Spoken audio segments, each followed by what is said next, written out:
Alrighty, everybody, welcome on into Thursday. Wait, this not Thursday. It's Sunday with Shamrock Showdown 2 at Natural 20 Games, the largest CEDH annual in Las Vegas, Nevada. Thank you guys so much for joining us today. We have for you a doozy of I believe it's over 70 people today, right? 69. Oh, okay. Well, that's good enough. We have 69 as confirmed by Judge Alexander tonight. We also have Judge Longo and T.O. Michael as per usual. Looks like we are almost all set with mulligans, but right now we have Orion F on Kinnan Bonder Prodigy, Matt the Mysterious on Arkham Dagson, Jack on Tim DeCrom, and Kahan the Slayer on Rockside. We got two nicknamed regulars showing Las Vegas. Exactly the power we impose. Welcome on in. Thank you guys so much for joining us. Hope everyone has some great games. I hope so too. Thank you guys for the follows and everything coming into stream. You guys are going to be here for quite some time. It ain't round 2, it's round 1. We're at the start of everything. So, get in line and get things ready. I am your humble commentator, Sean. With me, as always, Jeremy! He's over doing some social media posting right now, so give him 1 second. He'll be right in. Kahan is the last one going into doing mulligans. Matt the Mysterious going down to, I believe, 7. I think Jack kept his first 7. Very confident in that Blue Farm outlook, but this is going to be an interesting game. Blue Farm, we got Turbo going last, so looks like the entire table is going to be glad for Rogside going last here. And then Orion's Kinnan on first, so we're going to be getting some early game rampage going on. And then also Matt the Mysterious on Arkham Dagson Mono Blue Artifacts here.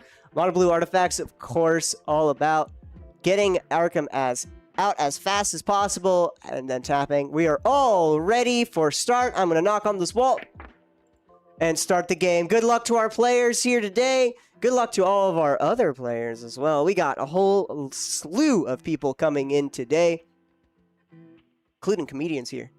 What? Comedian who's here, and he's playing some games. Let's see what table he's at today.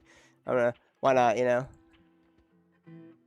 Comedian, he's at pod 10, with a very interesting set of names here. Top deck usernames. All right, let's get Kinnan out. Turn 1 immediately online. Kinnan with 3 mana going into next turn. It's going to be quite a doozy. Let us get Kinnan. There we are. Whenever you tap a non-land permanent for mana, add 1 mana of any type that permanent would produce.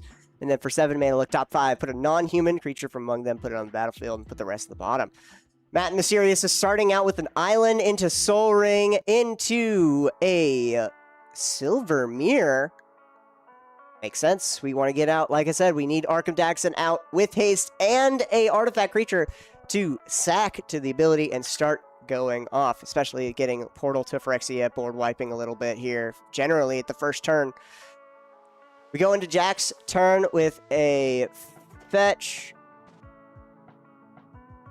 getting a Scrubland and a Mana Vault.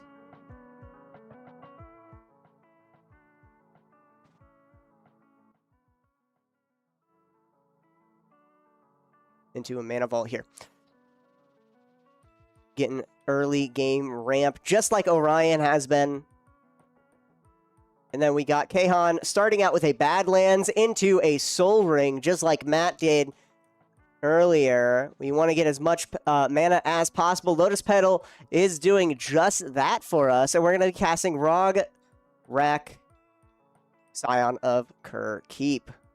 Or Scion of Roga. Yeah, Roga. And Roga of Kerkeep. That's the card. But that 0-drop is going to enable us with a lot of cards here, especially stuff like Flare of Duplication and our Fierce Guardianships, our Deflecting Swats, and every piece of interaction that we really need, as well as a good sack outlet for Calling the Weak and all the fun stuff with that.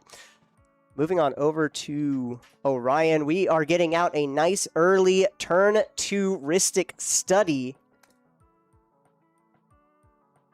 Rhystic Study here, pay 1 every time you cast a spell, or that player who controls Rhystic Study will draw a card. Got to be careful. We swing in with Kinnan and pass the turn. All about life totals here with Kahan, as his main outlet, his main endgame is going to be Adnaz, and he needs all the life he can get to get as many cards as possible. We're going to cast out a Arkham Dagson. Going to be a cool little altar here, but we got Arkham. Here we are. Arkham Dagson, 4 mana, 2/2. Tap it, sack an artifact creature, and search your library for a non-creature artifact. You have to target it. So there's a lot of points of interaction that we can have here.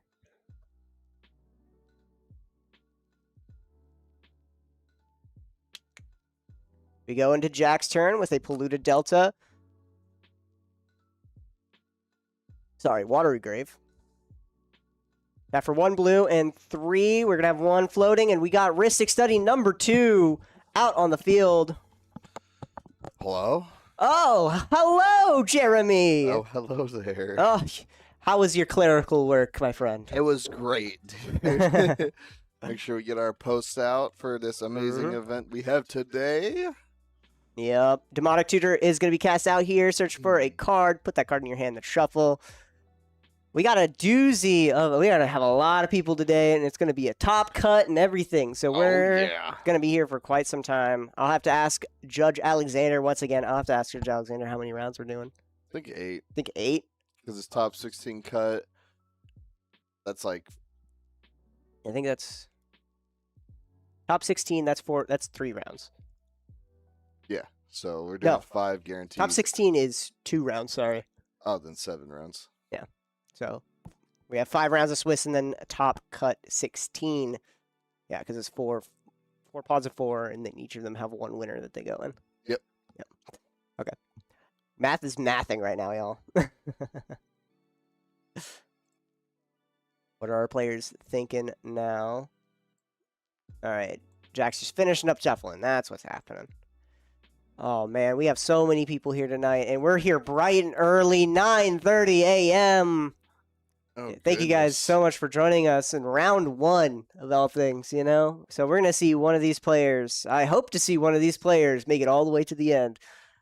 Kahan. Yes. It's probably going to be Kahan. Matt's, don't get me wrong. Matt, really cool guy. Matt's Kahan, really cool guy. my man. Kahan is the GOAT here, all right? He is the favorite. He's the people's champ here. We're going to Diabolic Intent here. Drawing 2 cards with our Rhystic Study. With 1 floating colorless mana. Sacking our Rogrek. Like I said, this is the reason why Rogrek is so good. A 0-drop creature that enables so many things. Additional cost sacking, commander-dependent cards, legendary for the member. Legendary for member. Also a creature to tap for Springleaf Drum. For a red mana source in some cases. So, very fun. Rhystic Study number 3. We're going to be here for quite some time, as all of our players are going to be scared to cast spells. Oh boy, every time a spell gets cast, people are going to be either drawing 2 or 3 cards. I feel sorry for Matt. Oof. As he is just going to be, I mean, to be fair, with Arkham out, he doesn't have to cast any more cards. Arkham is just going to be sacking and then placing things from the library onto the battlefield, so he does not Imagine if we had Seabass the Psycho at the table right now. He's like, yeah, I think I'll just copy those. We do have Seabass the Psychopath here. Oh man, it's gonna be quite an interesting. Was chatting it up with comedian Sir Ian, really cool guy. Absolutely. Got in late last night and here early in the morning to compete. Love to see it. Glad he could join us as well. We'll probably be seeing him on stream at least one pod here tonight. We better. We better. We better. We don't wanna false advertise, all right? Got a Mana Confluence here. Taps it, dealing damage. And we also get a Soul Ring with our Copy Enchantment. Or, sorry, Copy Artifact. Ugh. And then we're going to get a Seedborn Muse. All right. This is when things start to get a little hectic for our players. Seedborn Muse untaps all permanents you control during each player's untap step. We're all going to get our untap steps shared together. Yay! So essentially, Orion's going to be getting 4 turns every turn. Friendship. Kinnon's going to be...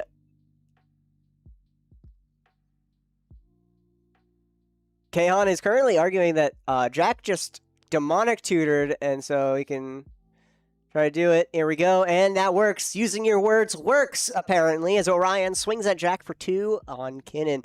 As, who knows? Timna Krom is also a pretty life-heavy deck, given Timna's using of life to draw cards, as well as we could have some outlets like Adnaz in the 99, right, to get our win. Blue Farm is just all about tempoing the deck, or tempoing the table, as much as possible, right? Countering the wins until you happenstance across yours with draw effects like Rhystic Study, Mystic Remora, Esper Sentinel, and other fun stuff like that. Poopfish. One of the Mystic Remora. Poopfish. One of the best decks in the format, has a high meta share right now, as per usual. And we are casting up an artifact creature.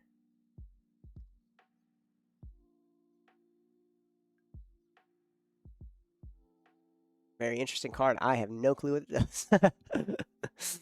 Your guess is as good as mine, y'all.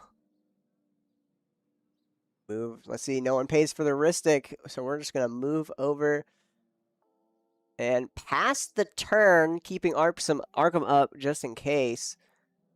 Wanting to do it on top of someone rather than underneath and doing things right now. And just jamming.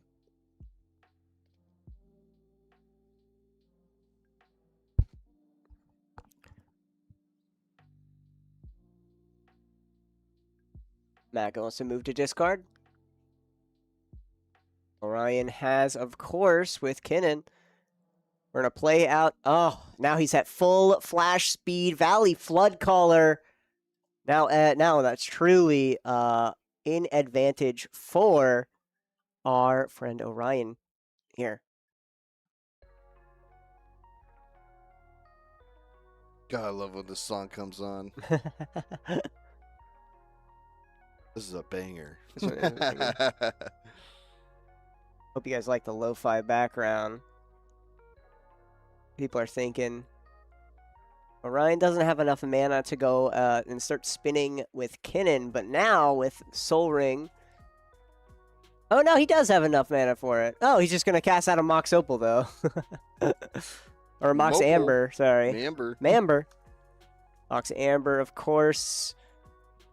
Tap it to add 1 mana of any color among legendary creatures and planeswalkers you control. So right now it taps for the exact 2 colors we need. Perfect. Blue and green. Tap for 2. And a Retraction Helix. This is going to go infinite. This is... Ooh. But unfortunately, Matt the Mysterious still has priority and still can do something here. Uh-oh. Oh, it's ironic. It's ironic. Oh, thank you for the resub. The 2 months. 2 months. Prime. Thank you. Thank you. Retraction Helix. Let's see. Matt the Serious has a blue. Also, he could All right, he's going to float a blue and activate Arkham, targeting Silvermere. Like I said, he has it ready. He's trying to go on top of someone. Orion just tried to jam it here. Matt the Mysterious, I think we know what he's going to go and get right now. The exact card he needs is a little bit of something called a board wipe. It's where you wipe the board clean of all creatures. And Portal to Phyrexia. Kahan was chanting it in that room right here as hits the field. Each opponent's going to sacrifice 3 creatures. Seedboard Muse, Kinnan, and Valley Floodcaller are going away. Jack and Kahan are staying unaffected. Oh. And unfortunately, Orion is out of mana. He had no, other than the 1 blue and green, he had no way of stopping the activated ability and the immediate ETB ability. No stifles here, friends. No stifles here. Orion tried to jam it and gets punished.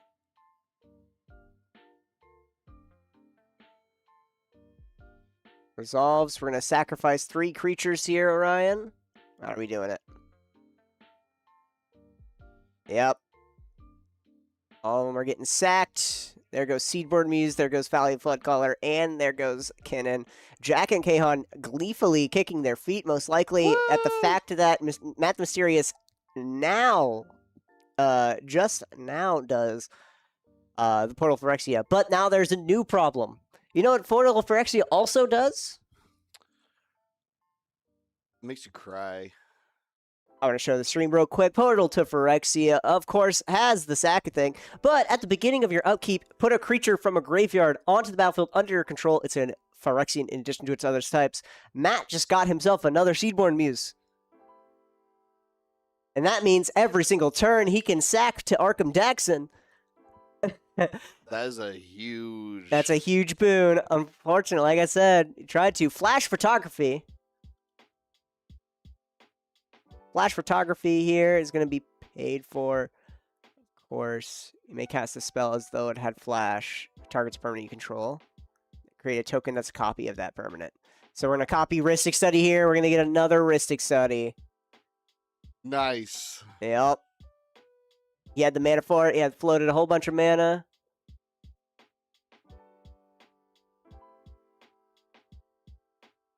Into the Flood Maw. There we go. Thank you. Into the Flood Maw here. The Planeswalker Championship. Hold on. This is actually a Planeswalker Championship promo. Just to give you guys a quick sneak at what it is. But that's what Kaon has. He blings out everything he owns. Gift of tapped fish to return a creature, or if you gifted a non-land permanent, back to its owner's hand. So Orion gets a 1/1 fish. And there goes Rhystic Studies.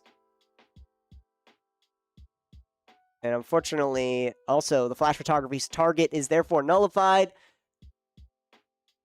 And we do not get a copy of Rhystic Study. Kaon goes to turn. Jack is untapped with 4 mana available. It was able to get the starting town in just in time for its for it to be online on that 3rd turn.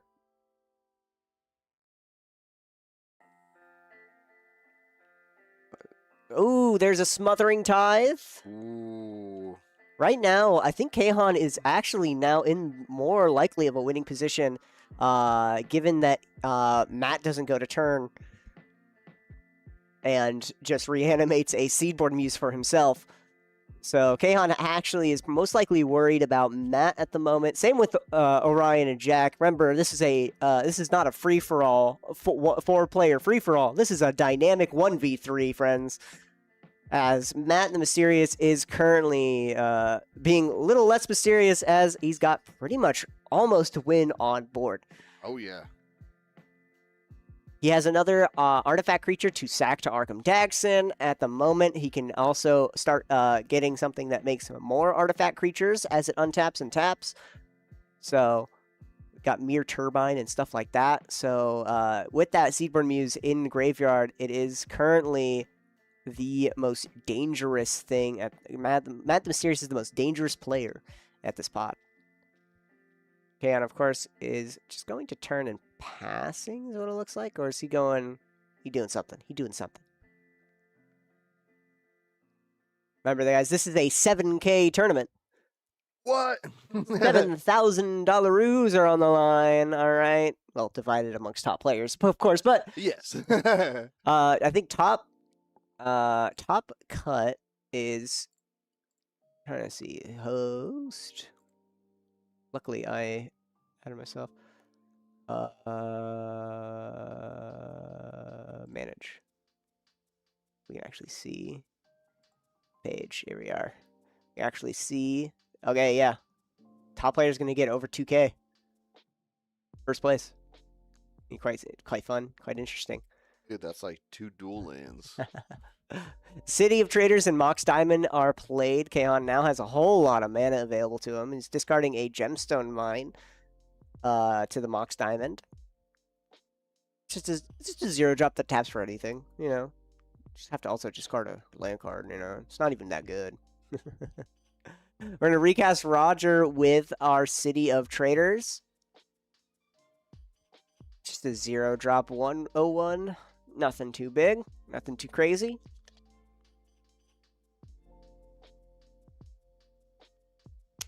Okay, and asking, is Rograk okay?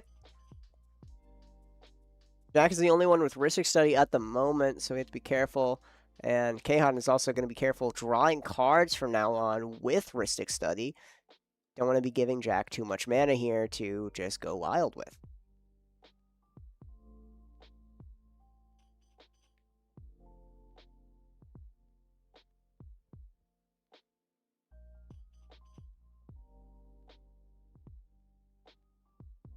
Okay, I was going to pay 1 playing a... Oh, he decides against it and just passes the turn. The table now knows that he has a 1-drop something in his hand.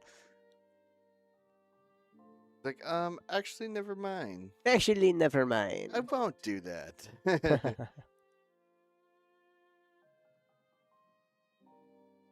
Jack is asking Orion, does he pay the 2 for Smothering Tithe? Orion does not. Jack makes a treasure.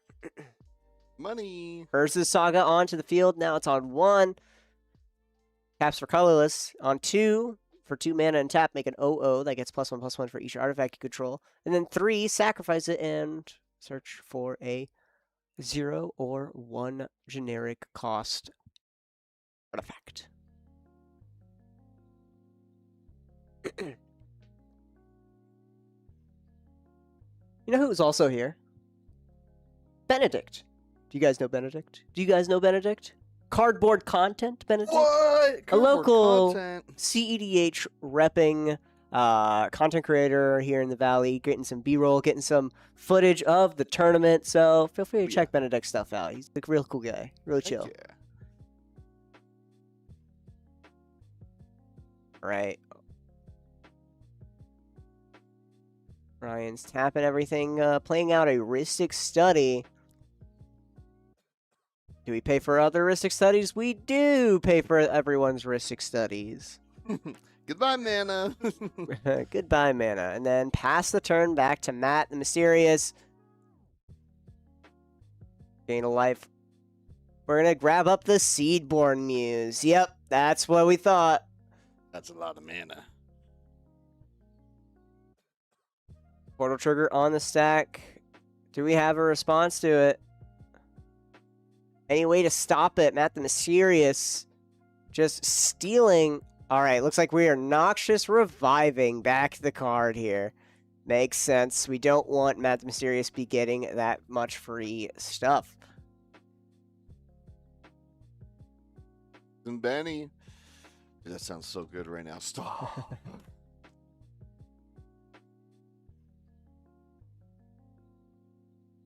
Noxious Revival.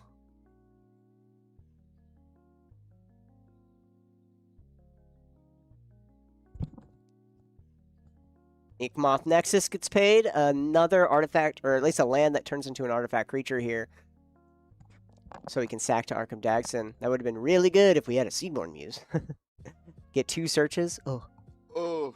Oh. I mean, Matt the Series could also start going off with sacking some of his sacking some another creature here and just getting more cards.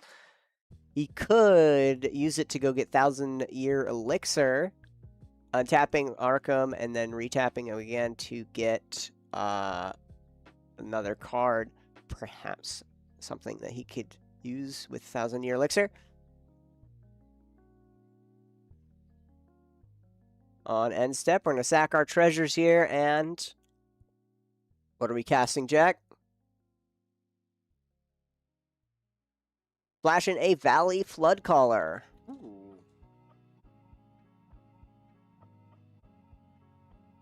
May cast non-creature spells as though they have flash. Whenever you cast a non-creature spells, rabbits, frogs, otters, and rats get +1/+1 and untap them. Pretty darn good. And also, people are drawing and not paying for Smothering Tide still. Oh, he's getting a refund on that mana. Well, Jack's going to go to turn, untapping his lands. Losing 1 life from Mana Vault. Drawing for turn.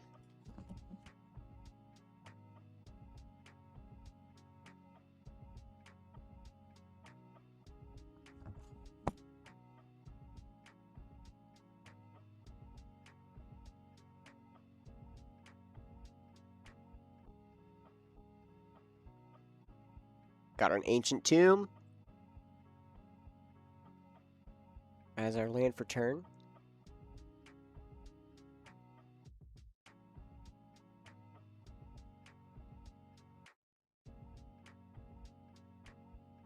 And then an Esper Sentinel.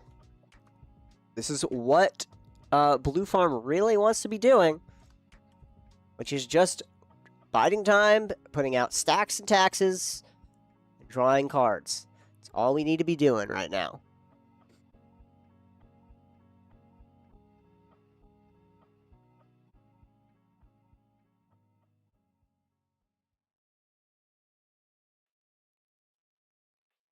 Kahan and Orion talking about slowing down on the draws to stop the treasures.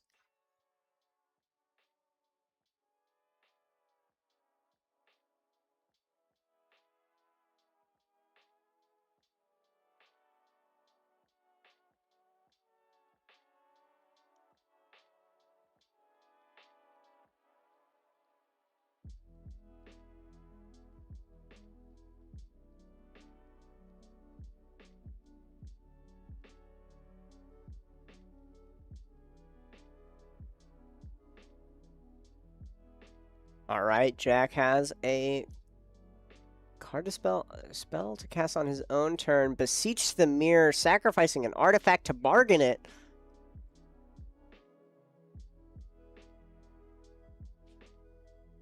Search your library for a card, exile it face down, then shuffle. If it was bargain, you may cast it if it had a mana value 4 or less. Otherwise, put that card into your hand if it wasn't cast.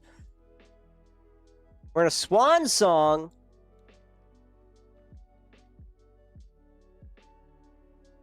Targeting Beseech. Ryan's good. Matt's good. Trigger on Swan Song on Ristic Study. Do we pay? They both draw. Jack needs to make a treasure. Ooh, Mental Misstep in response. Gotta protect it much as possible.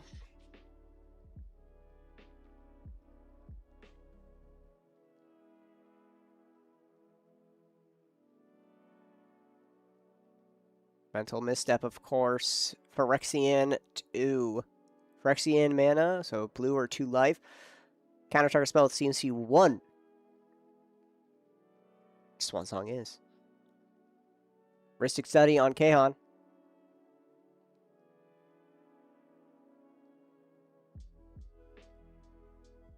Cards in hand. Jack's at 8.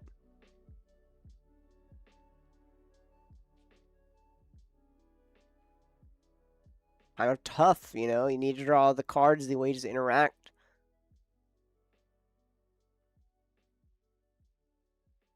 Also, you don't want to give Jack too much mana or treasures.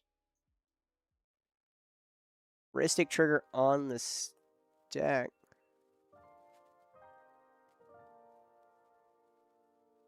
You also, Ryan has a Ristic here. What up? Okay.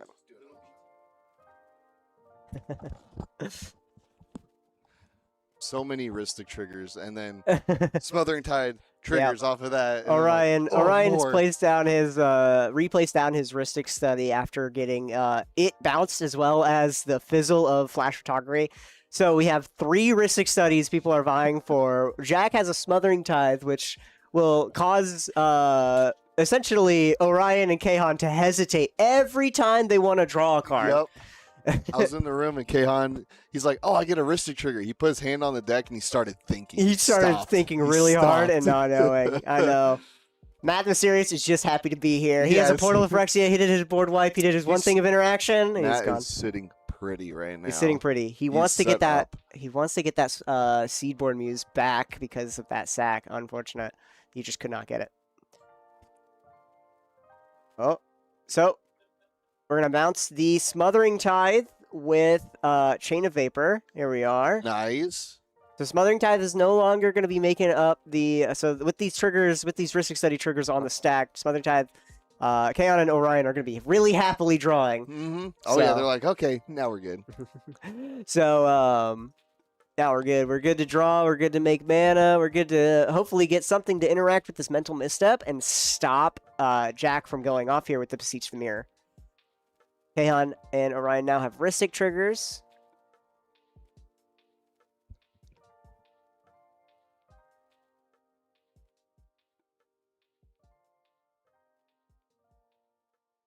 All right, there we go, Orion. Both drawing card here. 2 Smothering Tides are underneath Swan Song at the moment. Mental Misstep. Kahan passes on Mental Misstep. Orion. Okay, counters Swan Song. 2 Smothering Tithe triggers are now on the stack. We are good to make the 2 mana. Beseech the Mirror is back onto the stack. Do we have any responses to Beseech the Mirror? I'm surprised Orion didn't try to counter it. Does he not have any interaction here? I'm taking a look at his hand right now, and it doesn't seem like there's too much. Got that Seedborn Muse once again. Also got the Mechanist. Very interesting cards in hand. Narset. What the heck? All right, Beseech the Mirror is going to resolve, so we're going to be grabbing up any card in our deck and exiling it face down. And then it's probably going to be something with 4 or less CMC. What I'm going to be thinking is probably like Underworld Reach or something similar. And we're going to be casting it for free because we bargained it.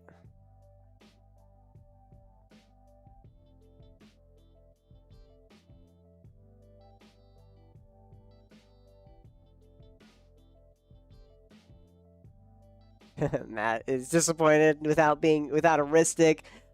He wishes that it was an artifact he can just search out for. That would be way too broken. But I understand the sentiment. Matt also can be scary here with grabbing up a hate piece with Arkham Dagson, a silver bullet. Most likely something like Grafdigger's Cage or weathered something stone? Runestone, I think? Yeah, weathered runestone. In order to stop things from getting cast from graveyards. Depends on what Jack gets right now.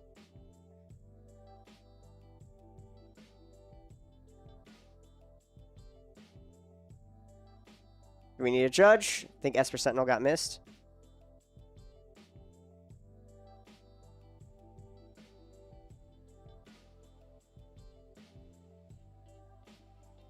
Alright, Esper Sentinel. Resolve and draw a card. Here we go.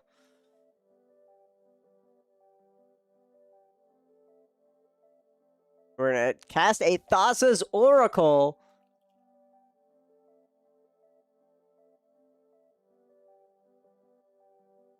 For 6 study triggers. Thassa's Oracle. He's going for the win. Jack's going for it. Orion and Kahan are showing getting just mana. Orion flashing the camera here, showing that he's only been drawing lands and rocks. All right. We're going to use 2 treasures and cast out Tainted Pact. This is the win.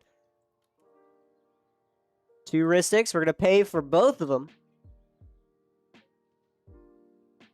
Move the top card of your library from the game. You put that card in your hand. Repeat this process until you repeat a card or until there's no cards in deck. So we're going to see what's our last card here. So we're going to get all the way down. We're going to exile everything except for the last 2 cards is what it seems. As our Devotion to Blue is currently 4.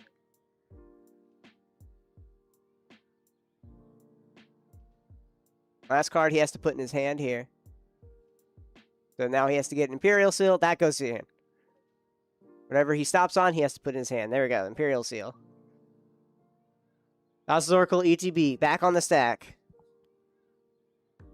We have a response to Matt the Mysterious. We're going to make that Inkmoth Nexus a artifact and then tap Arkham Daxon to targeting the Nexus. We're going to sack it and grab something for free.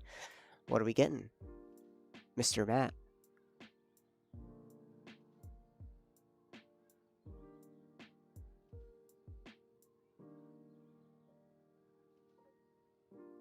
Matt's playing fair, he says.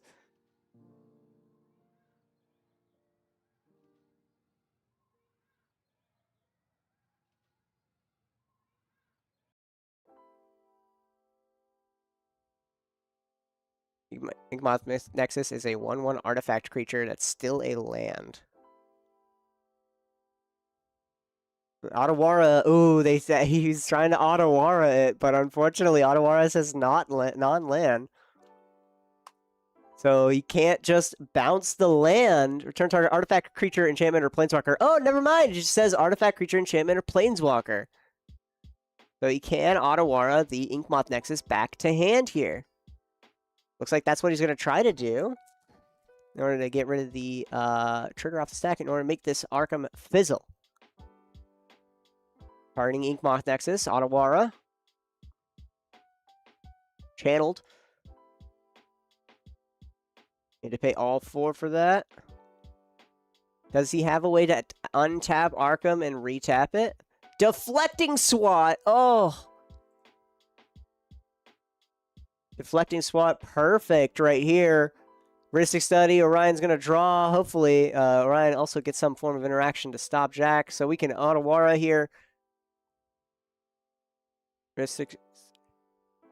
He doesn't have to say what he redirects it to until Deflecting Swat resolves, so we don't know. An offer you cannot refuse. We are in a war, everyone. People are trying to go off. Ristic Studies, we're going to be drawing up some cards. Orion, Kahan, get some cards. Please, Orion, draw into interaction. Draw into interaction. Help out your fellow players. Stopping Jack from winning right here. Stopping the Blue Farm menace.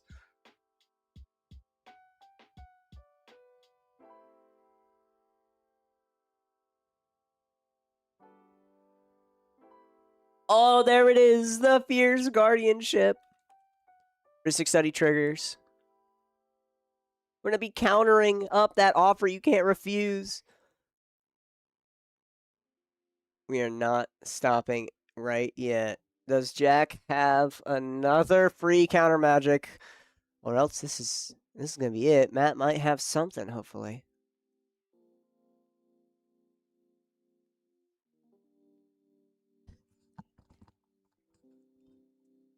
Esper Sentinel does not pay, has to draw it.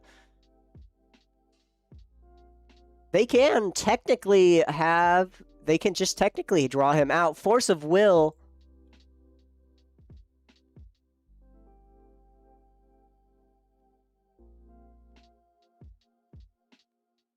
Starting the Mockingbird here. Or exiling it. For force here. We're going to Ristic Study, draw a card.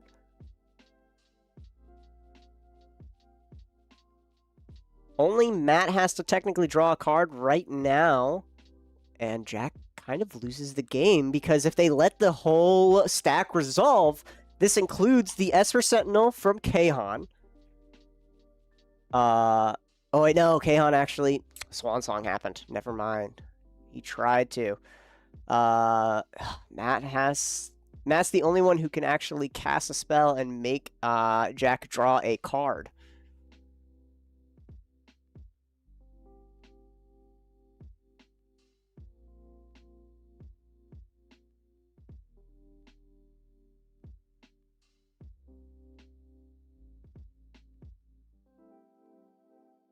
And play one non-creature spell, says Matt. Force them to draw the last card here.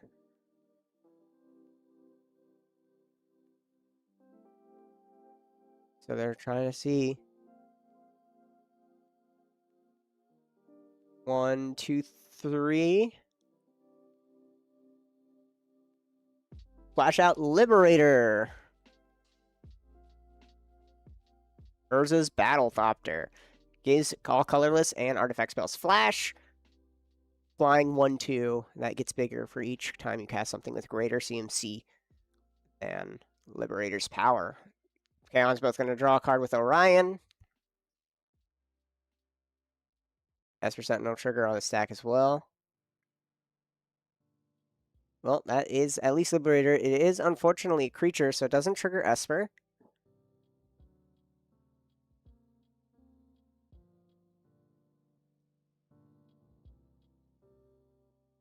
All right.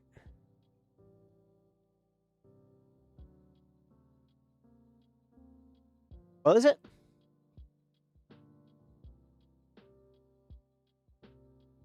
There we go. Sorry, they asked me to put up Deflected Swat, so read in what it is, because Kahan's blinged out thing here.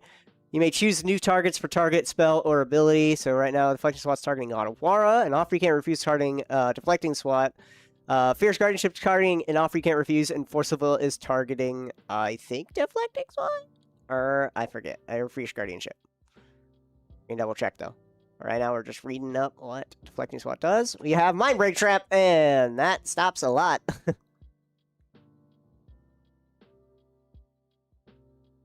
Mind Break Trap, of course, 0 cost. If an opponent casts 3 more spells this turn, exile any number of target spells.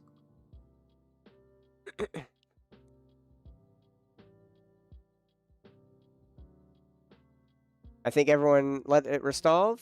Did we resolve Liberator?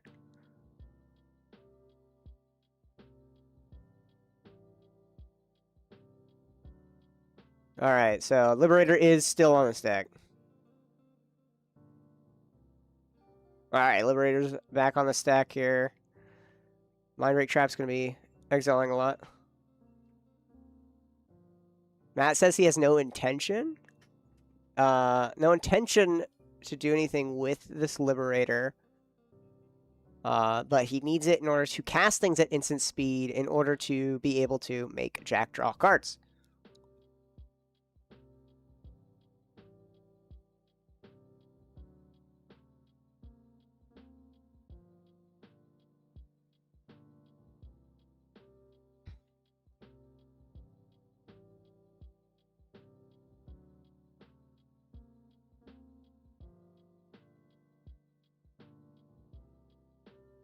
All right.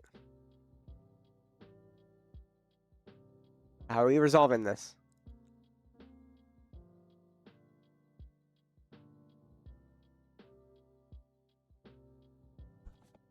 Jack's just trying to jam, y'all. Why are you denying Jack his jam? Welcome on in, y'all. Welcome on in. SHAMROCK Showdown 2. Finally, we're here, you know. It's long anticipated. I'm also back. Hello, sorry. I know, I'm doing some B-roll. mans. I'm social media mans. I'm trying to do anything I can. All right, Fizzles, and back to Deflecting Swat on Otawara.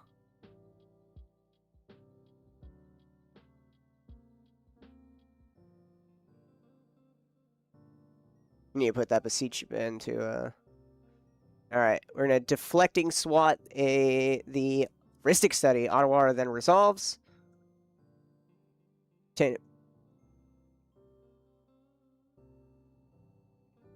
Alright, just making sure, clean up the board here. Tainted Pact and Beseech are in Griard. There we are. Then his activation, and then Thassa's Oracle trigger on the stack. We good to sack? All right, we're good to sack. What is Matt's silver bullet here that we need to get to stop this from happening? Maybe something to draw him and force a draw here.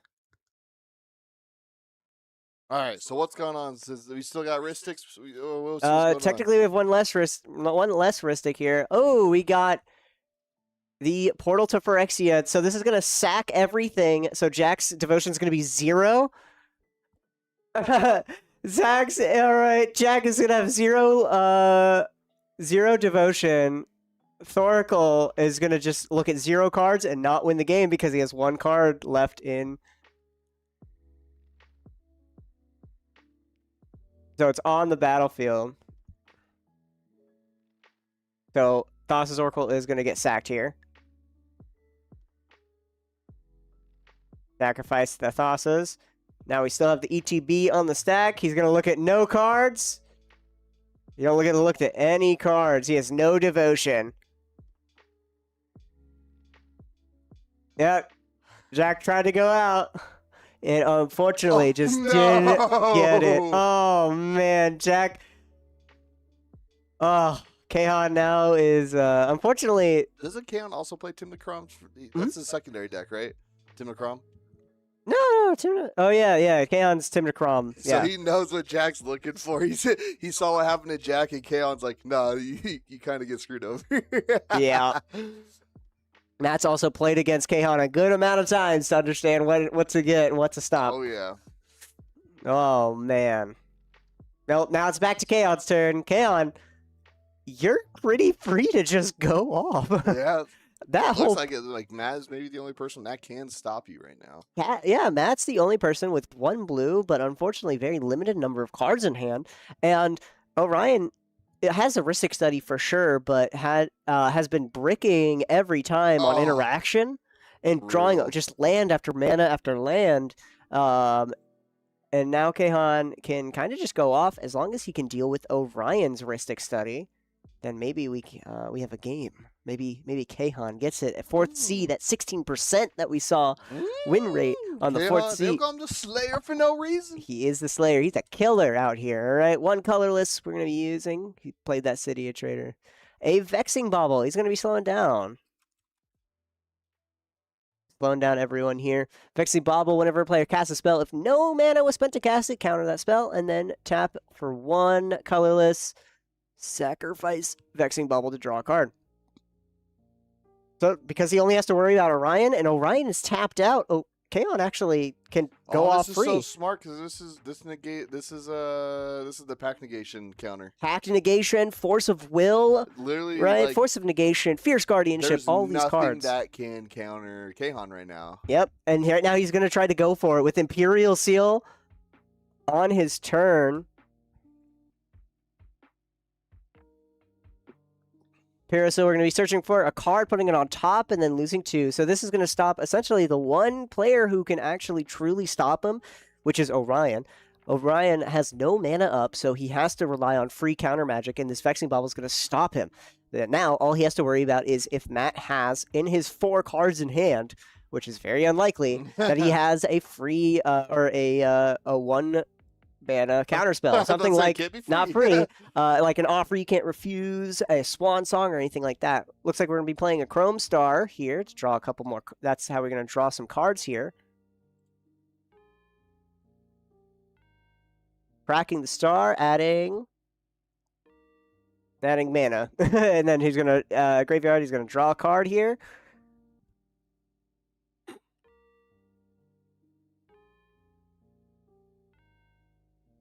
Jayon, did you get it? Using 1 blue, 2 blue, Thassa's Oracle. Kaon's going to use this as opportunity. Here we go. Oh, my word. He's Thoracling. Here, we'll put up the secret layer drop. There we are. Thoracle into... Where is it? On the ETB on the stack, holding priority. Kahan. Demonic Consultation or Tainted Pact?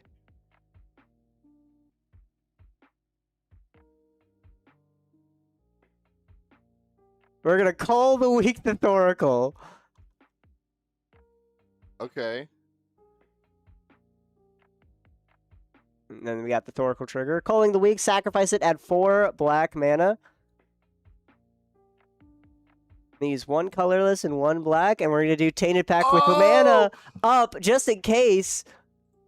Orion, did you get anything? Any answer? Any response? Anybody? He needs to have a way to just like get an uncounterable counterspell up, something that is not free. As maybe if he had a Simian Spirit Guide, nope, he can't even do that anymore. Maybe Simian Spirit Guide and Power Blast to destroy the Rhystic Study. Tainted Pact. Born Upon the Wind is the last card in Kaon's deck, and he puts that into his hand. Thassa's Oracle ETB. Kaon the Joker leaves, and cracks the bobble and draws a card, loses. Looks like Kaon. Orion, Matt, Jack, pass, Kaon. Round 1 goes to Kaon the Slayer. Yes, that's our boy. That's our boy. Yes. That's our boy. What a great start to the day. Heck yeah, what a wonderful start seeing Kaon get it. Hope you guys have been enjoying at least round 1. That was one cool match to begin with. We saw some great interactions, some great counter wars, and then Kaon using all of what happened and Jack being stopped by Matt to his advantage. All the mana spent, everything done. Kaon gets round 1. So we're going to be racked for round 2 in 30-ish minutes. We got some pods going still. Get things ready, get things prepared.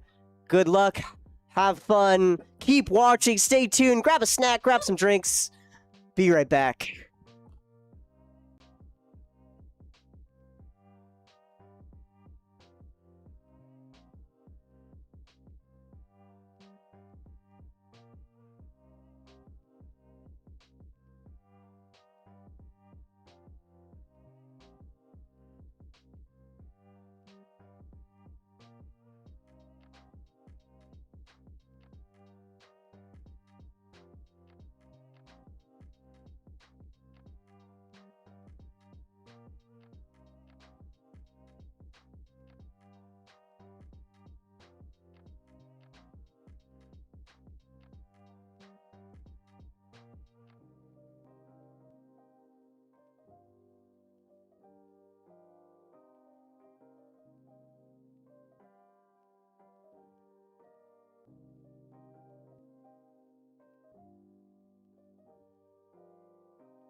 Alrighty, everybody, welcome on back to round 2 of Shamrock Showdown 2. To the second round of the tournament round. of the... I don't know anymore. Big tournament day. We got a whole bunch of players. We're having so many. We got so many games going on. But right now, we're going to be, again, just showcasing locals for the first couple of rounds. Oh, yeah. This is lucky number table 13. That's my favorite number. That's my Heck favorite yeah. number. We got Rob A on Joyra, Ageless Innovator. Got Dax on The Wandering Minstrel. Bad Guy Cody on Liesa, Shroud of Dusk. And Seabass the Psychopath on Creative Energy Preca. What does this deck do? It is Just Guy, good stuff. So we are here today to really show off what's going on as our players are finishing up their mulligans. Let's showcase these tournament. They're these commanders. Got Joyra. Tap it, put 2 counters onto it. Then you may put an artifact with maybe X or less from your hand to the battlefield where X is the number of ingenuity counters on it. Dax is on the Wandering Minstrel. Oh, the only true text that matters on this card is lands you control enter untapped. It's a Amulet of Vigor on a stick. Bad Guy Cody on Liesa, Shroud of Dusk. What the heck? For 5 mana, for 5/5 flying lifelink, whenever a player casts a spell, they lose 2 life.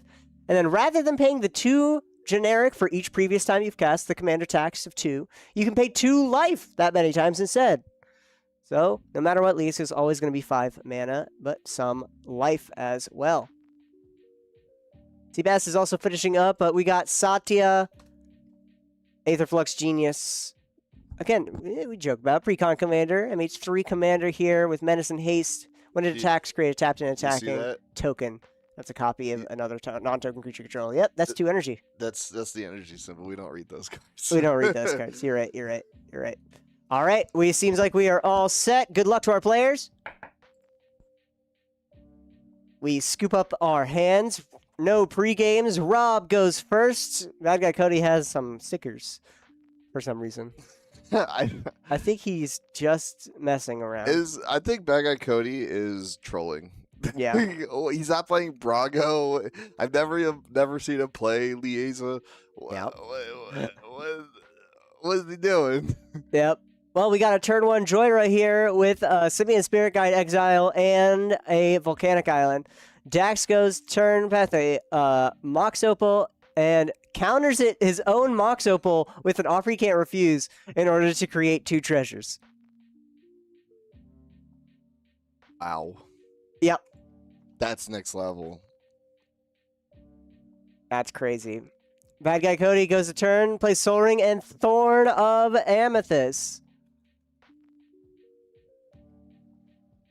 The Horn of Amethyst, non-artifact or non-creature spells cost 1 more to cast, a 2-mana artifact. So we're staxing out the board today, y'all. We're staxing out the board today. I don't know if it's I think Cody's just trying to make the game as unenjoyable for other players as possible. Look, I chose number 13. I rue what I sow. Did you choose 13 and then see Bad Guy? Yeah. I literally asked the TO, Michael, to be like, hey, what's my feature match? And he's like, pick a number between 1 and 18. 13, and then he was like, all right, you get Seabass and Cody. Dang it. 13 is yep. Not so lucky, we're learning. Who would have thought? Yeah. Well, Rob puts out a Soul Ring, taps it for a Transit Mage. Is it CEDH? This is CEDH. This is CEDH. This is the biggest tournament in Las Vegas, Nevada. Yeah. We have a 7K going on. It's CEDH. 7K. $7,000 on the line here. Let me divide it amongst the top players. What? That's a lot of money, Transit Mage dude. here. We're getting the 1 ring. This ain't no weekly. This ain't no weekly today. That's on Thursdays. That's on Thursdays.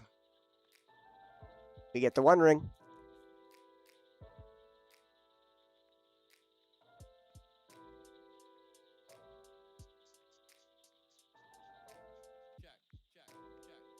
All right, Rob. Oh, thank you for the follow, ASDF.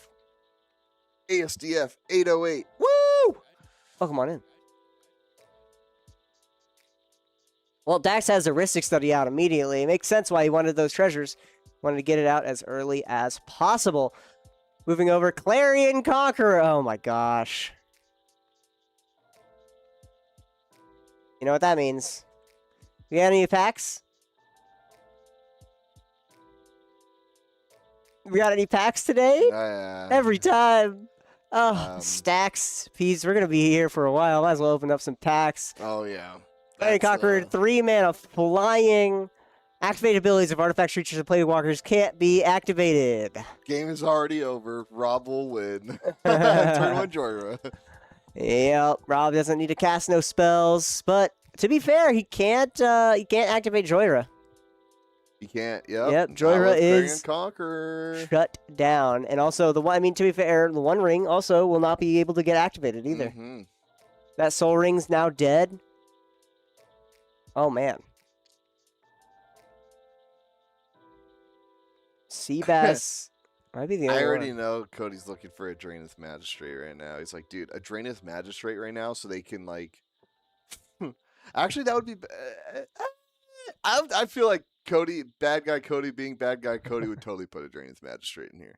I could see it. I could see it. I know, like, the whole thing is, like, you lose 2 life whenever you cast a spell, but it's like, he's playing white troll control so far, we've seen so far. Oh, you're going to play the game? You're going to get punished. I mean, that's fair. Liesa is a punishing commander as well. It's just whenever a player casts a spell, lose 2 life. That's it. So it's really hard to get around that. We're gonna put out a minstrel here and pass the turn. Dax could actually get through this because he cares more about the lands than he does care about any of the other activated abilities that Clarion stops. Cody's plays out a swamp, snow-covered swamp, and then Timna from the 99. Timna here, beginning of post-combat main phase. You pay X life, where X is the number of opponents that were dealt combat damage this turn. If you do, draw X cards.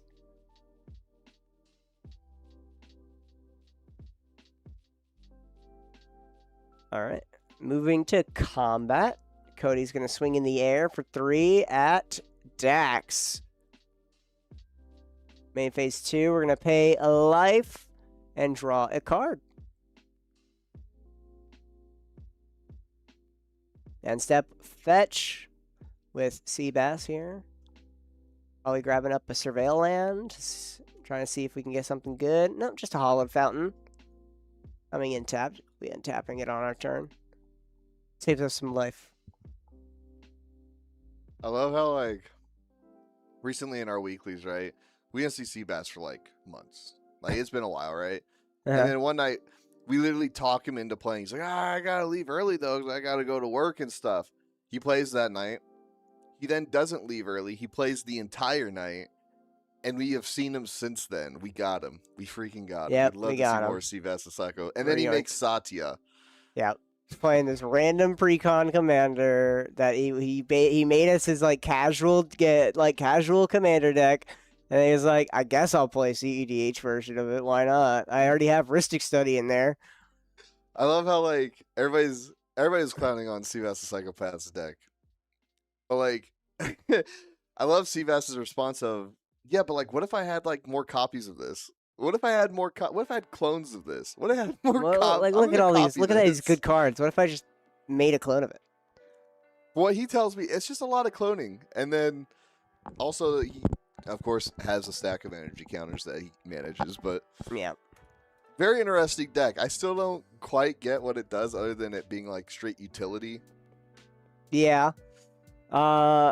I mean, it's just got good stuff, so it's probably a lot of Underworld Breach and Is it just staple lines pretty much just guy staples and just Satya jank added in, or yeah. Imposter mech's out here making a copy of a creature. Phone controls accepted to vehicle with crew 3.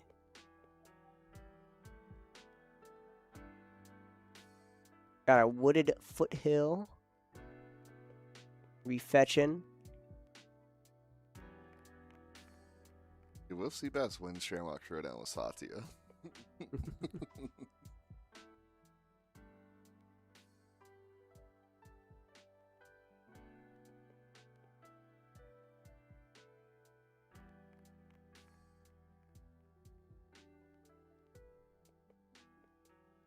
All right, Dax, what we getting? What land are we getting? Right now, Cody is like in pretty much the commanding zone, as a lot of these cards are, a lot of the cards Cody has on play is just stopping everyone except Dax. We got an underground mortuary. We're in a surveilling one. Comes in untapped because of that wandering minstrel.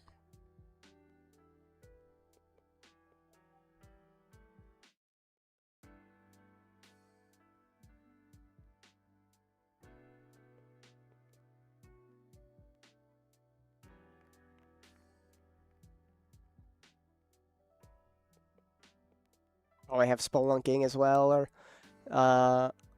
another untap, just in case Wandering Minstrel does get removed here.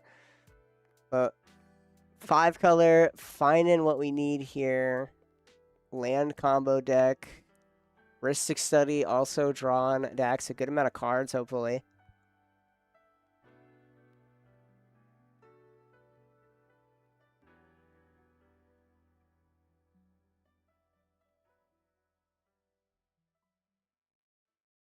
Dax passes the turn, back to Cody. Cody's going to probably play another Stacks piece and then swing again. Playing some Hate Bears right now. What we call stacks is like when all stacks pieces on a stick is a Hate Bear. We're going to swing with Timna. 2 at Sebastian. 3 at Rob or Dax? I think it looks like Dax, yeah. Play our land for turn. 4 mana available. And passes the turn to Seabass. Keeping up mana, maybe some interaction.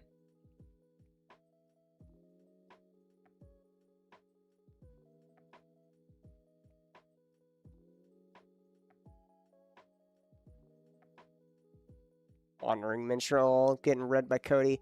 In the meantime, Seabass paying 4 mana. 4. What are we getting? Copy Enchantment. Copying Ristic. Since 2 Ristic Studies. Yep, turns into a Ristic. We're going to flash in Opposition Agent. I wasn't kidding when I said Seabass just literally said, what if I just copy that? Bro just copies stuff on the. He plays other people, like what the his matchups are, his 3 other players, he plays that. Yeah, pretty much. I'm going to play the good stuff from what you guys got. Combat Transit Mage coming at Seabass. Rob draws.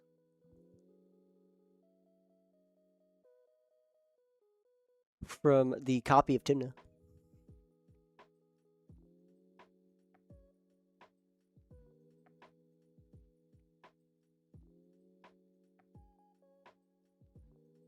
Wow. Goblin Welder gets cast.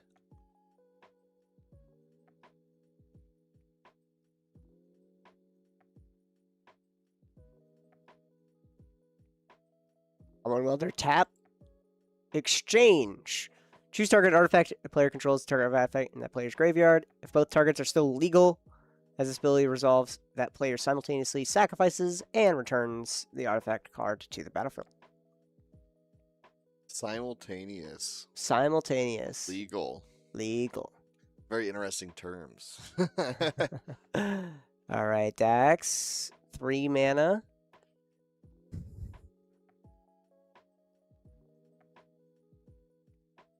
We throw down an Arcane Signet. Get a little more mana going on. 3 mana rock here because of that Thorn of Amethyst. And paying for the Ristic with Seabass. There we are. Cody goes to turn.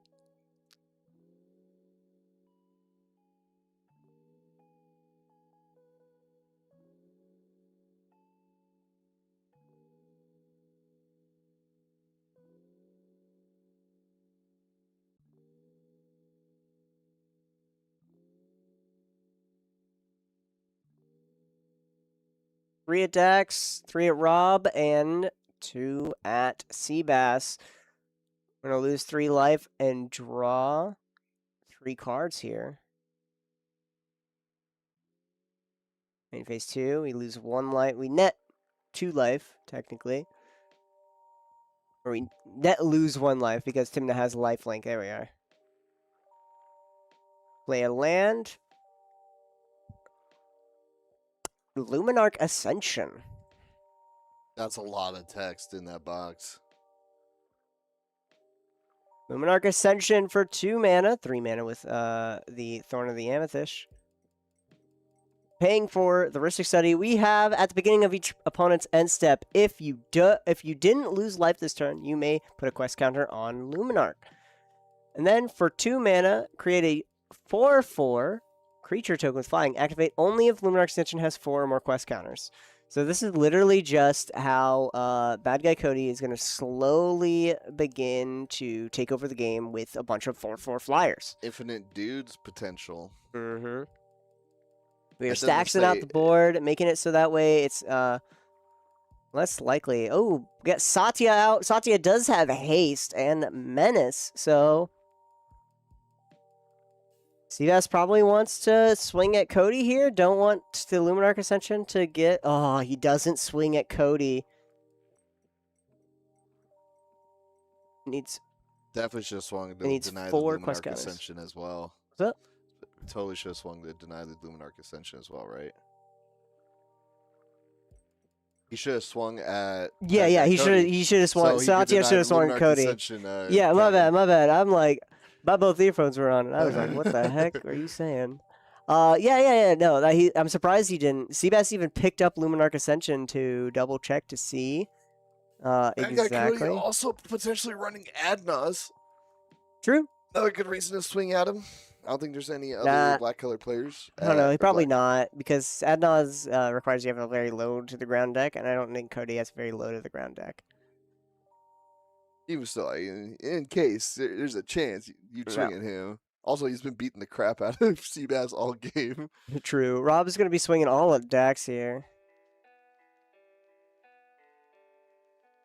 We're going to draw 2 from the copy of Timna, Imposter Mech.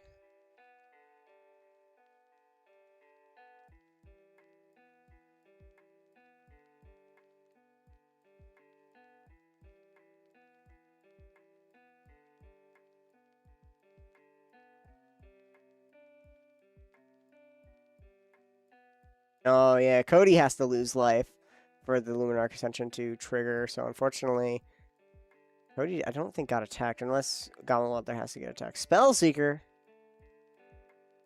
We're going to draw 2 cards with Dax and Seabass.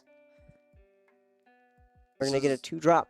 This is a big mistake, I think, from players right now, not attacking Cody just because, like, he's going to get up to probably 3 counters by the time it's his next turn, and he's going to end his turn with 4 possibly. So Yeah, he might just pass. He might not actually lose any life on his turn and just pass to get the Luminarch Ascension and just make a series of 1/1s. Dax might be a little threatening here, but I think Bad Guy Cody is the #1 threat, and he left himself wide open. That Yeah. could have been a big swing. What is Robbie really wanting here? Did not show the camera. I did not see. Oh, wait. Opposition happened. What's up? He just tutored into Opposition Agent. Oh. Unfortunate. And Rob picked up his deck, and so that means the intent to search, so Bad Guy Cody does get the search here. Ugh, unfortunate. Man, Bad Guy Cody is being a bit of a villain right now. Yeah, he is the bad guy. I love how like we have our villains faction of like CEDH players. We got Bad Guy Cody, Curran the villain, Drew the criminal. Yup. And they're all brutal players. They are. All right, Cody, what do we steal with Op Agent? That's a good question here. We have to reveal it.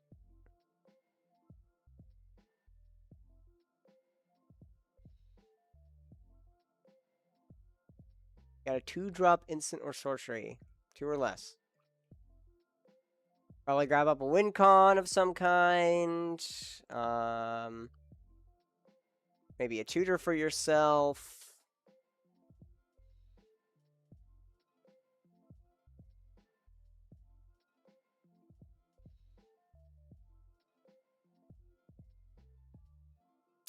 You get a reshape. Yep.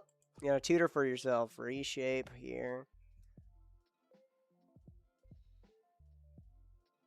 Additional cost, sacrifice a artifact, and then search your library for an artifact card with CMC X or less, put it on the battlefield, then shuffle. So I'll probably get a Null Rod, most likely. If that gets played here. Oh, Dax is playing a Thoracle. Uh-oh.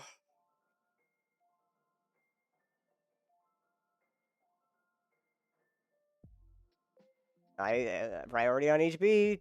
Pay 3. Tainted Pact. Rob has to have something here, I think. I don't think Sebastian has anything. Bad Guy Cody's tapped out. It's up to Rob to stop this Historical Tainted Pact. Does anybody have a... Was it Pact Negation? Somebody hurry, think of something. Stop this man.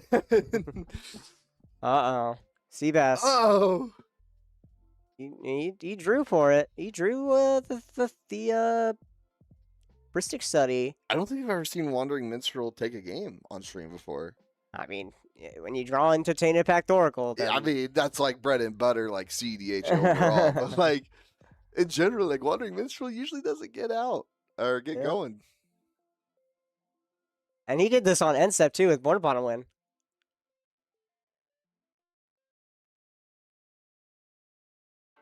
Or no, he didn't. Did he? I don't know. I don't think so.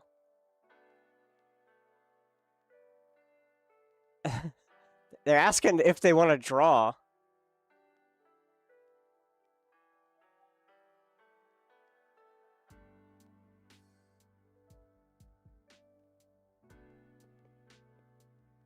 Oh, Seabass is proposing a draw if he can stop this Historical. But Dax and Rob will go off if this happens. And Dax do what you got to do to play. We're in a force of negation, paying the 1 with Thorn of Amethyst.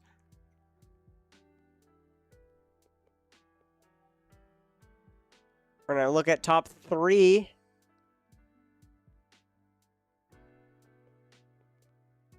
Top 4 because of Ristic Study. There we go.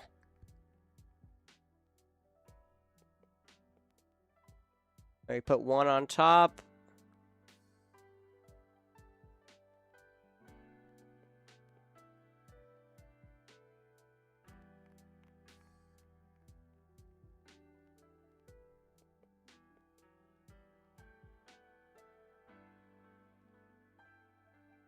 I think we're going to keep one of them. There we go. Put the rest on bottom. And Tainted Pact is exiled because of Force of Negation.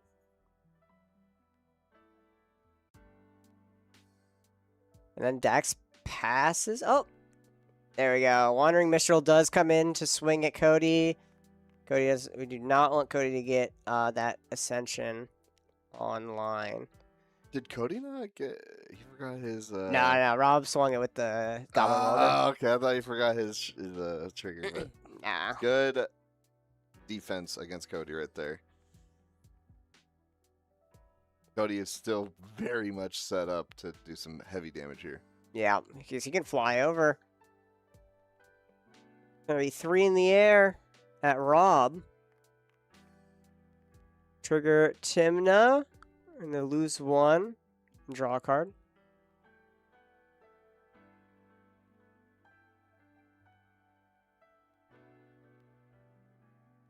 Keeping up blockers just in case people get some funny business. 6 mana available.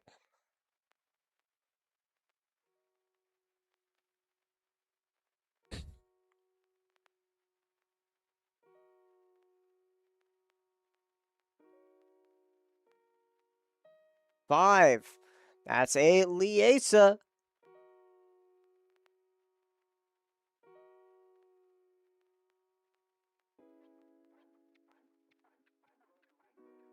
Flying lifelink. Whenever a player casts a spell, they lose 2. Oh, thank you for the follow, Noritama. Noritama with the follow. Thank you, thank you, thank you. We had 270 followers. Woo! Thank you guys so much for the support. Thank you, thank you, thank you. Time for the next goal. Keep her going. Yes. All right, Polluted Delta. We are not going to fetch Seabass. There's an opposition agent out, Seabass. Do not fetch. Do not. Don't do it. He's going to do it.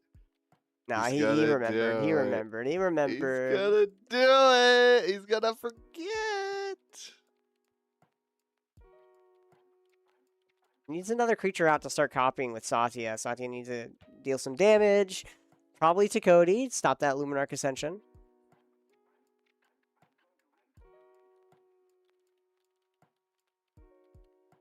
And Seabass goes to end step, triggering Luminarch Ascension. Halfway there, needs 2 more. We're going to discard a Talisman of Progress. It passes to Rob. Rob untaps with 4 creatures, all of which is useless. All of which... I feel like Rob has some utility here. He just needs like a puzzle piece or 2, but...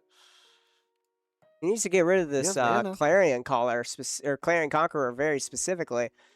That way he can start activating his creatures. Oh, yeah. We're going to swing Spellseeker and Transit Mage at Dax. Trigger on Timna. We're going to lose 1 and draw. Yep, unfortunately, that means bad guy Cody's going to get another counter onto Luminarch Ascension.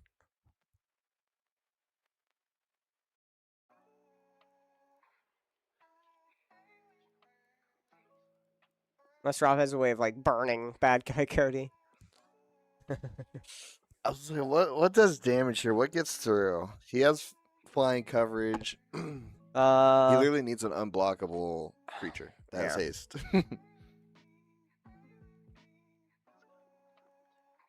End step. Get a 3rd counter. Dax, now you have to deal damage to Cody. 1 day remains. One turn remains. Uh-oh. And on his turn, he can make 4 4/4s. Yes. Sorry, 3 4/4s, yeah.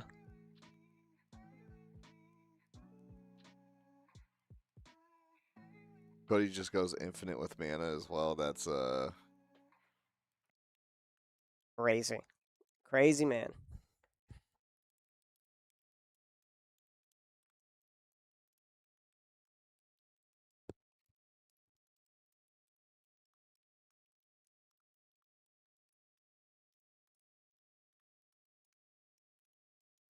Play 1 for Chrome Mox.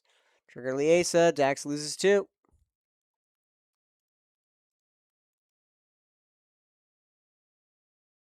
Mercy Study Trigger. See Vessel's draw. Look at these life totals, man. All these guys are in 20s. Bad guy Cody's sitting at a comfortable 35. I was say, like, I he might make his move here. As soon as he brought out Liesa, that's when he's like, all right, I'm trying to kill people. Yeah, because, I mean, flying lifelink, it's going to get over everyone's board. And he's just going to be gaining way too much life. He has to be careful, though, because, I mean, Dax has to swing at him, which isn't ideal right now. They also can't tutor for answers. Can't tutor for answers. You can't activate your rocks. Can't tap that for a green. There we go, Dax. Careful. Clarion Conqueror stops that. Tap for green. 1, 2. Aftermath Analyst. Aftermath Analyst, 2 mana, 1/3. When this creature enters mill 3 cards for 4 mana, sacrifice it to return all land cards from graveyard to the battlefield. An Amulet of Vigor and 2 lands. Perfectly fine. We already have Wandering Minstrel out. Don't have enough to activate it just yet, though.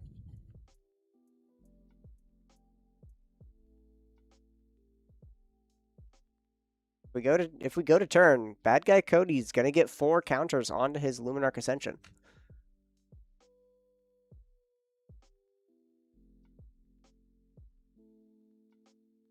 Ooh. A Zurin Orb. It's a really good card here, especially for this plan of land sacking, right? That Wandering Minstrel wants to do. Sacrifice the land, you gain 2 life. Unfortunately, Clarion Conqueror is also stopping.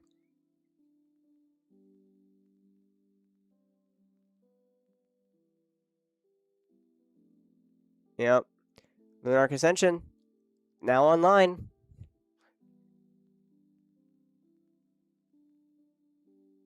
3 at Sebastian, 5 at Rob. Both are flying. Cody's going to gain 5 here.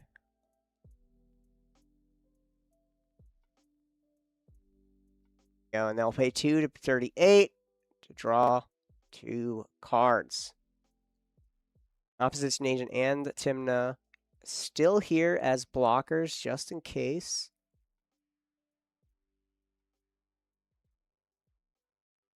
Two mana, 3 mana.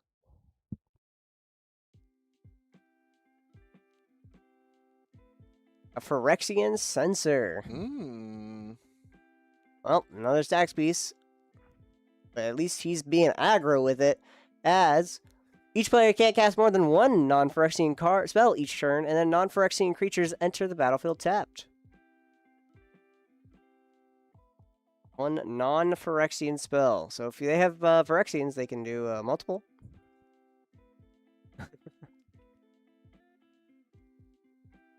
We discard down to hand size. I'm gonna play Emrakul. I'm play Emrakul? Yeah. Oh, would you play Emrakul? Because then I'm going to end my turn right after and show that I just have Emrakul. I have Emrakul. I pass. That's my response. Only 1 non-Phyrexian card. I have an Emrakul. True.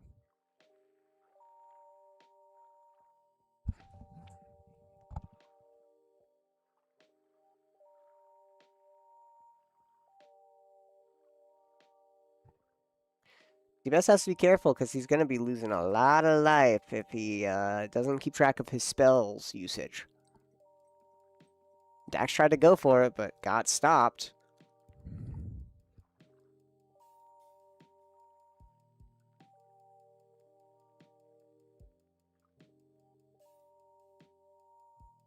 So many people here playing CDH, dude. I could hear them. Yeah. It sounds like normal business day, but it's all just CDH players. It's crazy. We love to see it. We love to see it. We love CEDH players. Come on, Seabass. He is...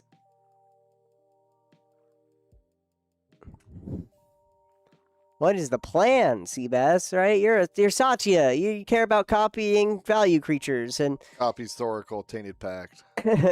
just steal Thoracle, copy it, and then... I don't know, somehow get your own Tainted Pact. Yeah. There's no way. He's in Jeskai. There's a way. There's a way. He's in Jeskai. He could copy somebody playing it. He's like, true. I guess you're right. Flare your flare of duplication. Oh my word. I don't know. That'd be gross. He just thought he's just Thoracle Tainted Packs on top of somebody else's Thoracle Tainted Pack. Borns. Static Prism.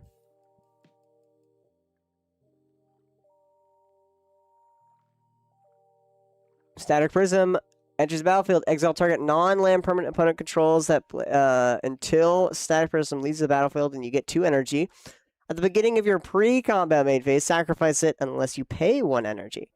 Satya does make energies, so this thing is going to be staying in prison for quite some time.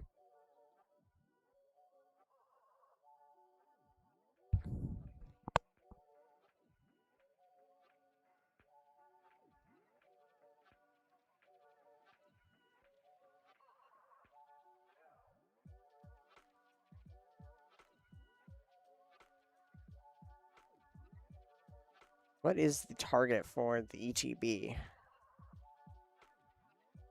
Would it be opposition agent, so that way Seabass can fetch? Is it the sensor? That way he can cast more than just this one spell here. I think you do Oppo Agent first, Tutor for something for the sensor. Hmm. Well, you can't because it's more than one Phyrexian spell. Well, I guess you're just screwed. Yep. I guess take out Oppo Agent and hope the Not people screwed. tutor for not the win, but to help out, but also something that probably What if won't you happen. just don't brick? What if you don't break? What if like we just don't let people who play white play the game?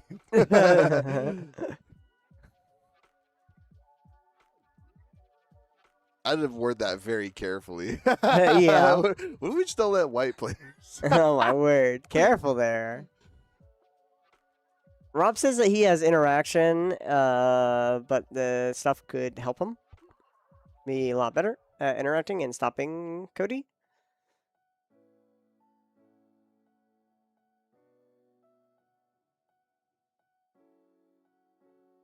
That Luminarch Ascension is good. It can be activated at instant speed to make a 4/4. It'll enter tapped, but it's still a 4/4. I'm gonna kill you. In response, I'm gonna make a 4/4 before you kill me. I'm gonna make a 4/4.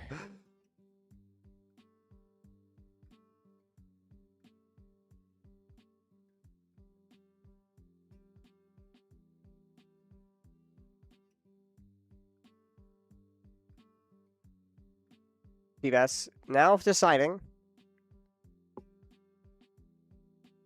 I think you do the sensor first. Yeah, I have think the answer in sensor. hand. You do sensor, and you hope somebody else takes out Oppo Agent. You don't risk your own tutors. You force somebody else to risk their tutors. Mm-hmm.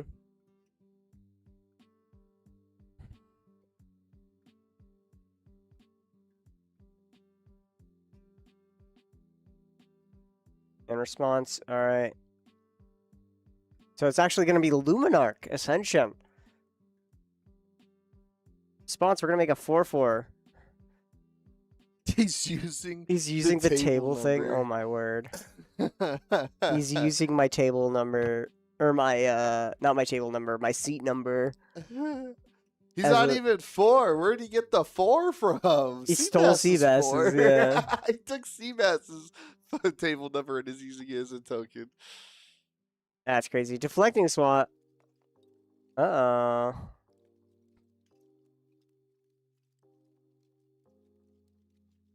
Deflecting swat's going to be swapping Static Prison.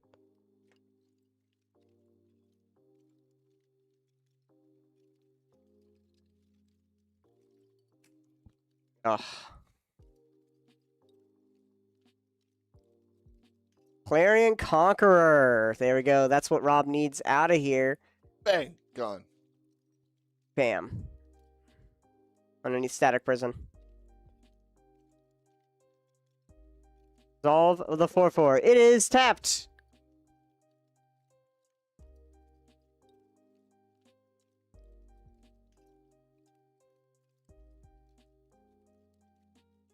Oh, that 4/4 should be tapped. Okay, I'm gonna go double check, make sure. Okay. What's that?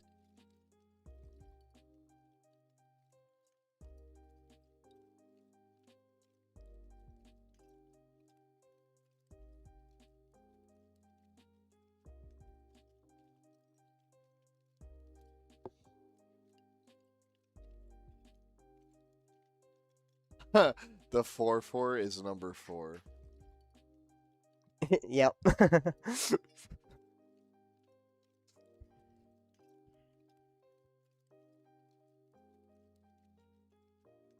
right, Seabass goes to combat.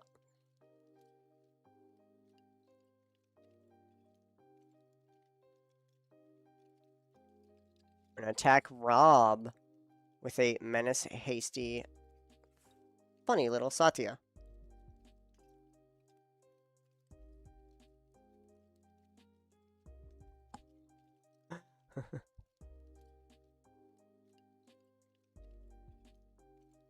Alright, Seabass swings over at Rob with a menacing creature.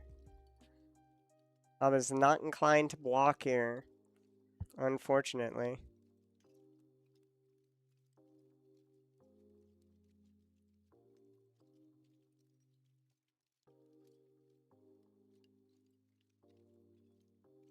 And does Rob pass the turn? Cool thing about Goblin Welder is that what Rob can do is actually swap the Thorn of Amethyst and the Esper Sentinel to not have a Thorn. All right, we're gonna target our Soul Ring and, or nope, actually it's gonna be our Mech and our Orrery.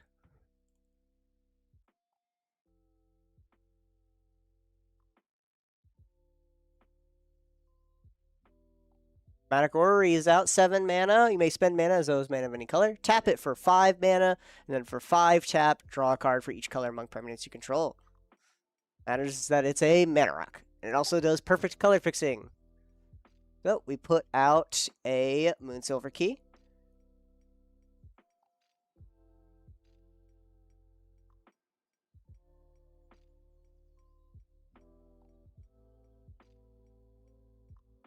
We're going to untap our Joyra here with Minamo.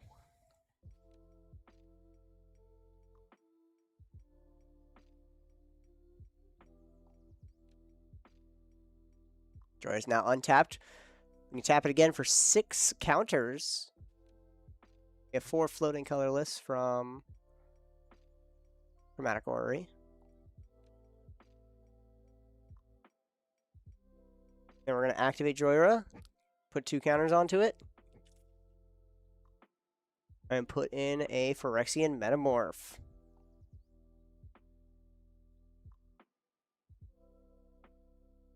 As a copy of Tymna. Again.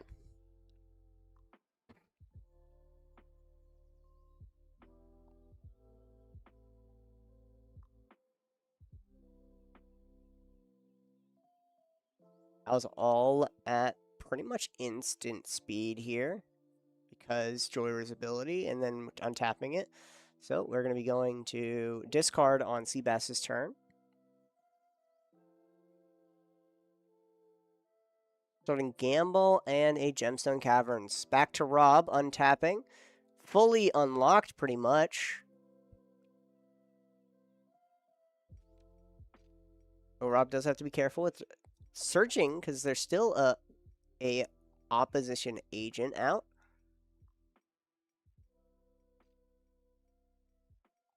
Rob goes to combat. We have a Tymna and a Transit Mage.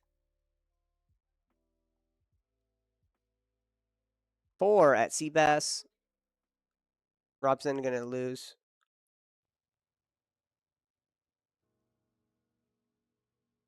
Lose 1, draw 1. There we go. Not 2. Careful. Or gain 2. There we go. Then lose 1, draw 1. I'm trying to get back into the game here as best he can. 4 mana, 5 mana, cast 1 ring. The 1 ring is here. Only 1 spell still per turn. So we do have to be careful with that.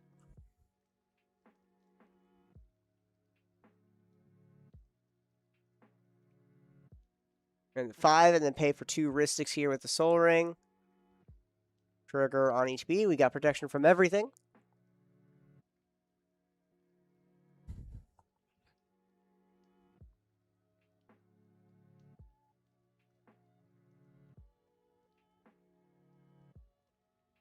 Seabass says he could counter 1 ring here. As long as Cody doesn't swing at Seabass.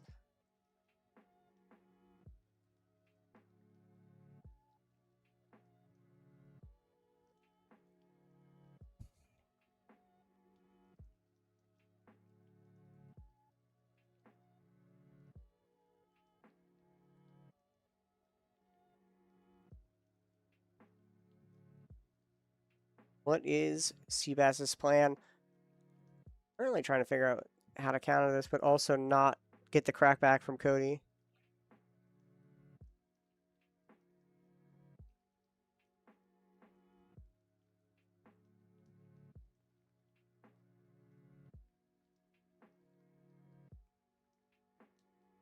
Dax can also now activate Aftermath Analyst.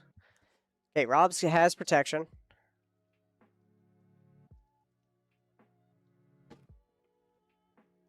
Tap it to draw 1 card here.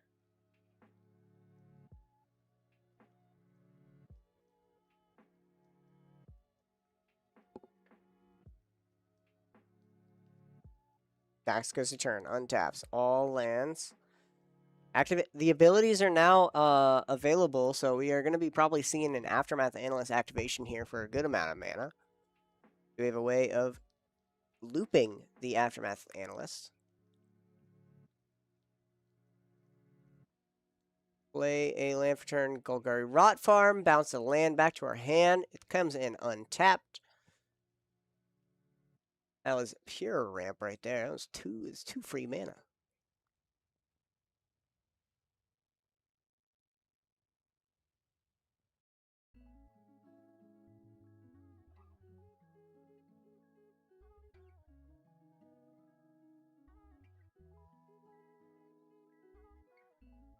Okay, 4 sacrifice Aftermath Analysts and return lands from our graveyard to our battlefield.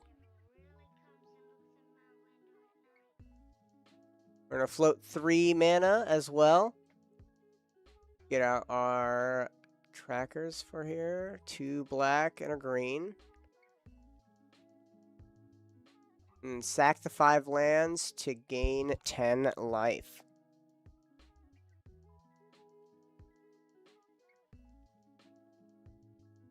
Analyst triggers now on the stack. We pass priority over. It's all good. So we get up 1, 2, 3, 4, 5, 6, 7, 8 lands. We have some ETB triggers. We have to get something back at least to our hand with Golgari Rot Farm. Let's surveil. Twice. We're going to surveil 2 cards to the yard and then bounce another card here.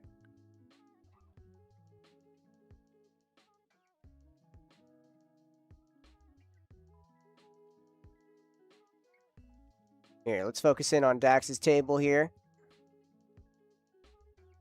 Float 3 black, sack the 2, and then pick up a land. We'll pick up the Golgari Rot Farm. Never mind. We're going to float a green off Boseiju and bounce it back to hand. Good choice.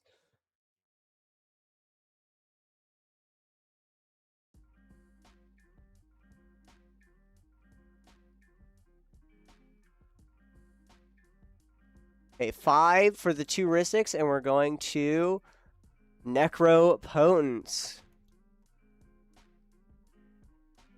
Not Necrodominance? Not Necrodominance, Necropotence. Skip your draw step when you discard, whenever you discard a card, exile that card from your graveyard, and then pay 1 life. Exile top card of your library face down, put that card in your hand at the beginning of the next end step.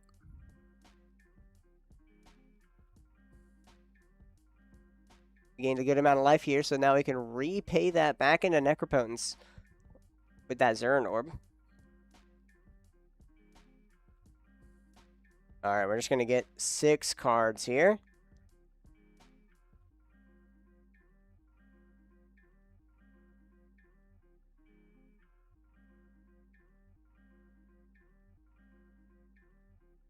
There's our top 6.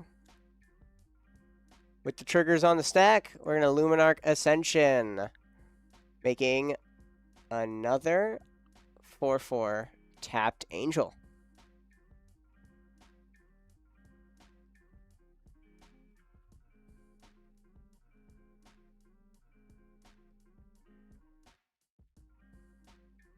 Looks like a lot of these, all these Angels are probably going to be going over Dax's board in order to keep his life total nice and low for Cody. With the Zern Orb out, he's going to be gaining a lot of life, especially with the whole idea of cycling lands to the battlefield in the graveyard, Aftermath Analyst stuff. We're going to pitch a whole bunch of cards. All these are going into exile. I'm going to pass the turn back to Cody. A lot of mana up. Clarion Conqueror gone, so Soul Ring's online at least.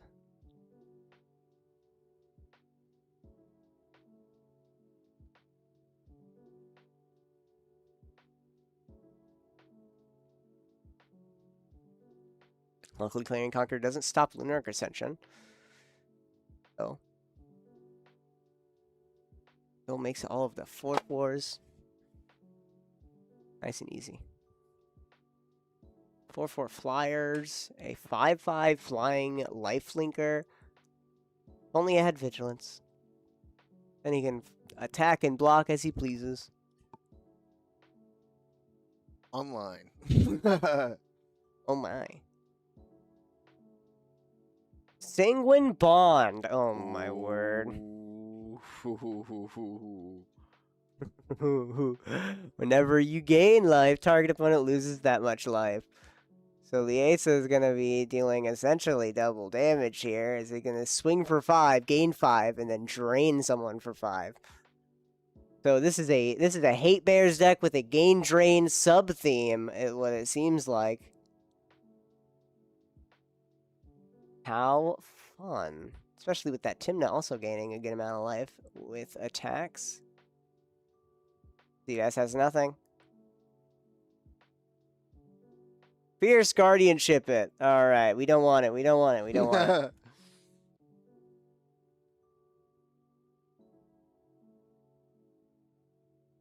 Paying for Thorn and Ristic. Moving to combat. All of that's going at Dex. It's 13 at Dex here.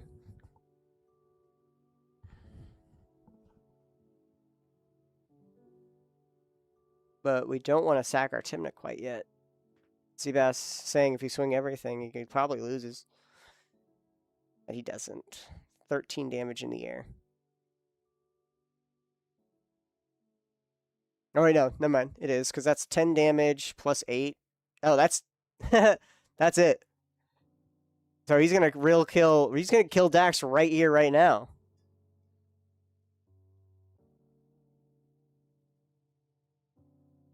Rob has protection, so Seabass is probably going to be getting these 3 creatures here.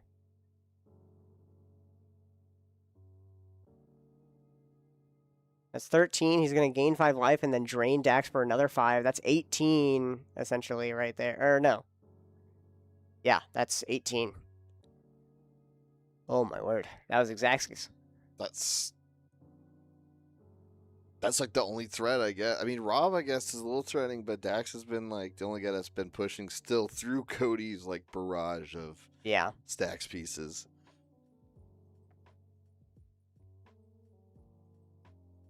All right, then we're going to swing 2 creatures at Seabass as well. Oh, and we're blocking them.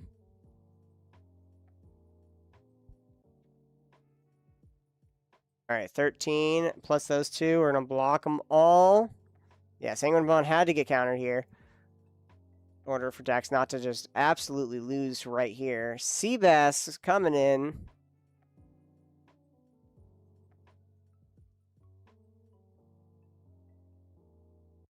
Seabass takes it, of course. Everyone's down to such a dangerously low number.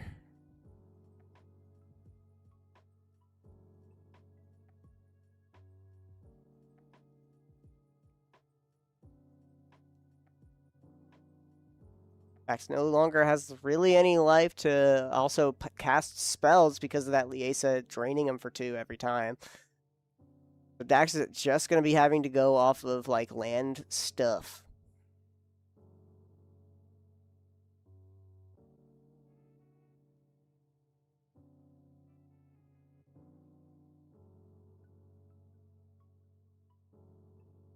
Rob's end step, or on the end step of Bad Guy Cody's, we're going to untap the One Ring. Then tap it to draw 2 cards.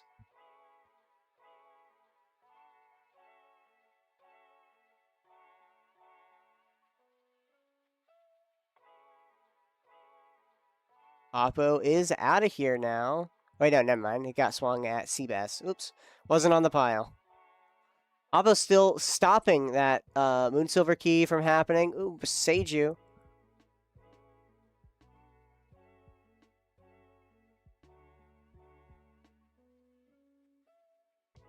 Seiju the copy enchantment of Ristic.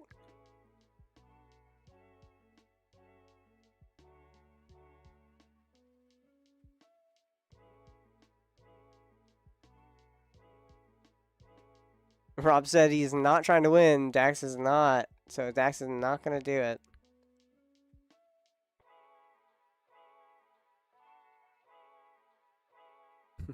Dax just free flashed a Boseiju. But to be fair, we already knew it from the bounce land.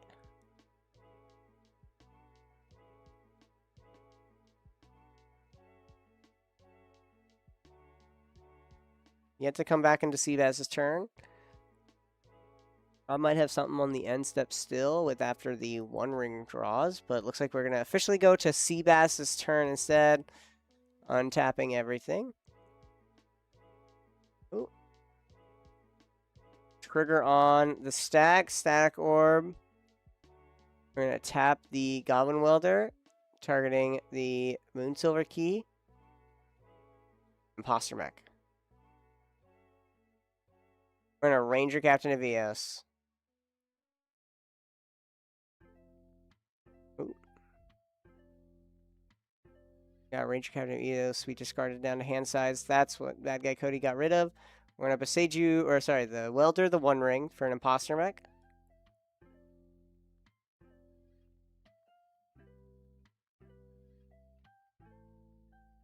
And an Op Agent, we're going to be getting.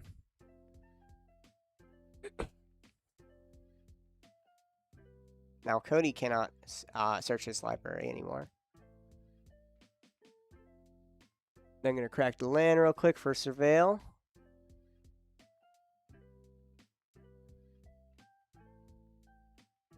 So somebody tutors, do they both get to look through the person's deck and take a card? No, you choose. You choose which replacement effect gets it. Oh, okay. Yeah, you choose who controls you.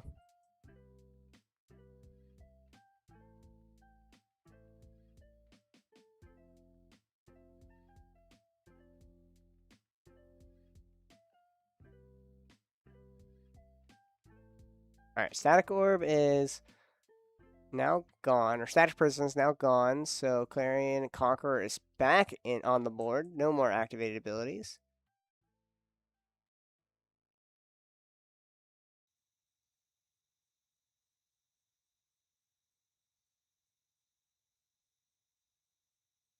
Seabass might be able to get something going here now, if with his one spell. He has kind of a way to go infinite with combats, but that's about it. Maybe this is the time where he actually does Satya things rather than just Jeskai good stuff. Yeah. He's gonna do the thing finally, guys. Hold on. Maybe. Oh, we're gonna pay some life. We're gonna plus a Phyrexian Metamorph.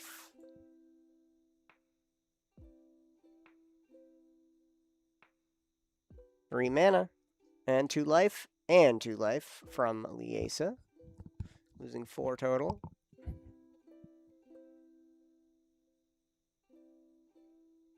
What's it coming as a copy as Seabass?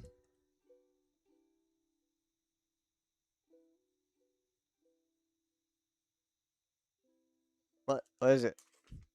Is it Timna? Might be a Liesa.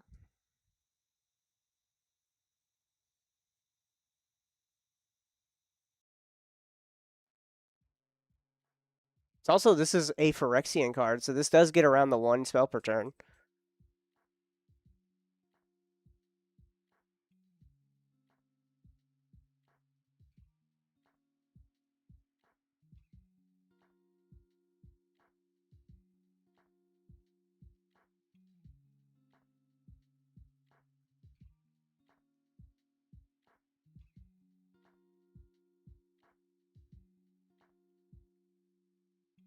Does it come in tapped even though it's a clone and it's not a Phyrexian?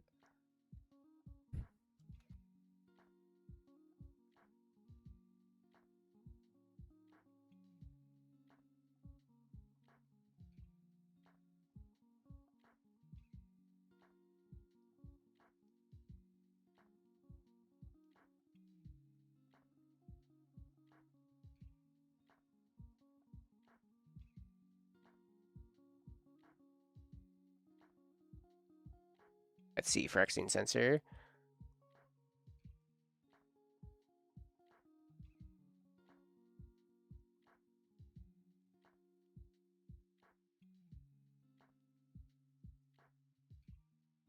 So I think that Phyrexian Metamorph does have to be entered tapped. So we'll see how this goes, because if Phyrexian Metamorph is stays untapped, I don't know. I think I might have to call Judge. Not too sure. Probably not. Surveillance cam for Robin is over. Yeah, surveillance cam could really easily, Goblin Welder, fun stuff. But Clarion Conqueror is still back on the field. So activated abilities of creatures, artifacts, and Planeswalkers cannot be activated. So Goblin Welder's back to being shut down once again.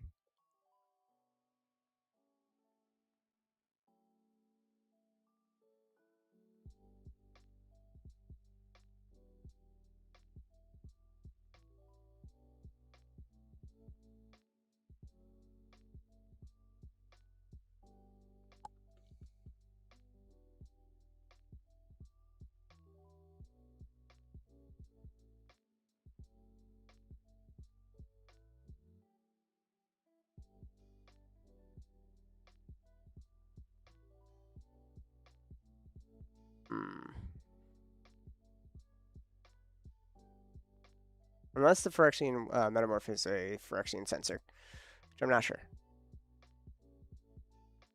I'm going to go double check with them. Yes. Make sure.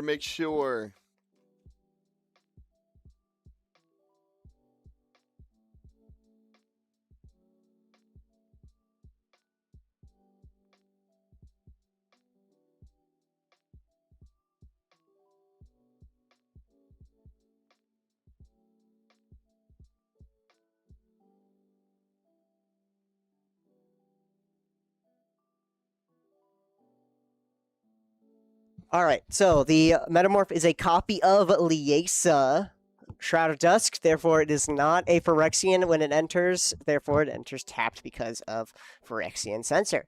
Phyrexian Metamorph is only a Phyrexian on the stack, and if it copies a Phyrexian, so it still gets around the one Phyrexian spell per turn, because it is a Phyrexian spell. Mm-hmm.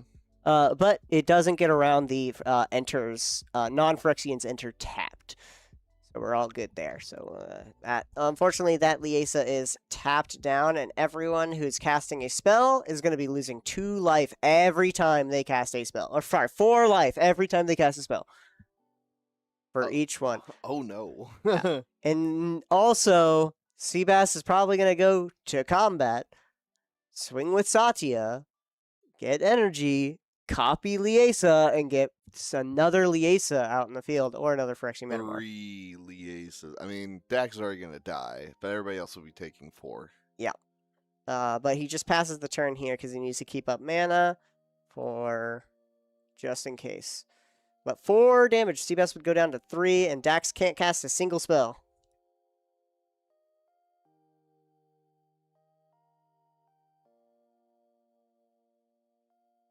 Dax said, pointing at Seabass, you have a handful of crap that does nothing.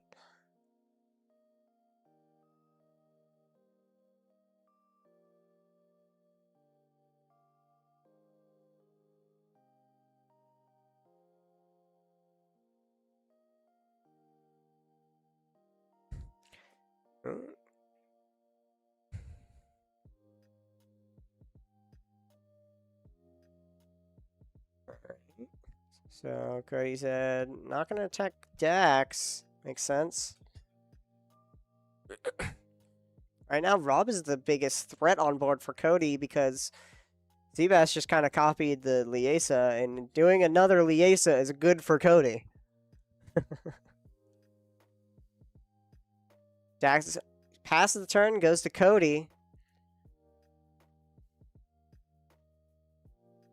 This is pretty much game here. Cody's just going to swing in at Dax for a whole crap ton. Or not even crap ton, just swing with Clarion Conqueror. And then swing to the 2 4/4s at Seabass, and then everything else at Rob. And then he kind of just waits it out and starts Hate Baron.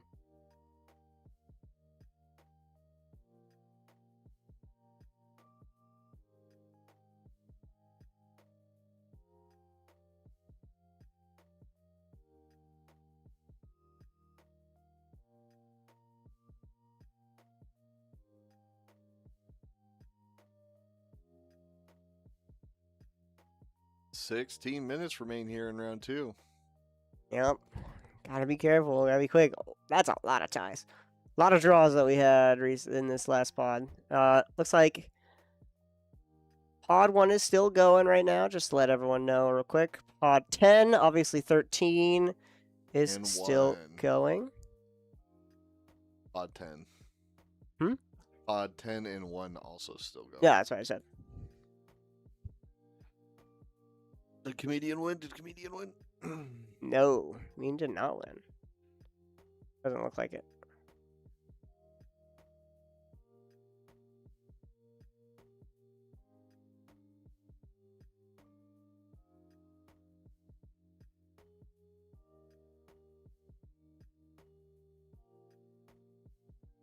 Dang, Gustavo took him out. Yep. And he took out Drew, too. Dang, Gustavo. Yep. What's that? Seabass tapping some mana, playing a Orum's Chant.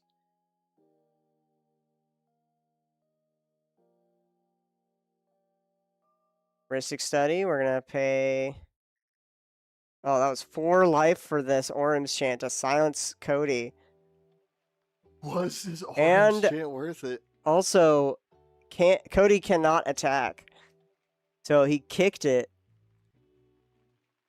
That way, Cody doesn't come in for an attack.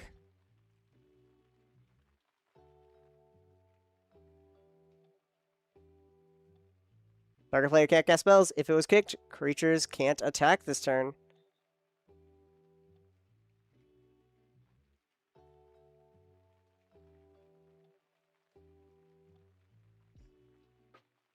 Yep, and unfortunately he doesn't have it, so he can't even kick it. Pays 3 life. So he... What's going on?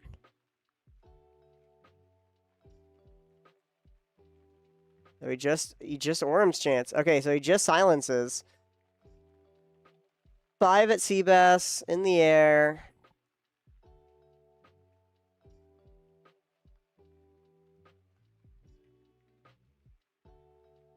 And then send Dax and 1 creature over there, and then a... The second Oh one. my gosh. 1 4/4 over.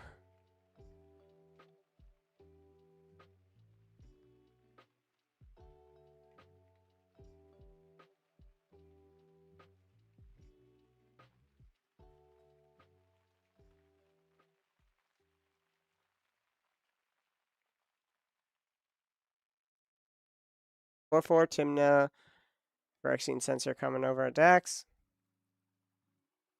Or sorry, at Rob. A 4/4 and a Clarion Conqueror coming in the air at Dax. And then Liesa and a 1/1, I think, coming in at Seabass.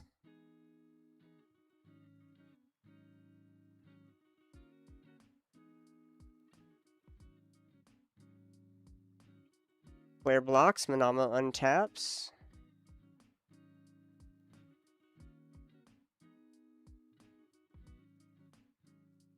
Phyrexian Metamorph. He's going to block.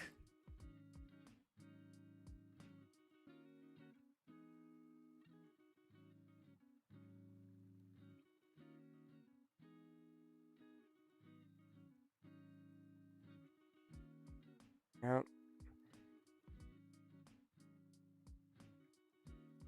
Do we want to double block this sensor? That is currently what Rob is thinking.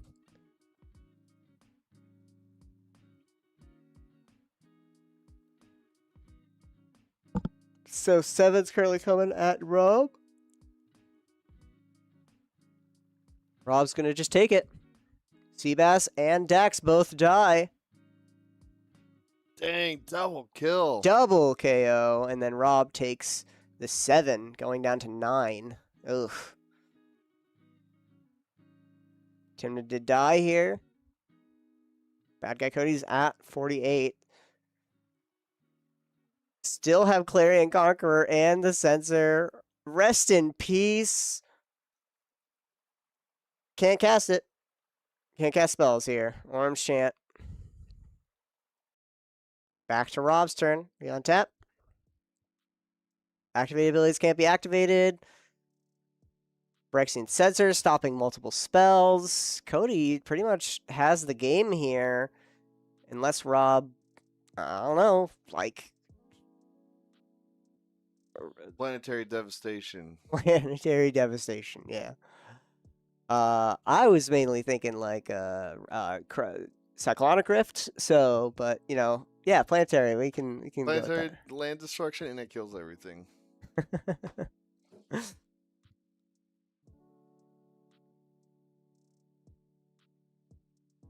Right. Gonna swing with the Timna. Gain 2, lose 1. Draw a card.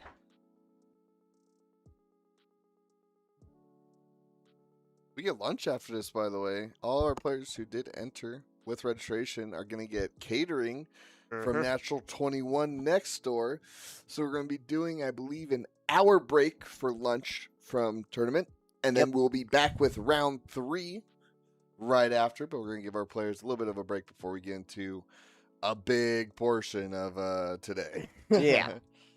Well, and also we're gonna take a bit of a break between before the top cut, and Rob scoops it up.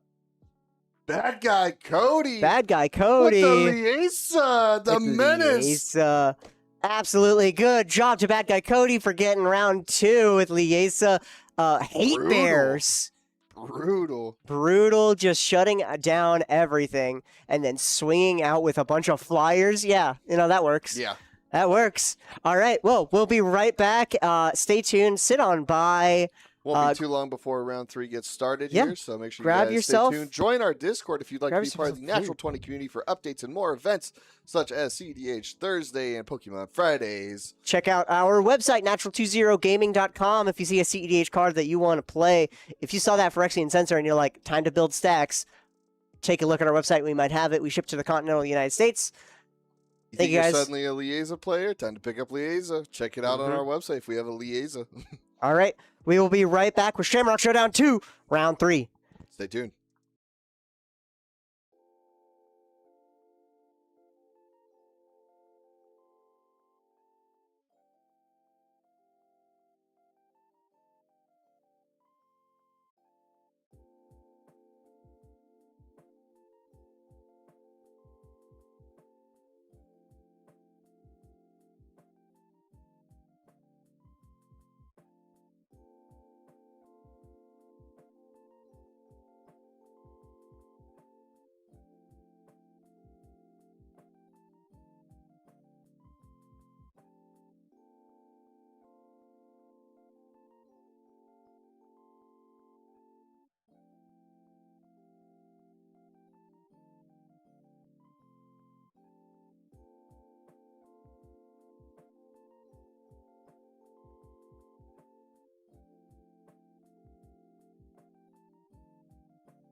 Alrighty, everybody. Welcome on back to round 3 after a nice and long break here. Lunch break. We are back here with everything ready to go. We have Kent, aka Nobody, in here. I'm gonna real quick just fix that up. That way we can. I'm not calling someone by their unofficial. No, you're good. Unofficial I don't nickname, know. Their name alright? didn't show up as Nobody on the top tag. Oh, I know. We have some funny gamer tags for sure. We're gonna start up a prediction. Good luck to our players here today as we have a good sized pod. We're gonna real quick. I'm gonna be able to see Johnny play for realsies, like seriously. There we go. What was that? I'm excited. I get to see Johnny play like seriously for once. Oh yeah, he's actually like real CEDH deck, Yes. sort of. Well, let me introduce you guys to the players. We got Kent. He's not a regular. He doesn't come here too often, is this but he guy? is here to play in our funny little Traveler, 7K. welcome in. Welcome in, Traveler. He's playing Kinnan Bonner Prodigy. This is the second time Kinnan has gotten first seat, as we had Kinnan round 1 as well with Orion. So now Kent is here with Kinnan Bonner Prodigy. Right next in seat 2, we got Johnny Combo Player. I know that guy. He's really cool. He's a really cool guy. He also is a regular here. He has won some tournaments, as you can see. And he's playing Treebeard, gracious host. We don't get to see Johnny Combo play often. Absolutely. So this is a treat. Johnny Combo doesn't play too often on stream, but 4 mana 0/5 with Trample in Ward 2. When it enters the battlefield, create 2 fruit tokens. Whenever you gain life, put that many counters on target halfling or tree. Got a fun little altar for it as well. Kahan over across the board with Rogsai. We saw this win round 1.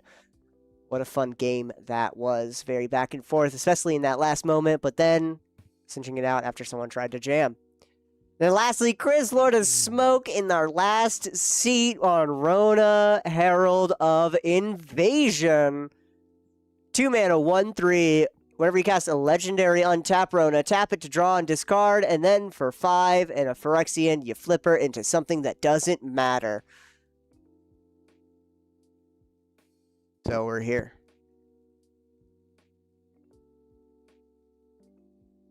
We are live on Twitch, Kick, and YouTube. That's what they're talking about right now.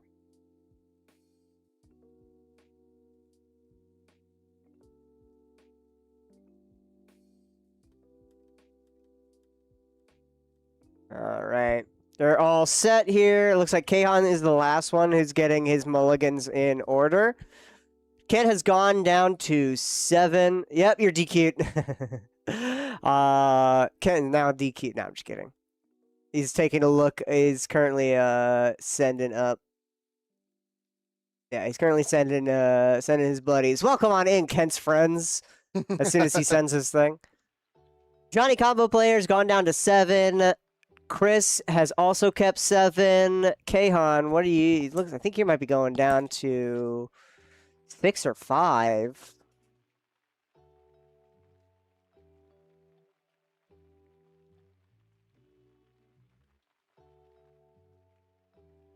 So we're gonna be finishing on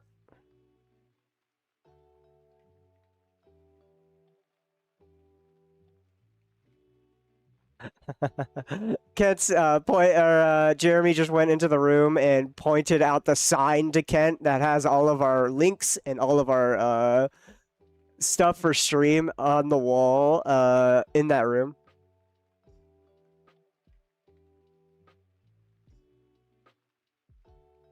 So we're just gonna get that in order that way. Welcome on in, Kent's friends. Good luck to Kent. He's first seat on Kinnan. Our feature match, table 4 here. We got some winners in here. Kent was looking to share a stream with his friends and stuff. He's like, they're trying to figure out the name, and I walked in. We're all ready? Walked in, and I just pointed at the poster, and they're like, oh! Yeah. That's what I told them. I know exactly what you're doing. Kaon's gone down to 5. Ooh. All right. We are starting out with a Trop into Birds. Woo. Johnny Combo Player going on in. with an Ancient Tomb, with Balin's Tomb, and a Weathered Runestone. This is going to be stopping some people in their tracks. Weathered Runestone has 2 mana, non-land permanents, cards in graveyards and libraries can't enter the battlefield. And then players can't cast spells from graveyards or libraries. This is stopping Kinnan immediately. Oh, yeah. Kinnan no longer is able to spin in. We move over with Kahan with a Springleaf draw and a Roger. We also are then getting a Waterlog Teachings. We're flipping it on over to the land side. Just so you guys know, Chris Lord of Smoke's got that smoky sleeves. You know how it is. Got to have that smoky. Smoke. Chris Lord of Smoke. It's exactly what he is. God, if he still had like full smoked sleeves, like he used to run all of his smoky sleeves front on the with the smoky on front. So he's playing the dark side. So yeah, so it's kind of funny. Rule of Law effect happens. So 1 spell per turn. We're gonna be here for quite a while. Kaon is now shut down completely. With 2 cards. What's that? 2 cards, Johnny has shot down half of the players at the table already. Pretty much all of them. Oh, all of them. Yep. Yep. Rule of Law shuts down every single one of them. Right now they're currently debating on we need to stop this Rule of Law from happening. This is the most important thing. This is his win con.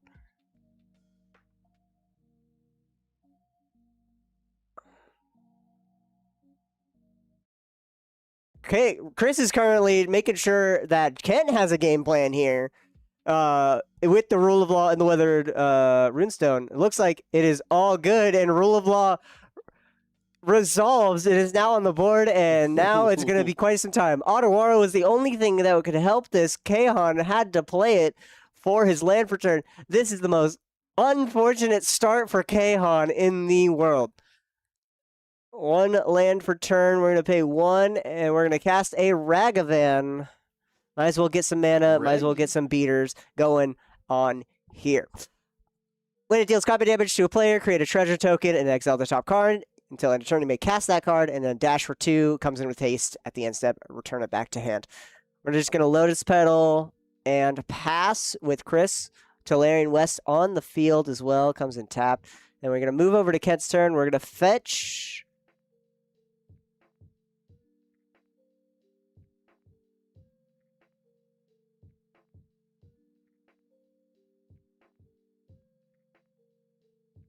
Let's take a look, see what we're getting. We flip over and we see a Flesh Duplicate on top. We're going to shock in a Breeding Pool and pass the turn.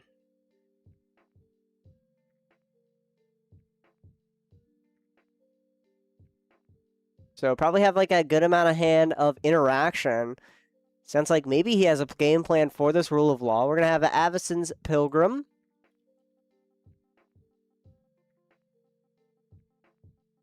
One mana Dork that taps for a white here. Color fixes. I'm going to swing Ragavan.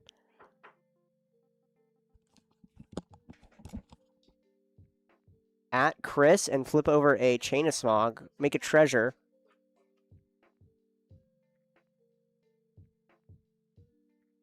We can cast it, I believe. Read the rune, so it only stops from graveyards and libraries, not from exile.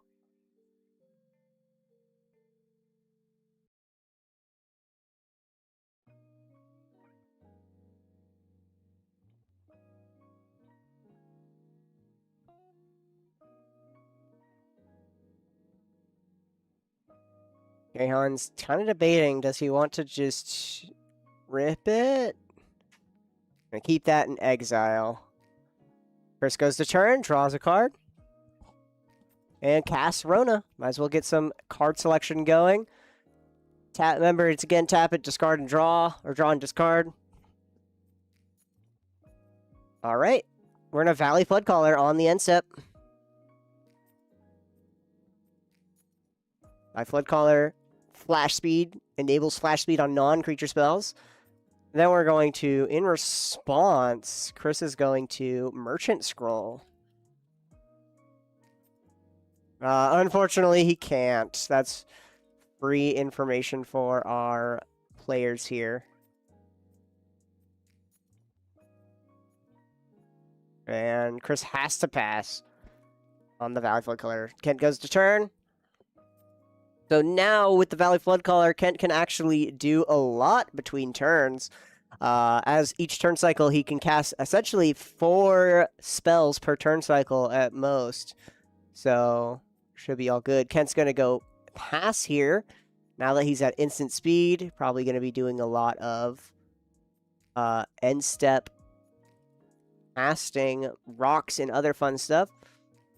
And then start with Kinnan and flipping and spinning Kinnan, because that it does. Unfortunately, Weather Rootstone does stop Kinnan. But if he has the one answer, then he can get around the rule of law. Okay. So there is a way out here. Yep. Treebeards comes on down. Kent is asking, what is Johnny's deck trying to do? What's going on? And Kaon is just lifting up Treebeard and giving it to Kent for a second. And then we're going to make 2 foods on ETB.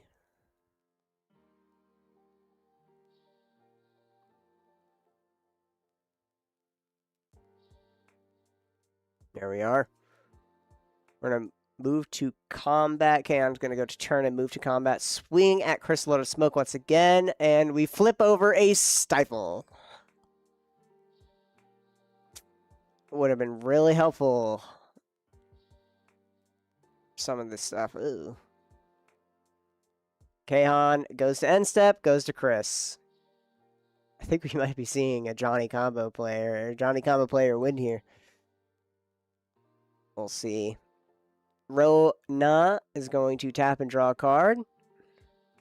Then discard a Manifold Key.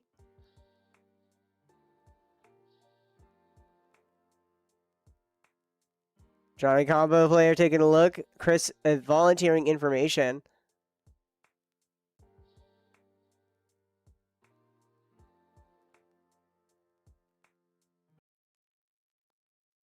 Johnny combo. Chris said Johnny suspected that only going to be targeting Johnny with this, whatever this card is. And then Chris said, no way I'm targeting this or the other thing. Who knows what card it is, though? I'm curious. I think it's a Praetor's Grasp, I think he might be thinking. A little grasp in action.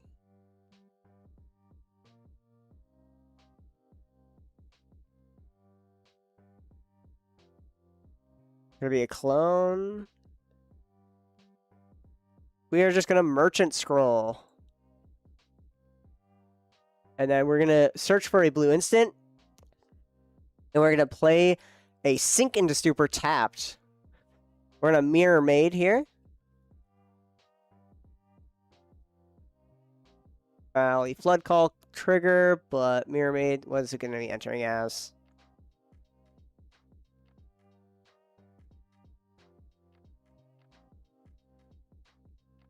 Is it another rule of law?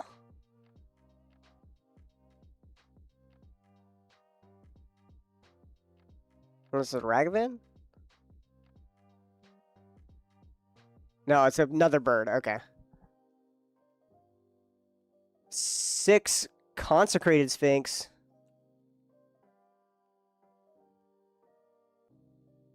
Wait. Oh, he made it as a... What's Valley Flood Caller? Why is that being tapped for mana?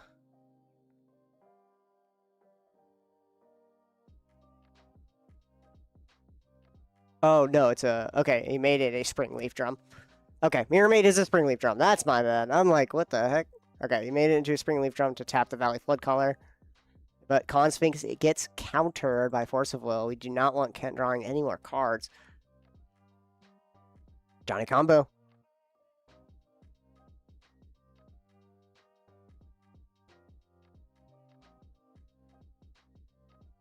Got Treebeard out and life to gain. That way we can get our Treebeard up to nice and big ol' power and start swinging in with our trampling Ward 2, by the way. I don't know if you saw this, but Treebeard has Ward 2. So everything costs a little, 2 extra mana in order to target it. We're going to cast Heliod.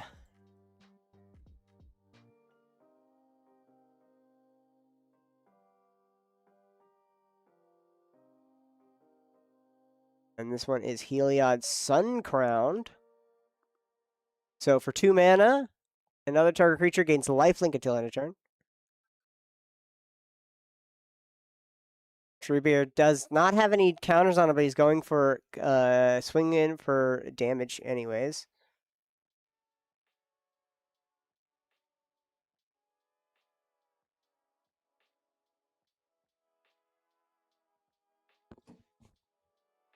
Kent talking about an interaction with Neil the OG playing Ratadravik.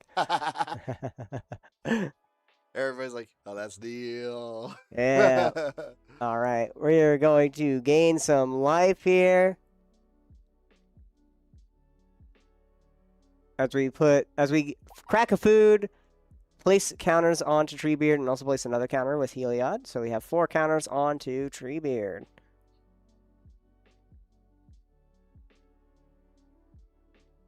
Move to combat. Kaon swings at Kitten. No blocks. We're going to make a treasure. We're going to flip over the top card. It is a Chrome Mox. Kaon might be imprinting something into that Chrome Mox.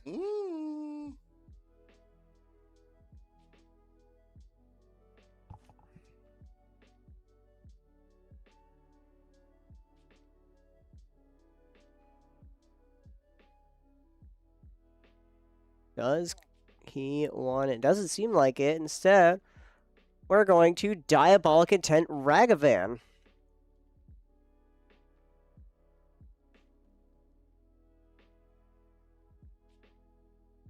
We're going to get a funny little card and pass the turn because that's a 1 spell per turn. We got 3 treasures up, so we probably have most likely a bounce spell of some kind.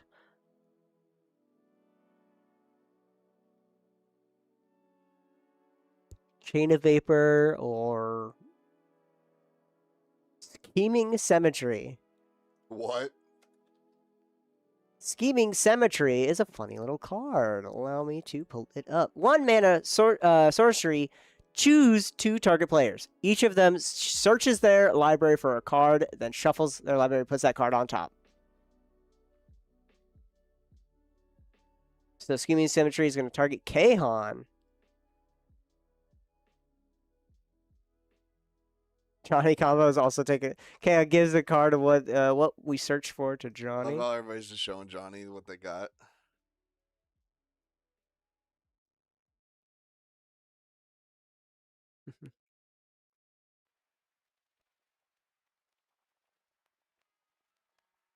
Kent says he'll get a land. And then, okay, yeah, it's going to be Kahan. Kahan and Chris are going to start searching.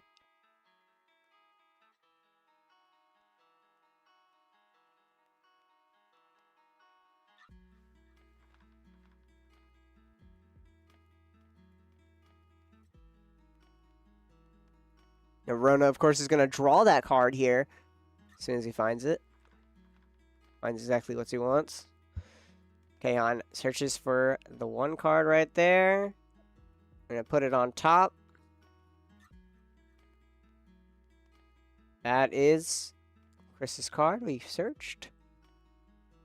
I'm going to shuffle on up.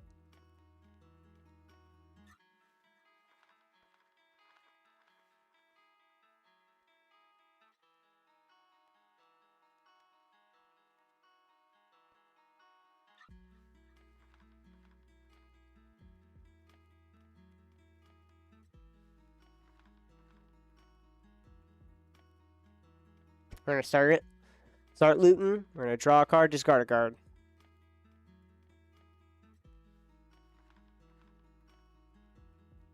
we're gonna discard a Dispel and play a land. That was apparently what we searched for with Scheming Sentry.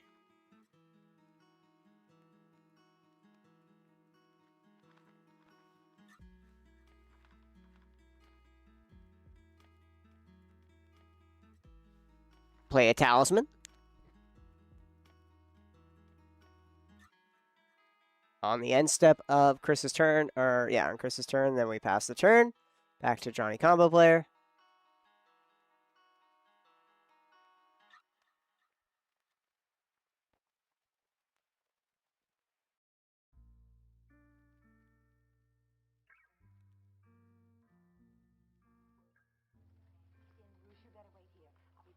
Because Birds is a bird, obviously, our Otters actually untaps it whenever we catch a non-creature. Leonin something. It's Leonin, not Arbiter. It's Leonin Elder. Whenever an artifact comes into play, you may gain 1 life. Any artifact. Food tokens. Treasures. And food tokens. And your opponent's stuff. Food tokens. And food tokens. And treasures. Treasures. And food tokens. Right now, our big old tree bear is a 4/4, or sorry, a 4 big butt. He's 4/9, 05 at base.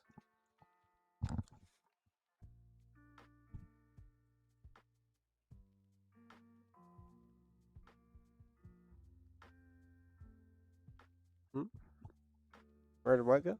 Our dashboard. Oh, whoops.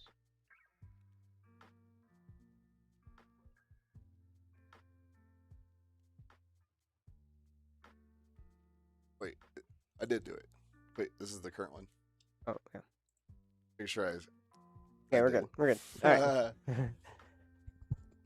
All right.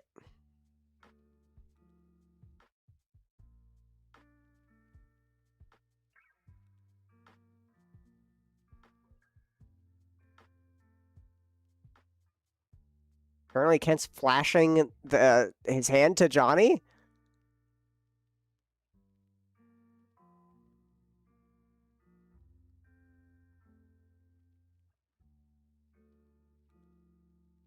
I think right now Johnny's swinging at Kent.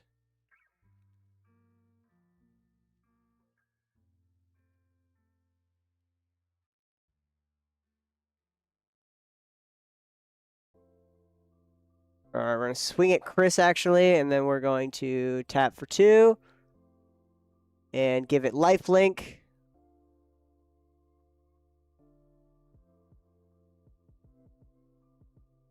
Seven altogether. We give Treebeard lifelink, and then we sack... Or no, sorry, so we just sacked the food.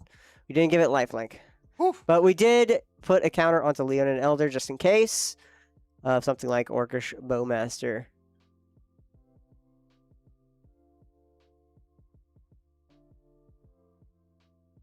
If you guys are enjoying the stream, make sure you guys drop a follow to us, Natural20LV. Maybe drop a sub to your favorite, local gaming store as well. But we get to 300 followers. Also, go ahead and try and join our Discord, Join our Discord community. Check out our website. Do it.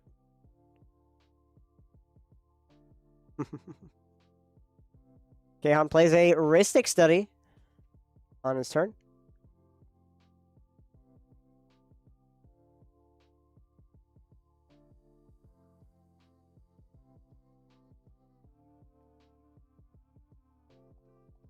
Rhystic Study.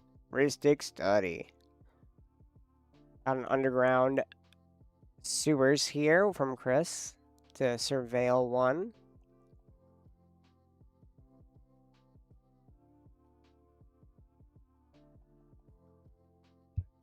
Undercity sewers.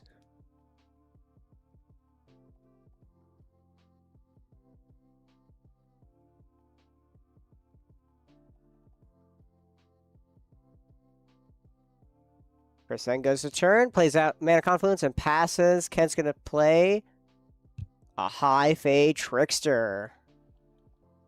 Ooh. Another Flash Enabler. Alright, well, again, we're playing on everyone else's turns again, but this time all creatures can be used. All creatures can be cast at instant speed. Everything is at instant. We've made it instant. Mox Amber. He kept saying I should have flashed that in. Oops. Chaos. Kahan says, do I draw? Do you pay the 1? Ken told him, as long as you show me what you draw, I can let you pay the 1. Interesting. It's a Rain of Filth. Useless in this board state.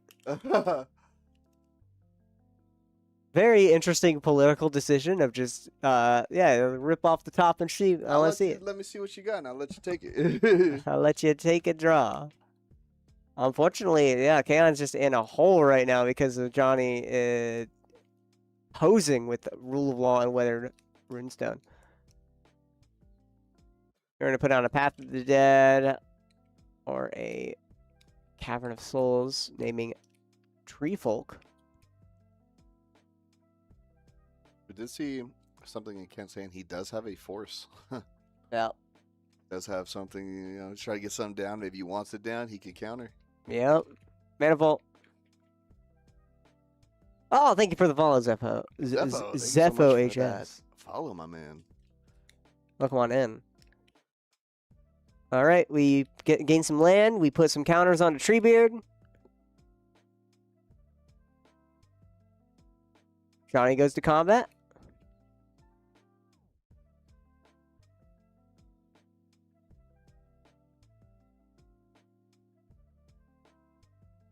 Where are we swinging? Right now, Johnny has absolute control of the board state. The only worry right now is Kent having, flashed enabled. He's able to cast essentially 4 spells per turn cycle.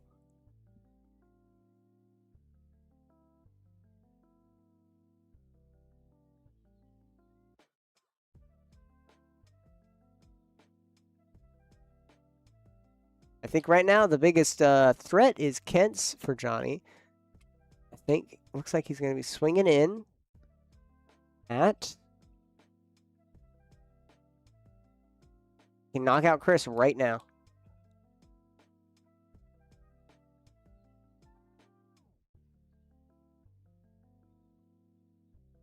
Swinging in at Kent here.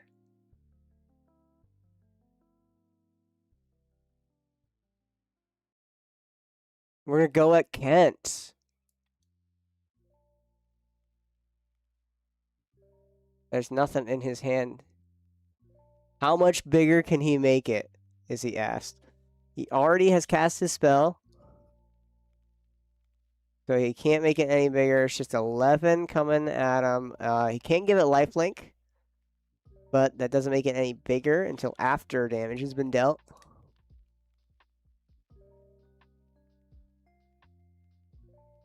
Imposter mech in hand.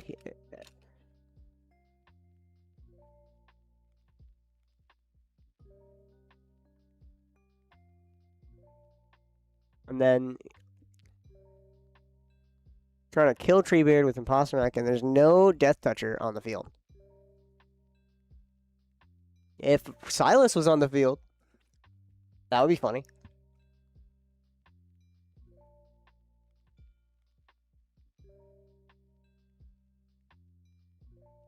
Imposter mech is not the go here, unfortunately. I don't know what he copies other than Treebeard to get a big old butt. So, let's see.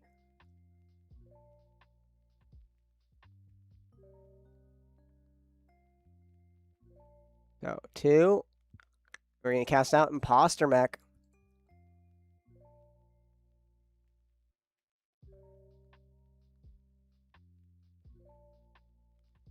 Down draws a card.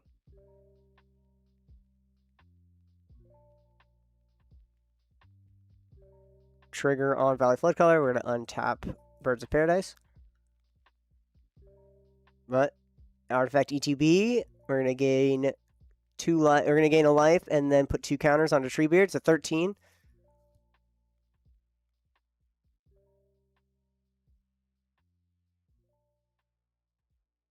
Oh, he's going to make it as a Treebeard.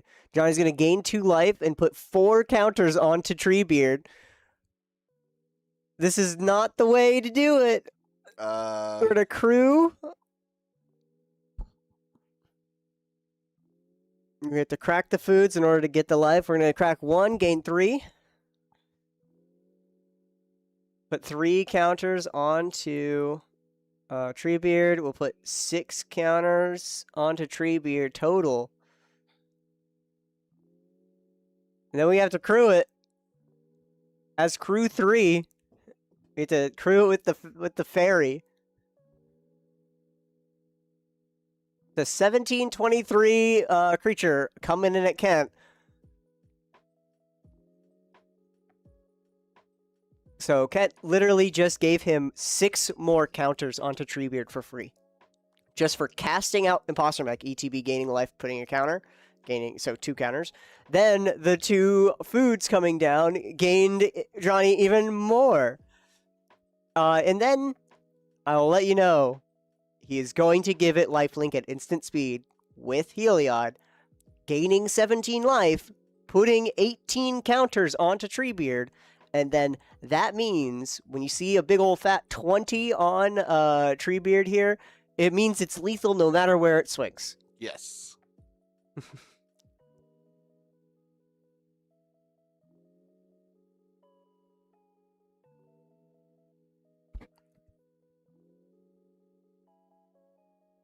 So we're gonna crew up the Imposter Mech here and boink. Yep. Takes it. How does he crew it? 1 second.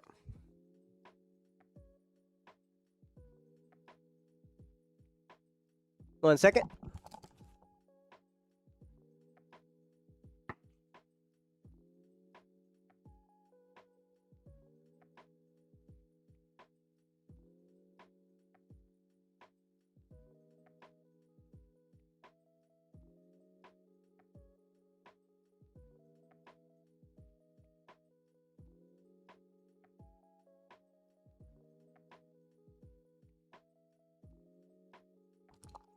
Did the valid flood collar, but Chris like, can we get 10 seconds for that? Hmm? Chris like, can we get 10 seconds back for that? no.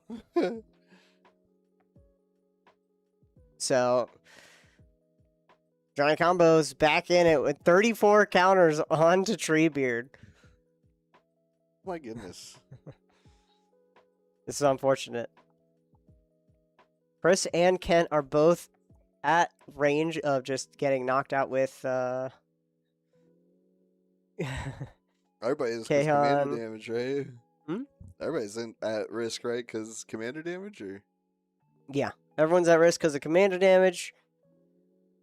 Doesn't matter what, they have to just like somehow get rid of Treebeard. Kahan here he's out of the game.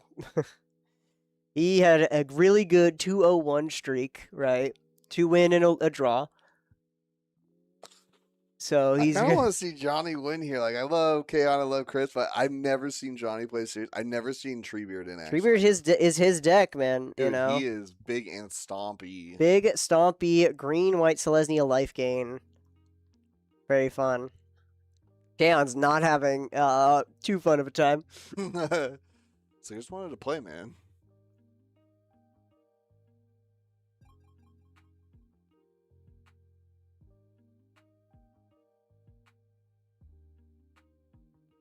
The only thing that can really help right now is if we had some board wipes.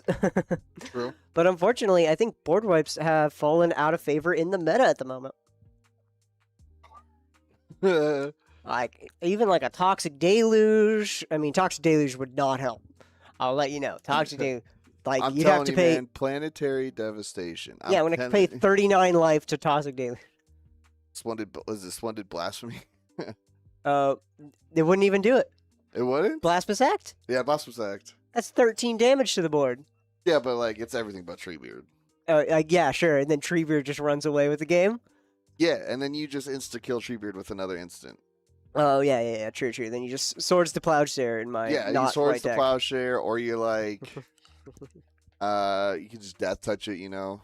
Mm-hmm. Or you could just stand up, grab the card, and eat it. I see a misdirection and a force of negation in Kent's hand. Could he beast within? I mean, he could besage you, right? He could besage you it. Uh-huh. All right, we're going to Infernal Plunge Rog. Infernal Plunge, 1 mana, sacrifice a creature, add 3. Daehan's going to, of course, accurately set up his mana.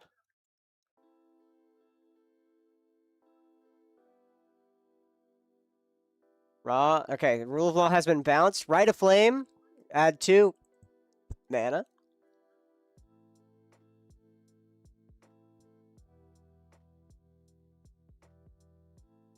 He has to kind of go for it right now. Kaon has to go for it. He needs to make as much mana as possible and back for a black. Use the black, and we're going to cast Reign of Filth. Reign of Filth, as you guys know, it's 1 black. Each land you control has sacrifice add to black. We're going to tap it for a blue. Sacrifices 1 land to have a black. He's going for it. He is absolutely going for it. Go for it. Cabal Ritual. We're going to add 5 more mana to our mana pool. 5 black. We do have Threshold. Kent has 2 cards in hand, Force of Negation, a Force of Will, and a Misdirection, so he can counter something. Valley Floodcaller, we're going to attempt to be cast.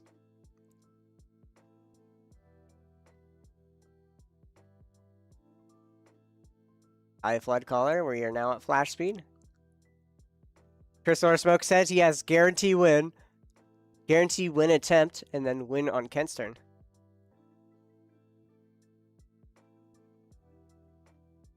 He doesn't know any split-second cells that deals with Jace, Wielder of Mysteries. Win the game if you draw a card with no deck here.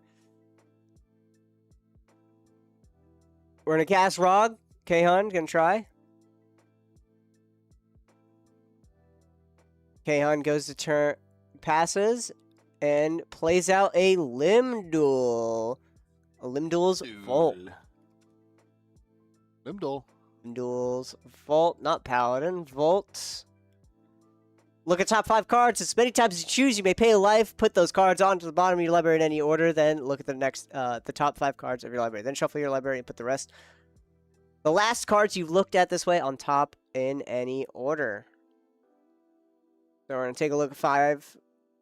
Take a damage. Every time we look at a new 5, we're going to take a damage. We don't like that.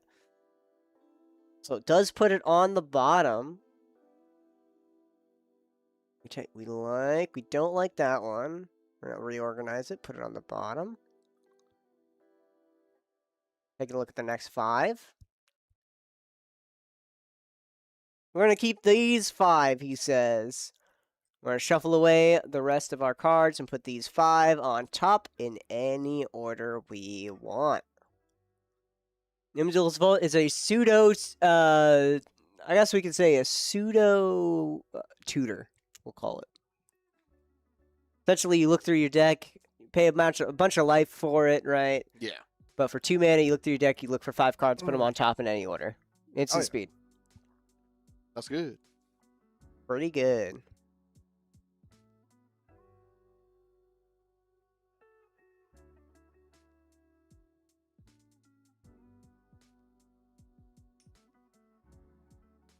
Alright, we put them on top. Just going to make sure they are nice and in the order he wants them to be. Alright, we've all set. We're going to go to Chris's turn. Untap, upkeep, draw.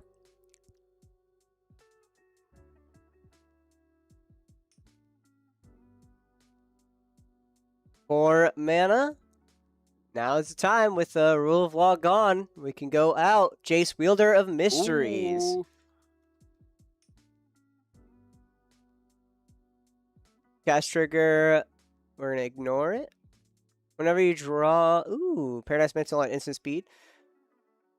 Draw a card while your library has no cards in it. You win the game instead. +1. Target player puts the top card of their library into the graveyard. Draw a card. Then -8. Draw 7 cards. And if your library has no cards in it, you win the game. Demonic Consultation.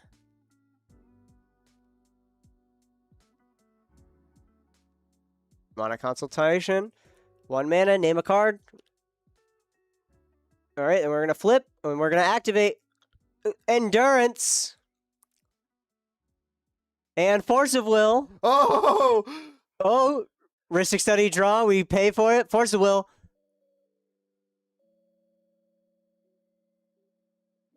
And then he's just going to tap Rona to draw a card with no library. Yep. And he can also just counter it. All right. Chris gets it. Chris, let us smoke. Seat 4. Wait, they draw? What? Did they agree to draw? They draw and shook hands. I don't know. He saw the win.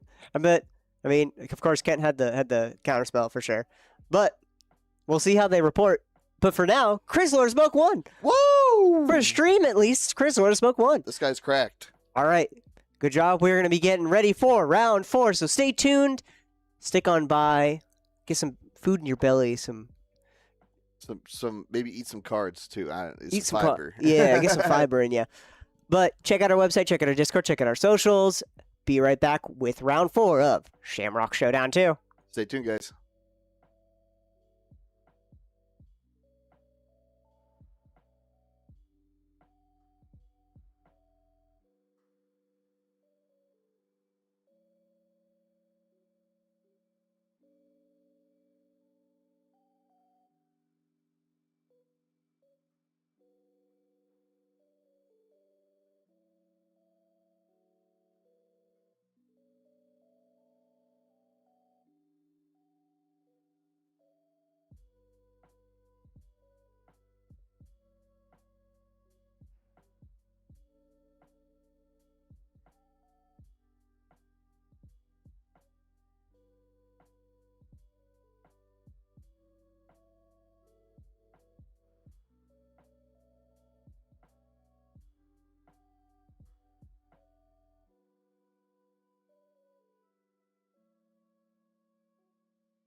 Welcome on back, everyone, to round 4 of Shamrock Showdown 2. Wow!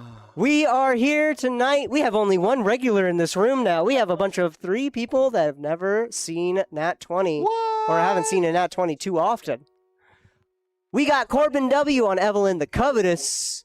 Of course, Evelyn the Covetous. Evelyn the Wonderful, I believe. Here we are. Let's pull it up. Here you are. Evelyn the Covetous is a Grixis 5-mana 2/5 flash. When it enters or another vampire enters the battlefield under control, exile top card of each player's library with a collection counter. Once during your turn, you may play a card with a collection counter on it if it was exiled by an ability control, and you may spend mana as though it were mana of any color. Nice and fun. Little bit of a control, a little bit of a thievery, vampires, and all that fun stuff. We got Yoshi Thrash. Oh, man. I'm just going to put up one Thrasios because we have a 3 Thrasios pod up in here. So we got Thrasios with Yoshi, Thrasios with Rograk, and Thrasios with Timna. This is the battle of the Thrasios plus a Grixis for fun. Interesting. Very interesting. I didn't realize that. Yeah, this is a 3 Thras pod. So let's see who has the better. Right here. Let's reset the timer. Why don't we? Here we are. We have 100 an hour and 20 minutes, 80 minutes total. Oh my god. Only round 4, Sean. It's not that we have so many more rounds to go. Oh yeah. But let's see. We have Gavin going down. No, not going down at all. Taking a 7 as we finish up mulligans here.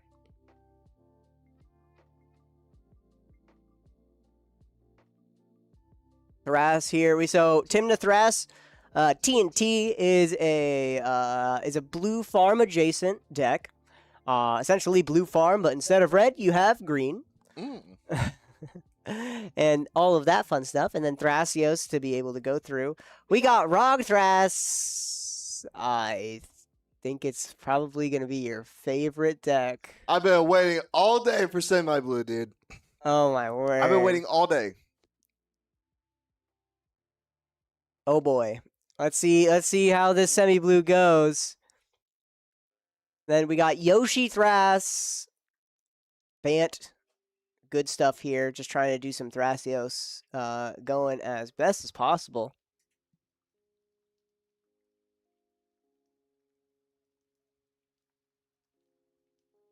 Corbin's finishing up. Looks like all of these players are finishing up their mulls. I think Sam is finished, but I'm not too sure what we mulled down to.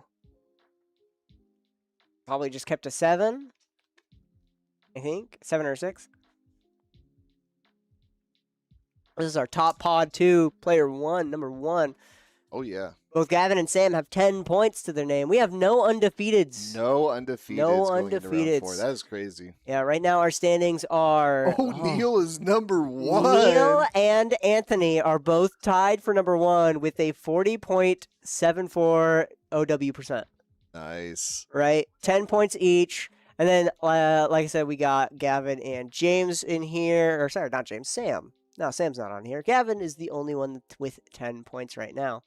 Sam's gone down to 6. Corbin's gone down to 5. And we're waiting on Ryan to finish on up. We're mulliganing once again. Sounds like going down to 4? Is our local Ryan not going down to 4? Are we dooming ourselves? To be fair, our top players are pretty Nat 20 repping, all right? Like, after our 10 points, our 7 points are even crazier. We got Chris, we got Kahan, we got Curran, we got Matt the Menace, STK, Gwendolyn. One of the coolest things, too, is, like, coming in and seeing how many of our regulars show up in, like, their jerseys. Mm-hmm. It's so cool to see everybody repping Nat 20. Repping the shop here. Whole bunch goes on down. Who's got 0 points? Who can we flame? Who can we flame for? Zach has 0 points. Yo. The boss has 0 points. Oh yeah, I was talking to Seabass. First off, too, real quick. Kent, who we had on last round, is one of the people, one of our Utah travelers. Apparently, he's from the Oh. northern Utah magic scene. So shout out to northern Utah if anybody's watching. Thank Heck you guys yeah. for coming and repping, of course. It's dope. I posted on some Utah. I'm like, yo, come play some magic with us, and it's dope to see some Utah peeps coming out. Mm-hmm. Also, Seabass is like Omega mad.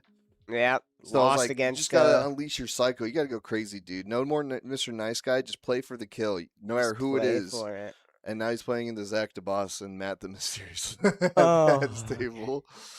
Oh man. Yeah, he has to win these next two in order About to even 16. get an idea of going in there.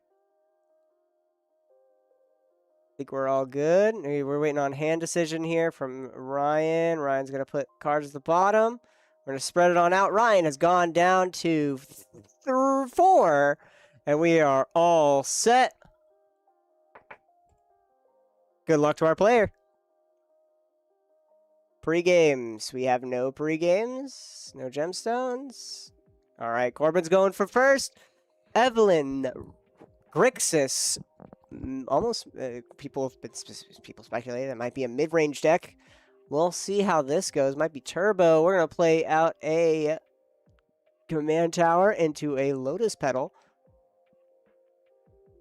And an imperial seal. I'm going to be searching. Down to 38. All these players here, first time in except for Ryan, so we'll see. Ryan's number 4. Repping the number 4 seat.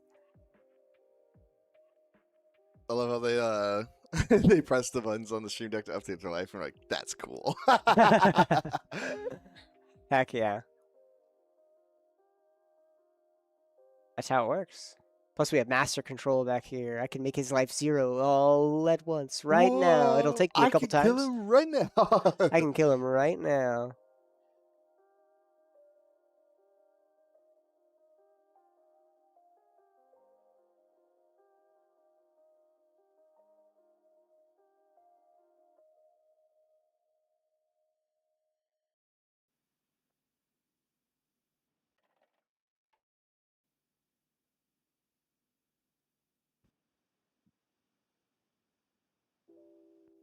All right, Ryan cuts, puts the card on top, and we pass the turn to Gavin. Very slow start here. Stock in a Temple Garden. A Chrome Mox. Imprinting a Ranger Captain of Eos. And Yoshimaru. All right. Time to put up a commander, Yoshimaru. Whenever another legendary permanent enters the battlefield under your control, put a counter on Yoshimaru, ever faithful. And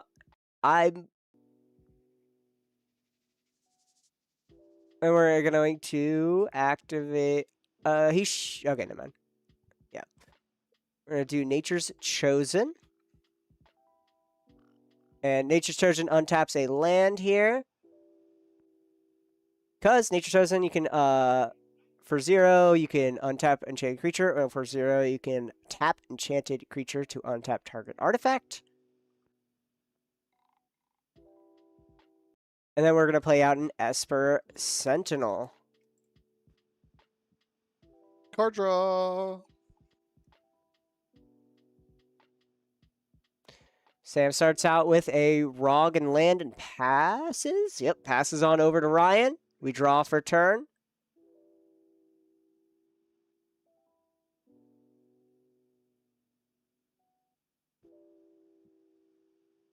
Play a Windstuff Teeth. And passes the turn. Over to Corbin.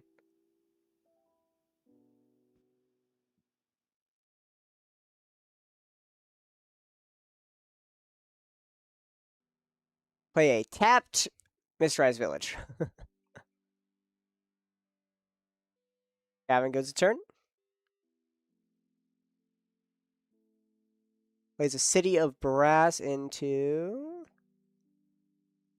Llanowar Elves. More mana. More mana. We're going to tap the dog to untap Temple Garden, untap dog. Then we're going to cast out Thrasios. ETB, trigger Yoshimaru.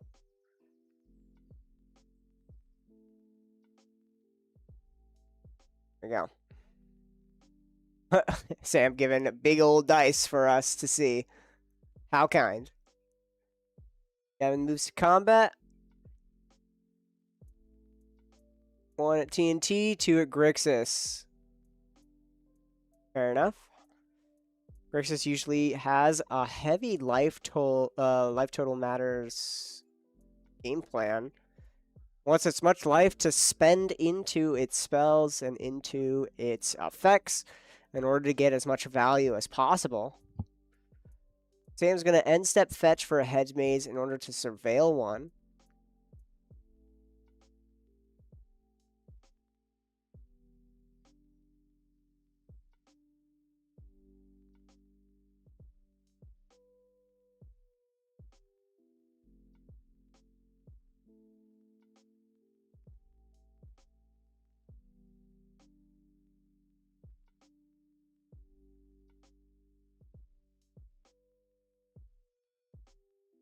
All right, we're going to bin the Dryad Arbor and go to turn.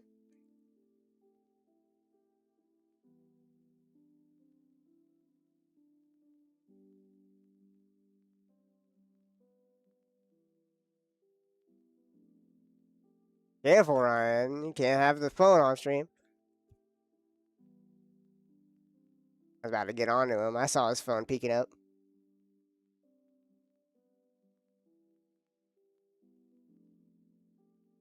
All right, Sam's fetching here.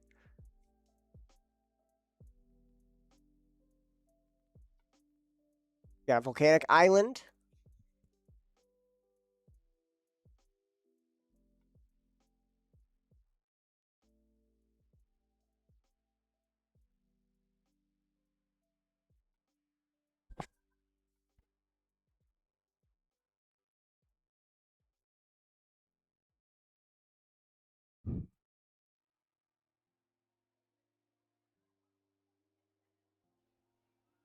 Sam has 2 mana available with a Roger, so he's probably keeping up a bunch of interaction in hand. We're going to go to Ryan's turn. We're going to end step fetch here, actually, before going, in order to probably get a Surveil land and see a little bit more cards.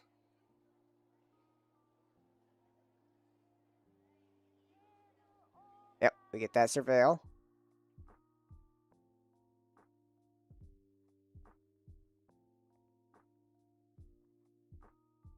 That's a Windswept Heath. Ooh, careful. Careful there, Ryan. Oh, my word. Ryan's got the nerves or something. He's I know, Ryan's a little apart. nervous.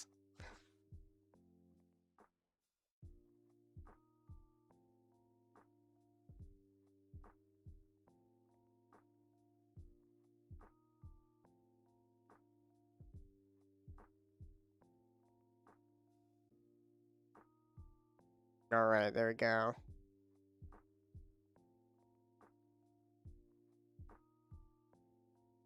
Got what looks to be a breeding pool.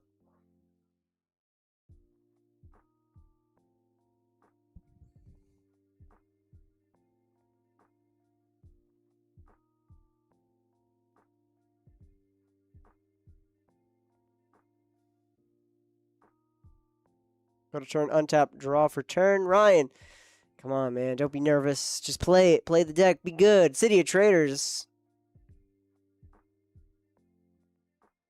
And then pass it the turn. Oh, nothing. Entomb. Esper Sentinel trigger on Gavin. All right. Entomb's good. We are going to search.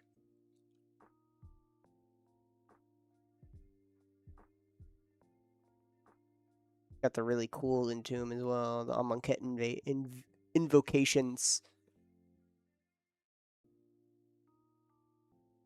And then a World Gorger is going to be entombed. Oh, man. We're playing a World Gorger deck? I love this combo.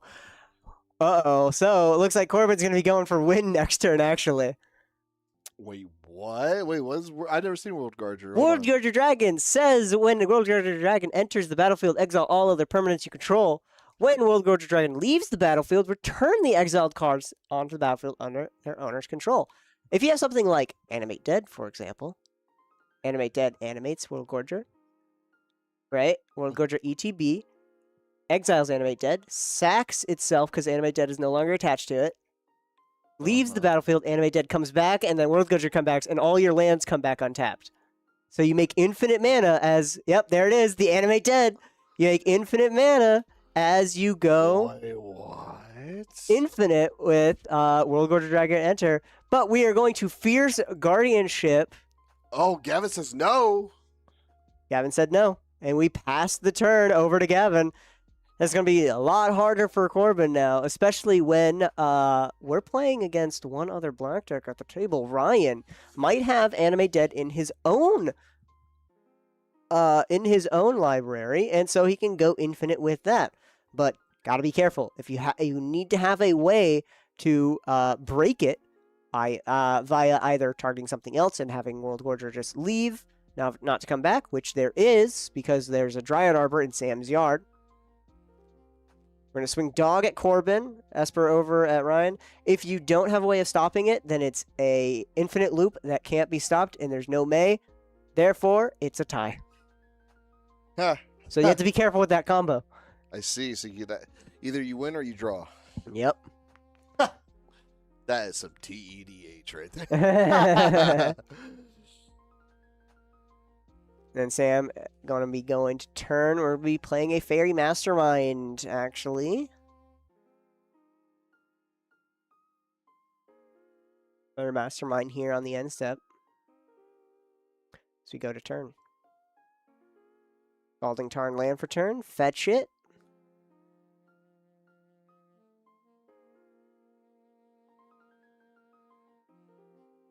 Gonna get a Trop. I don't know if Ryan knows that he has, essentially, if he runs Animate Dead, that he has combo potential right now, especially with Thrasios, because as you make infinite mana, you can just start dumping into Thrasios. Hard draw.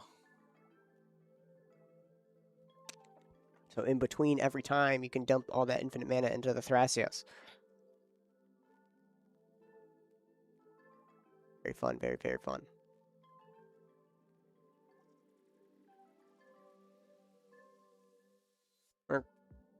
Cast a Green Sun Zenith for 2.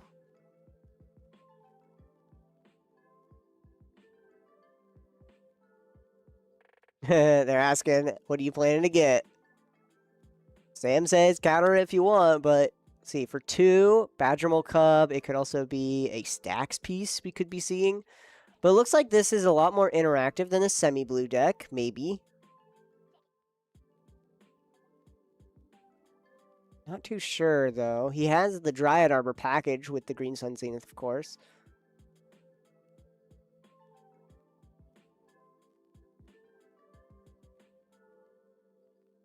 Hey, there's a Badgermole Cub.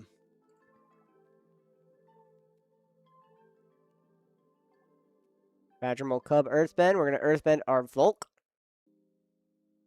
Counter on it. Green Sun shuffles away.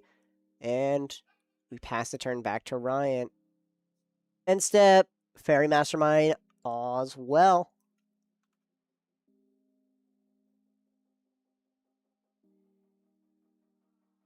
Draw a card. Come on, Ryan. We gotta rep. Advance that board state.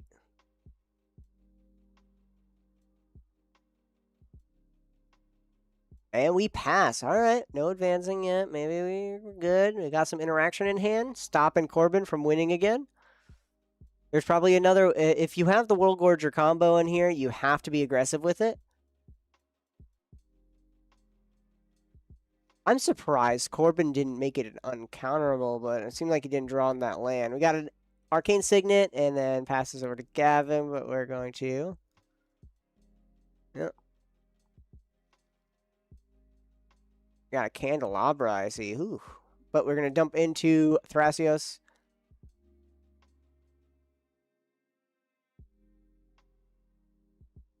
Gavin draws. Same with Sam. And then now to Gavin's turn. Yoshi Thras.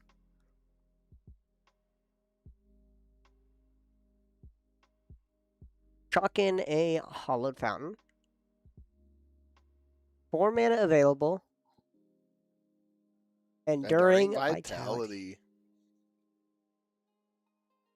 Yep, mana. Creatures now tap for many colors.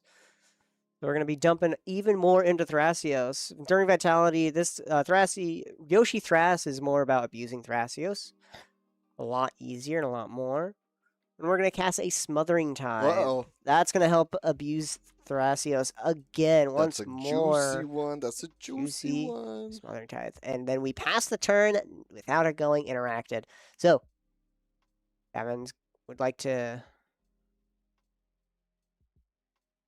Asking if we pay 2. Sam does not pay, and Gavin makes a treasure. 1 treasure.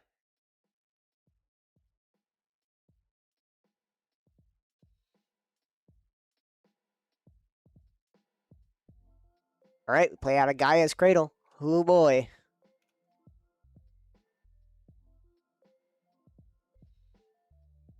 Yep, Gaia's Cradle. Unfortunately, without the Vegetables, he wishes that he could earthbend that Gaia's Cradle.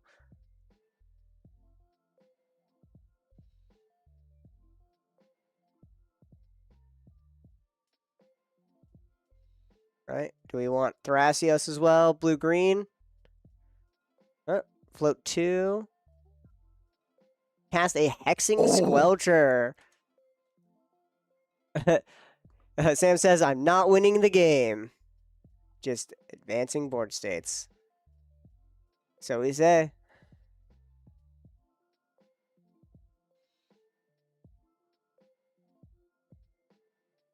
You tap for...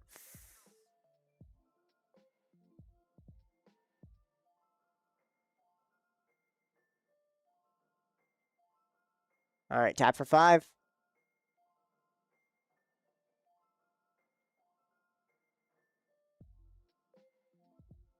One green, and we're going to play a Candelabra, but better this time. Candelabra of Thanos. X tap it, untap X target lands. This is so infinite, funny. right? No, because it taps. Yeah, you need a way of untapping the Candelabra. There's no way of untapping. Oh, it's a tap. I see. Yeah. So it just makes a lot of mana with Gaia's Cradle. It's just a double tap for guys. That's what. Until you get like a was it an unwinding clock or I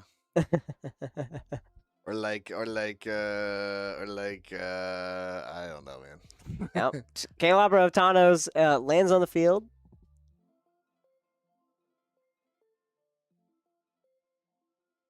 Never want to earthbend the cradle. 2 green. We're going to untap our creature land and our Gaia's Cradle. So that is netting us even more mana.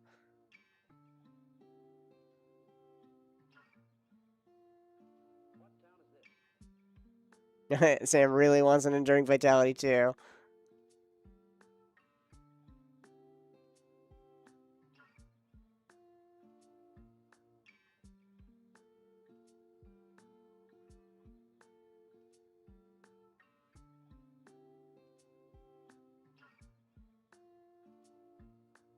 I was counting up. Both Gavin and Sam having cards that each other want.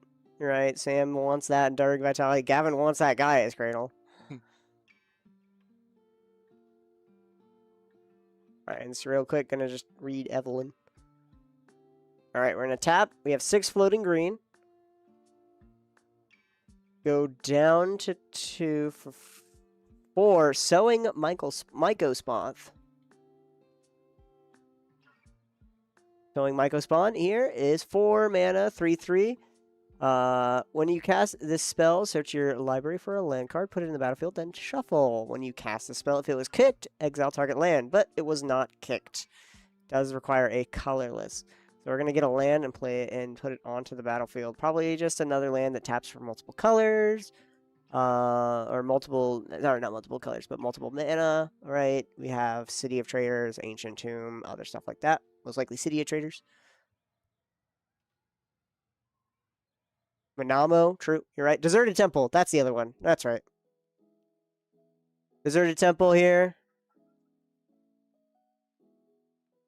Never want to Earthbend the Cradle. You can tell that to many of my players who Earthbend the Cradle all the time. Oh, yes. They will Earthbend that Cradle any day of the week, all right? It taps for 3 mana immediately with just Badger Mole and itself. And it untaps automatically for free? For free? Yeah, so we got our dessert. We're going to have 1 green and a blue. We're going to attempt to cast Thrasios. Pass on Thras. Use the 1 green, tap, and untap our Cradle. Tap for 7.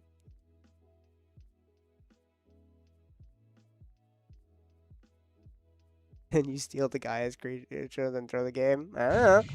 Yes. That'd be fun.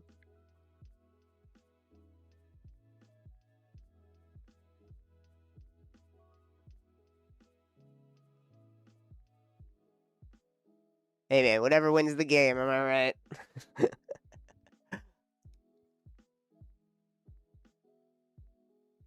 Alright, now we have a lot of mana in order to dump into that Thrasios throughout the given turns. We're going to be drawing a whole crap ton of cards. Ryan's turn. Go to turn, we're going to draw. Trigger Tithe. Unfortunately, Ryan does not quite want to pay right now because of how low mana he has. So Gavin's going to get 2 treasures total.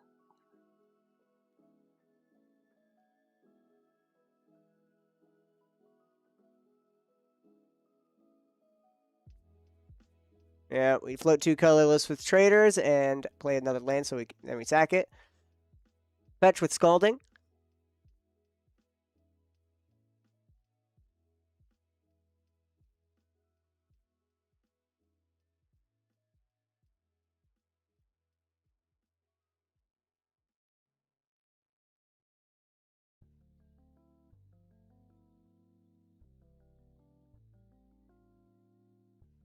Ryan is so far behind in this Thrasios race here.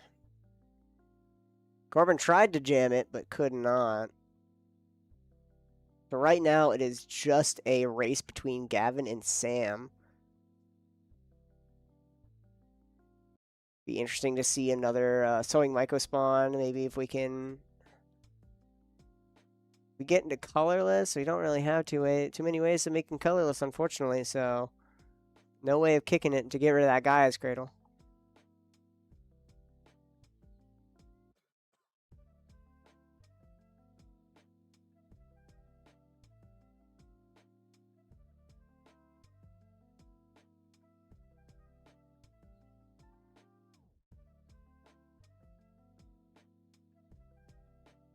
Ryan, what land are you getting? Just looking through your library now.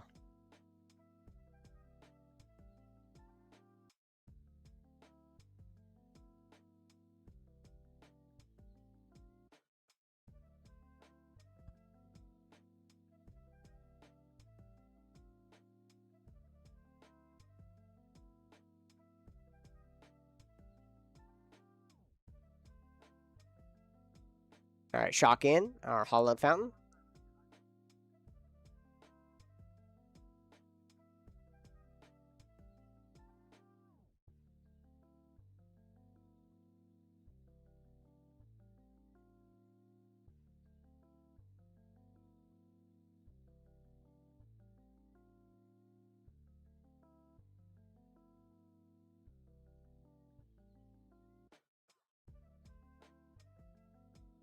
Corbin. With the 1 card cut.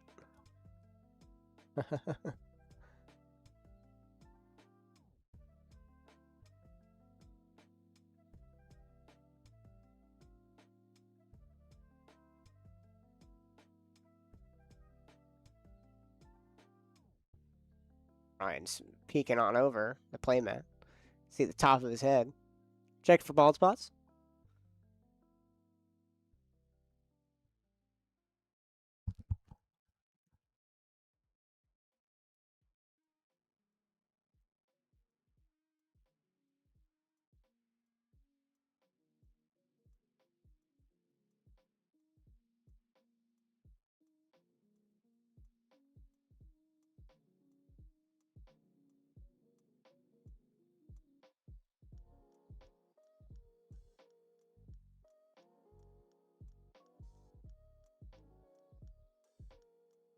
Talking about smothering tithe triggers and giving treasures with the Thrasios draws that Sam's going to be getting here.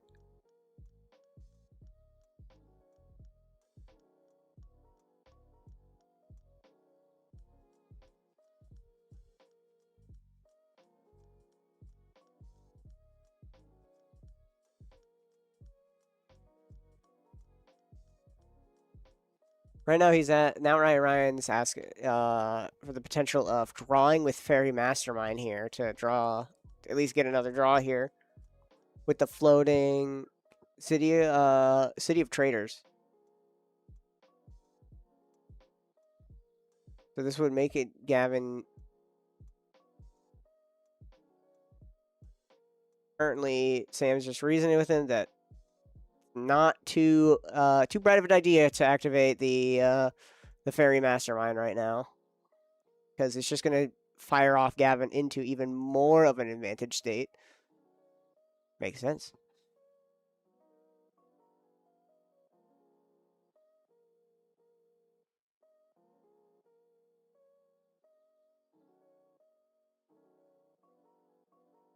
So it seems like it's gonna be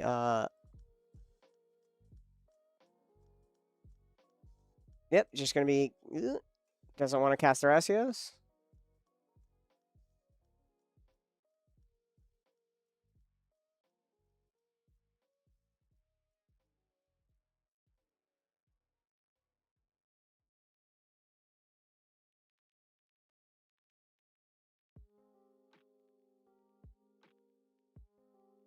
And Ryan's passes, and then Corbin goes to turn. Okay, yeah. So they talked him out of not activating Fairy Mastermind. Brother's just bricking the entire game, drawing into nothing. Down at me favorably, Sean. Watch me brick. Ah, man, I'm just watching him brick. All right, Corbin goes to draw and pays for tithe. I'm not mad. I'm just disappointed. True. Gavin's going to turn here. A lot of mana available. At least a lot of mana for right now. Could be more. Probably wishes it was more. Mockingbird. X equals 1, so total mana cost 2.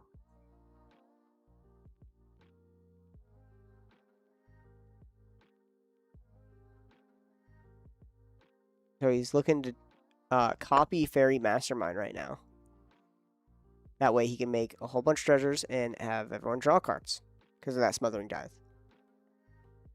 Every time he pumps it, 4 mana into the Fairy Mastermind. Ooh, Gavin's intentions Badger Mole Cub, actually. And Sam was... Yep. And that conversation has not changed his mind, so... Everyone's okay with Badger Mole Cub. Badger Mole ETB, we're going to... animate our Temple Garden.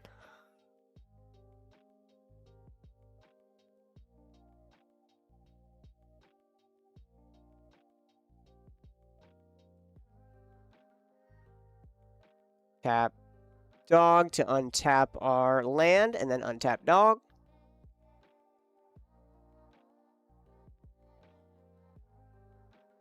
Spin Thras for 4.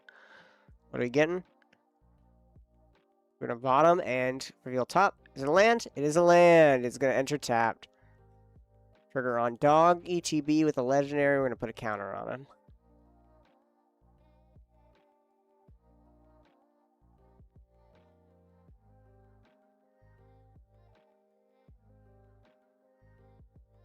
Gavin plays a Hedge Maids for turn, surveils 1.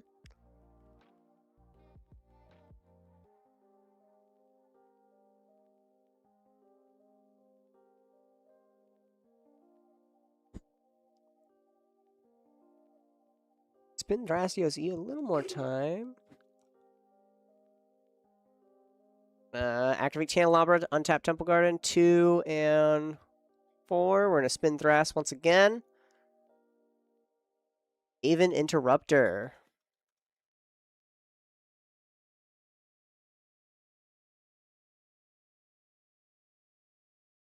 Flash Flying.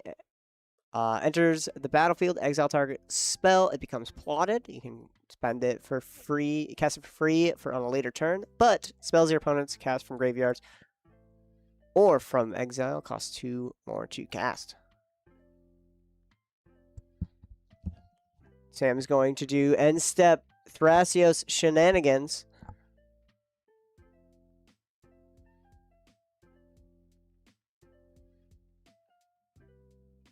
I'm going to put the command tower, reveal command tower here.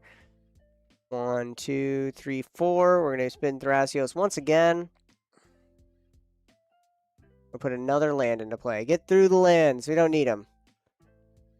Look at Sam's board state here. Nice and big. Nice and wide. Forgot to untap his Candelabra another land here. That's okay. We'll catch it.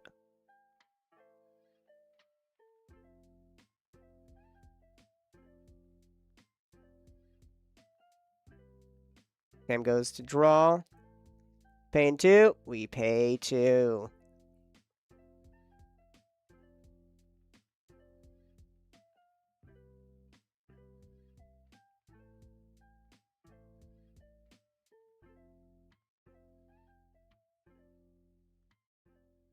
And he's probably going to be trying to jam a win here at some point. He has to be at least.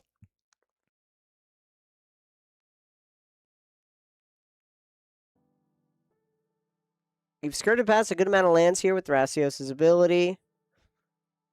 That way we're not drawing and bricking into lands, being mana flooded.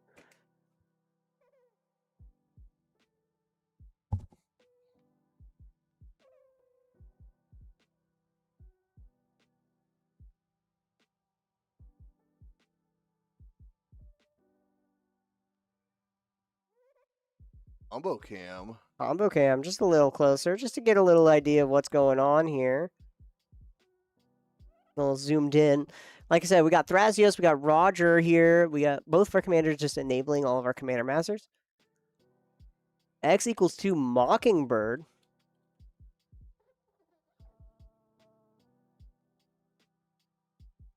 X equals 2. It's not up Enduring Vitality. Enduring Vitality is 3.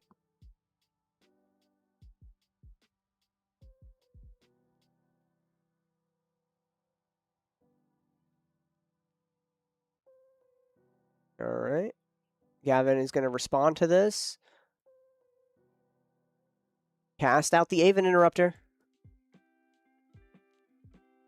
Which, to be fair, is perfectly all right for the most part. So we're going to plot that card. Cast it for free next turn, but now Aven Rush is now denying a lot of top deck. Written in either from libraries, from hands, or no, just from exile? From graveyard, sorry. My graveyard's in exile. I don't know why I was thinking libraries. Library and hands are okay, but graveyard's in exile. Costs 2 more to cast from there, so it's going to be some time till we can probably get through with things like Underworld Breach combos and other fun stuff. Eye Trigger, Gavin's going to make another treasure to 4.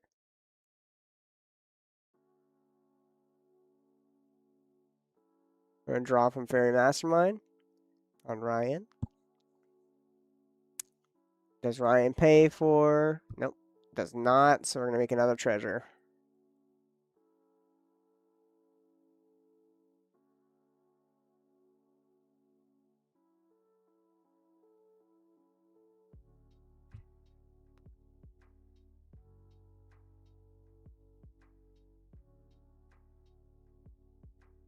All right, we have the Candelabra of Tawnos as well as Deserted Temple to untap our Gaia's Cradle.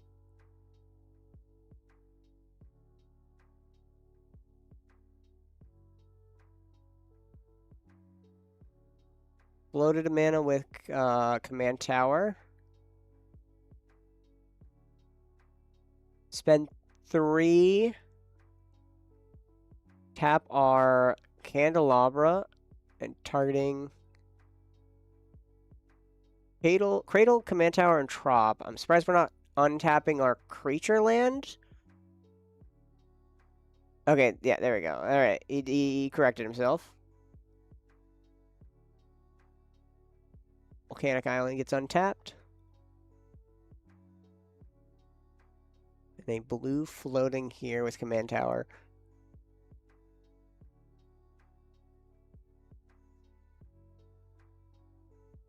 We're good with Aven Interrupter, so we're going to resolve it. There we are. I think Sam was baiting out with that Mockingbird here, going into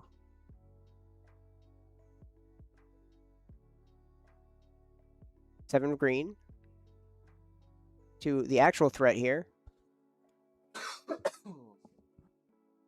4 green. Cast out Formidable Speaker, or getting the threat here, it seems like. Formidable Speaker, when it enters, you discard a card. If you do, search your library for a creature card, reveal it, put in your hand. 1 tap, untap another target permanent. Doesn't have haste, so we don't have to worry about it untapping Gaia's Cradle. Of course, we have Deserted Temple to untap it as well, so it's all good.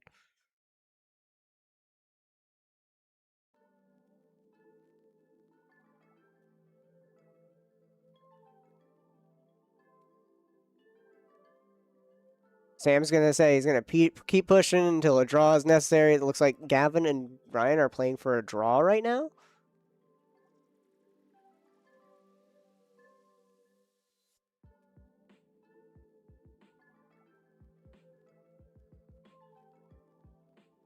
We're just going to show him some cards here. The backup. We see Mindbreak Trap. I kind of saw peeking through.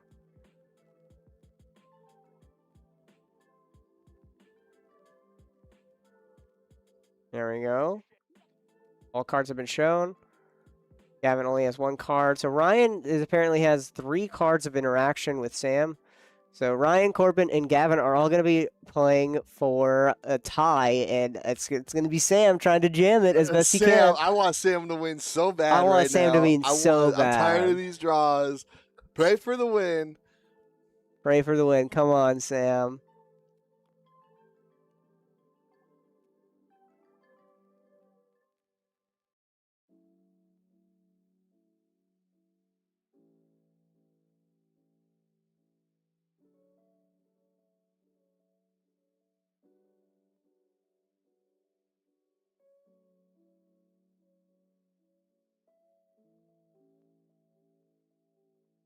Now there, Gavin's telling Ryan exactly how Rogthraz wins.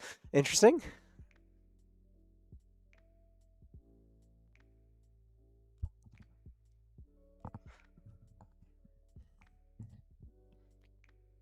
So negotiating how much like resources can he spend until we have to stop right now. So we wait for this tutor for more, but Formidable Speaker. This is interesting. Why? I mean, Ryan has 3 points of interaction. Corbin and Gavin both have only 1, right? So Ryan's really the end-all, be-all of all situations, because in the end, he can just kind of stop both Gavin and Corbin from stopping him.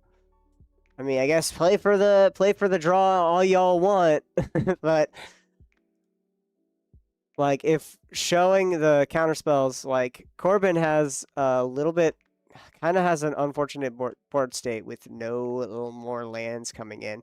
Gavin has the best board state compared to Sam, so if anything, I would just priority bully, and I would just have Ryan counter all of Sam's things and just go for a win. Yeah. Somebody's got to open the hole up. Yeah, I wouldn't agree to a draw right here. Just at full strength. I mean, like, obviously they showed each other the cards, but Ryan is, of course, leaving up a lot of mana. Has passed, right? With no. So is Ryan no the one cards. to beat? No, Sam's the one to beat right now. Ryan is It's working with Ryan. Corbin and Gavin right now to draw. So they're trying to get through Sam's turn Yep. right now without Sam winning. So they're going to put all the resources into stopping Sam. And then as soon Yep. as Sam passes, they're going to work on a way to draw the game, essentially.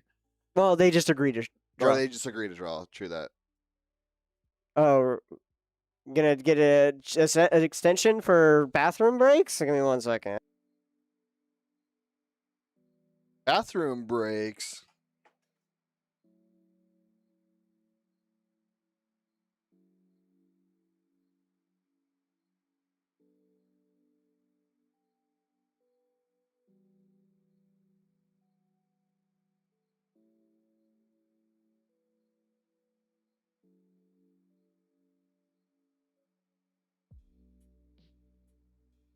Is it pee-pee time? Gotta use the bathroom. When nature calls, you know? You cannot deny the call.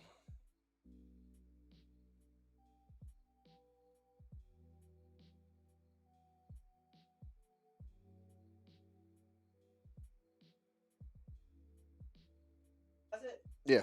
Okay.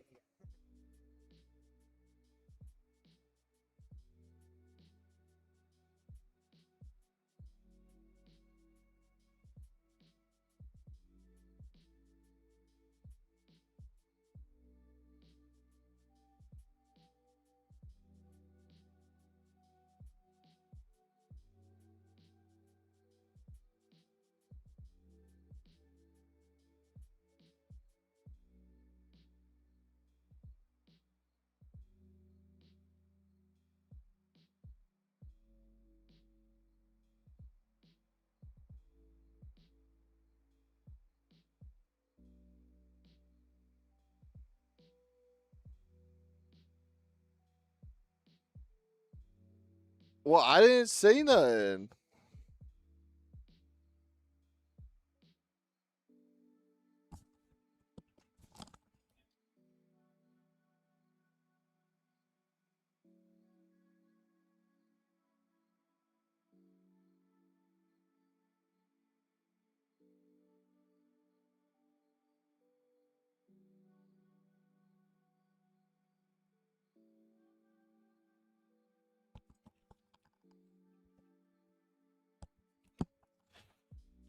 Judge Alexander said I'm not allowed to say cuss word on stream, even though I wasn't saying cuss word on stream.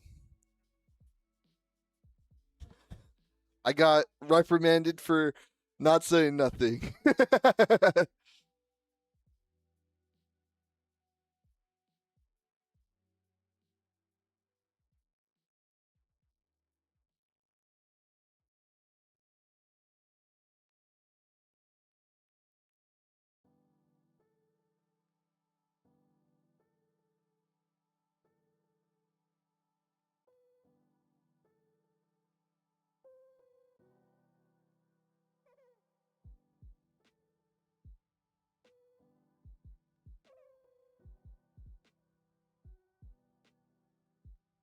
Yo, just make sure you hit play. I did pause it. Okay, bathroom finished. We're good. PP time. All right, so they're playing for draws, and it's a Sam v. everyone. So Sam's going to try to jam as best he can through what sounds like 5 pieces of interaction, but a Hexing Squelcher's on the board. Don't tell them. So he's going to jam as best he can. Middle speaker on stack.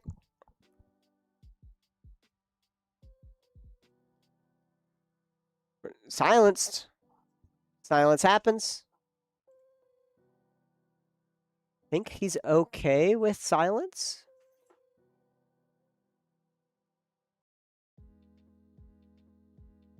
So Ryan fires off the first piece of interaction as a silence in order to stop what comes next after Sam's turn, or after Sam's fetch here. Search, tutor. Grab up a creature.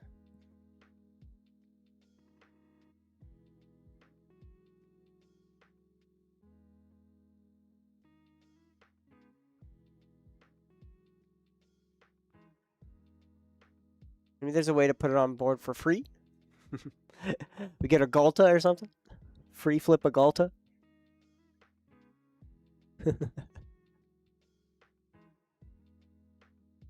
Sam has to get something that gets around this silence best as possible. One of those things could be a flash enabler.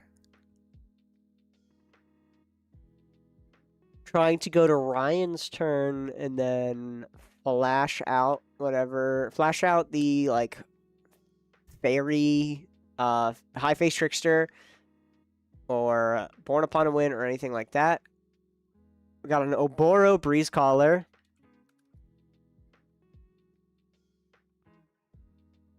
Oboro's Breeze Caller is the 2-mana 1/1 and flying, 2-mana return a land to untap target land. So this is a way just to get a whole bunch of stuff. Activate our temple, untaps Cradle.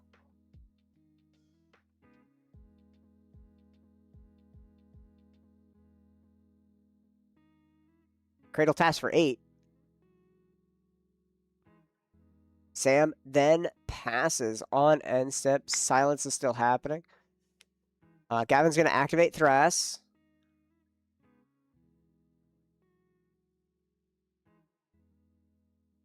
Tap it for 2, and then 2 treasures. Spin Thras.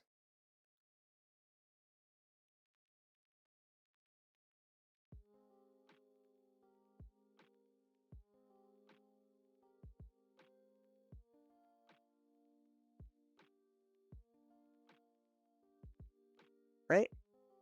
Bottom it, and then draw. Cloud of Fairies.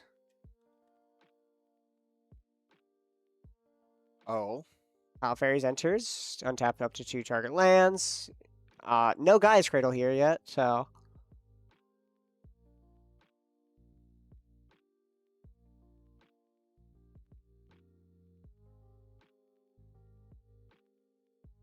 Untap, upkeep. Sam has something. Like I said, probably a flash enable Born. There it is. There it is.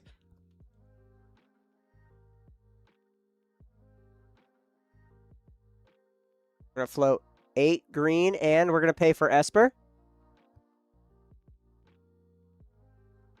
Now we're going to be fighting a Born Upon a Wind. Are you okay with the Born? Into the Flood Maw.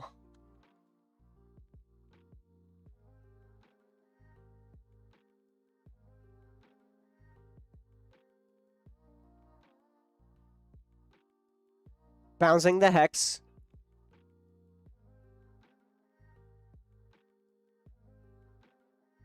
Trying to bounce the Hexing Squelcher here. Sam needs to have a backup here.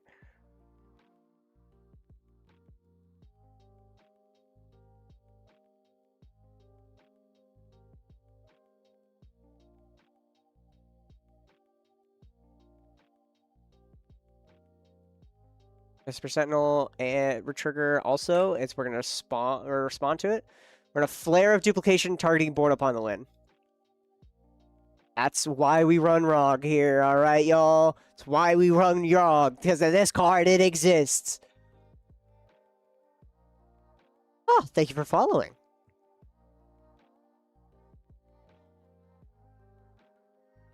Thank you for following, y'all. Welcome on in, playing some CEDH.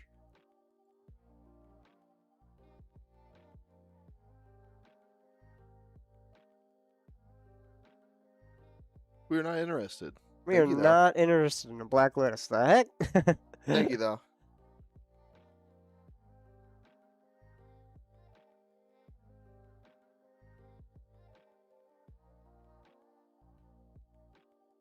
Copy of Born. We're going to have a Born upon a win. We copy it, and we're going to draw a card from our Born. So we're going to win on top of our own Born upon the win. Fierce Guardianship. Targeting into the Floodmaw.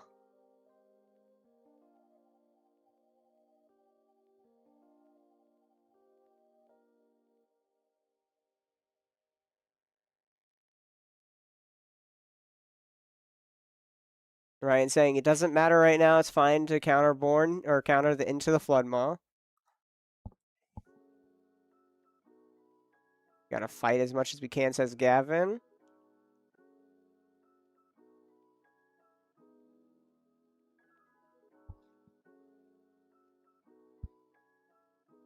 Yeah, Sam now has instant speed. So we need to... Gavin just wants this Hex Exposure back to have a fight.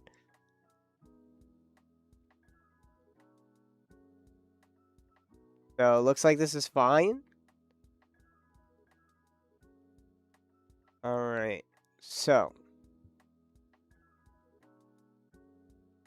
Counter the into the Floodmaw. Fierce resolves. We have a Tithe trigger, but we're going to leave it on the back, on the bottom. It's going to stay there. It's not going to be...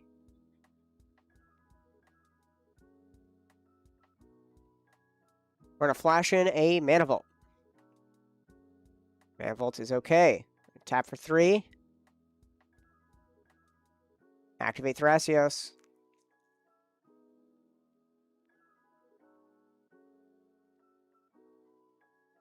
First activation in the turn, but second draw. Reveal Force of Negation and put that into hand. Both Ryan and Gavin.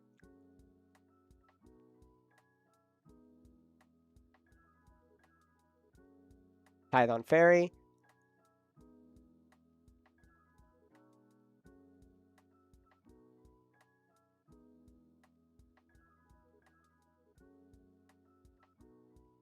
Tithe trigger on Fairies is good.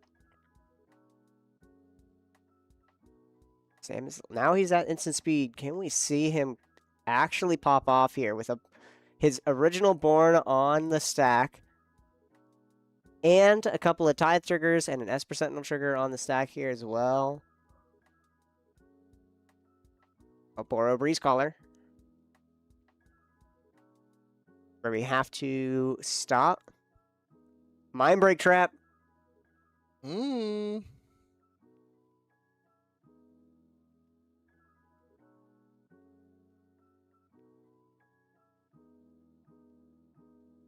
I mean, Sam has a Fierce and Guardianship in hand. We already know about that.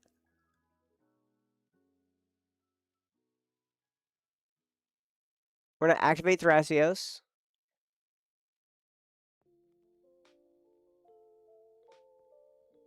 The bottom, reveal top. Tis a land. Or nope, never mind. Training Grounds was revealed. There we go. Force of Negation, not Fierce. There we are. Force of Negation, exiling the Training Grounds we just drew.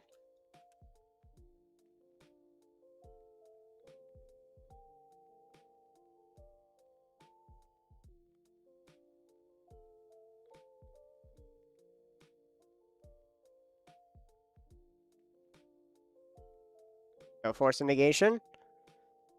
That resolves. Mindbreak Trap is going to be countered here.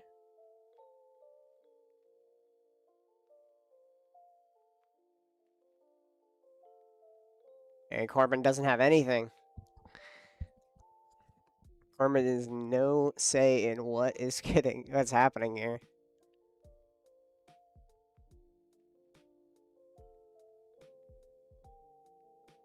Boro resolves.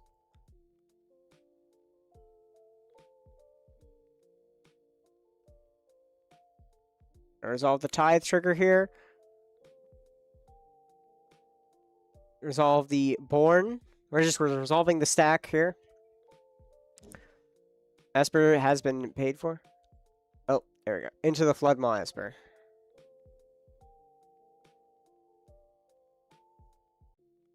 So now we have to resolve the Esper, the Into the Floodmaw Esper.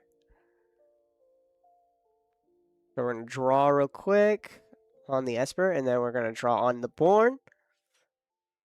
Oboro's Breed Collar is resolved. And Ryan's going to go to draw. Your Mastermind trigger says that's the second card.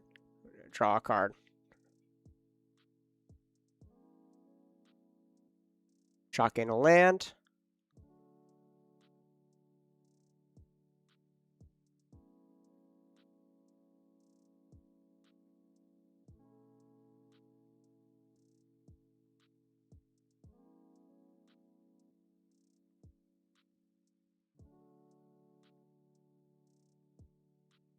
Moves over to Corbin's turn. Corbin goes to untap, upkeep, draw. Trigger on Tithe, and no payment. Gavin goes to turn. So right now, Sam's the one to beat, and they're going to try to help Gavin establish a win state, but tie, I believe.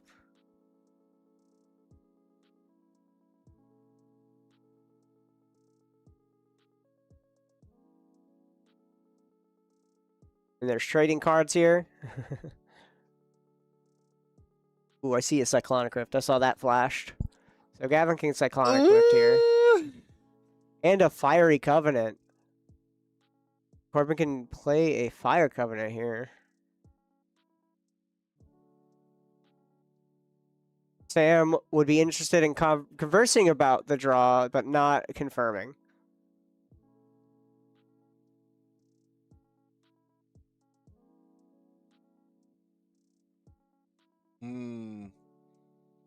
All right. So, Gavin. All right. Well, let's see the team of three beat Sam here. Little bit of an arch enemy here. Oof. All right, move to untap. Or an Orcish Bowmaster on the upkeep.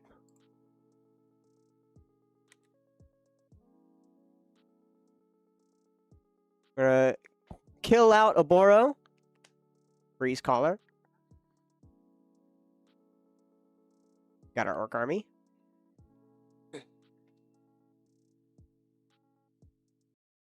War 2, we take it. Missy Rainforest gets played. We're going to fetch. Still rooting for Sam, lol. Same. I don't play favorites, but Sam, I like to see wins. Oh, yeah. The 1v3 would be really cool. Yeah. Kind of dope. Be seeing trying to go through this 1v3.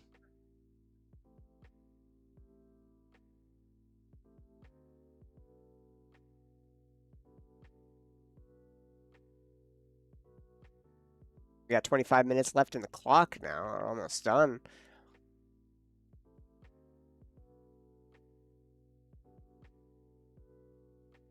Three-quarters the way through our round 4. We're going to Noble Hierarch. Just a mana dork for Bant. Oh. We're going to Wild Growth the Temple. Make it tap for an additional green. Garden for 3 green here. Making our own Gaia's Cradle, I see.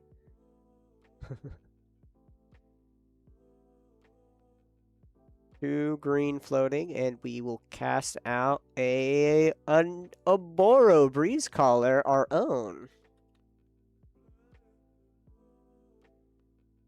Gavin's gonna be making a whole bunch of mana here.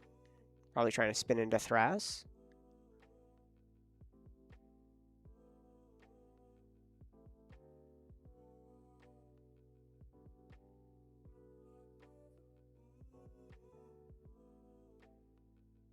Sam is saying that he's probably hoping to net lands. Pact of Negation.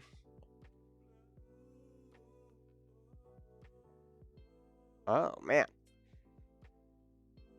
S% total trigger.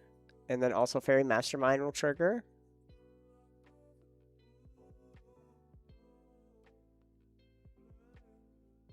Start working on the Hexing Squelcher. We're going to pay 2.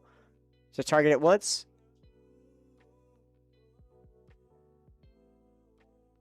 Then Sam's gonna also draw. And then Orcish Bowmaster is gonna ping the Hexing Sculpture once again. Hexing Sculpture is dead. Pact is now targeting Breeze. Now spells are counterable. Hard cast the Force of Negation.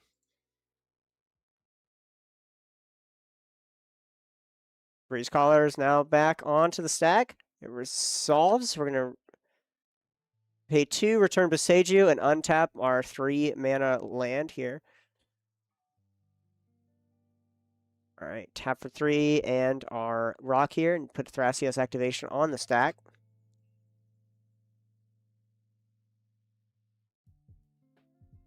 We're going to put to bottom, and we're going to flip into a land, Balin's Tomb.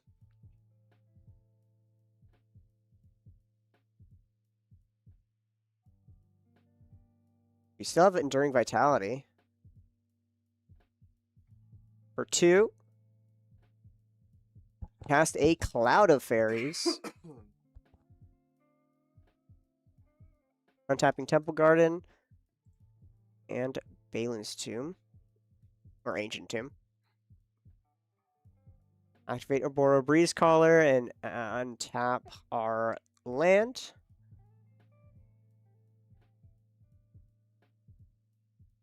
Tap, have 6 green floating in the end, and then we're going to activate Thras. We have 2 left.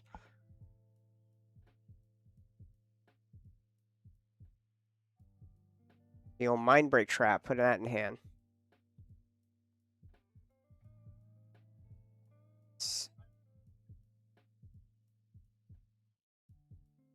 Looks like they are going to draw. Dang, Sam couldn't get it because stop Sam. Yeah, I mean when it turns into a 3v1. Brutal. That's all what right. it takes to stop semi-blue, man. Hmm? That's what it stops to take semi-blue. That wasn't semi-blue. Rock Thras slash. Oh, that wasn't semi-blue. The better deck slash. Rock Thras is not semi. That was unfortunately that was old school Rock Thras, my friend. All right. Well, Sam unfortunately had to go for the draw here. Good grind game. Very grindy game. It was a very game. intensive game, getting through stacks and getting through that huge defense Sam had set up. I think Gavin could have gotten that if they already hadn't agreed on the draw beforehand. So we'll see how that goes, or how these points and these tiebreakers work into next round as we go into round 5, the last round of Swiss before our Top Cut 16. So stay tuned and stick on by as we get things ready for Shamrock Showdown 2. It's a draw. Round 4 is a draw.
Alrighty, everybody, welcome on back to round 5 of Shamrock Showdown 2. Woo!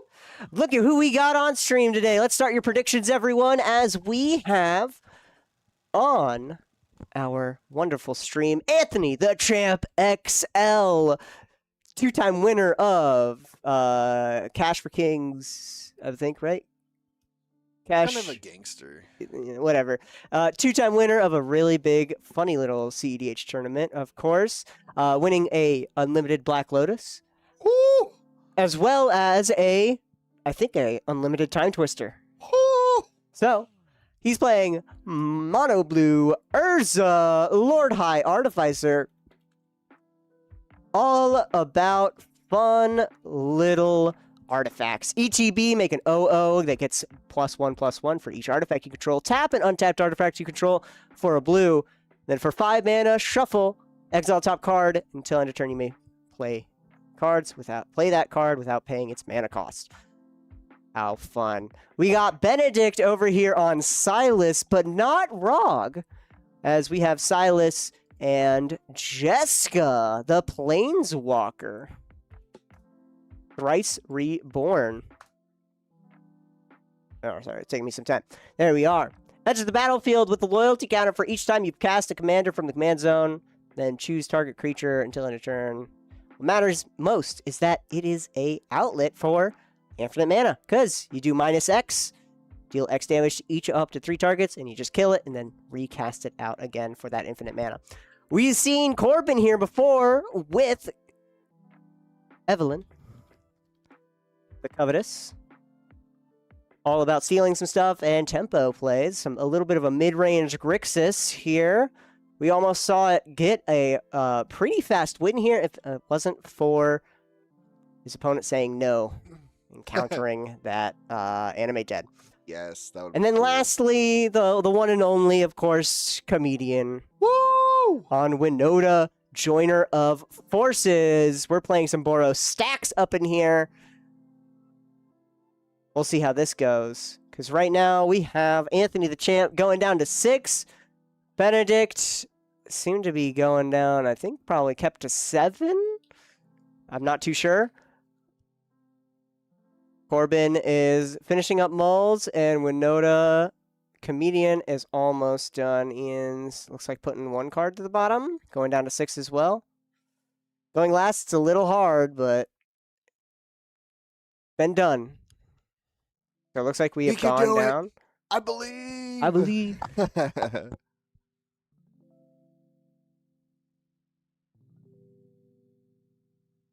Shuffling up on getting things ready. Let's see how let's take a look real quick at the seeds at our standings. I'm curious how people are doing. What the heck?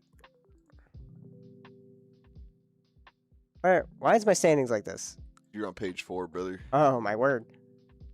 All right. You got to go to page 5. Oh, wait. There we go. There you go. We got James on number 1 with 15 points, so it seems like we've gotten at least a couple games. Anthony the Champ on 11 points. Questing Beaver on 11 points. Oh, my word. We saw Gavin last game also has 11 points, so we have quite a stacked table. Neil the OG on 10. Bradley Doherty on 10. Comedian is on 10 himself, so it looks like we're going to be getting him in the top cut. Let's go. Let's go. Chris Lotus Smoke on 8. Joshua W on 8.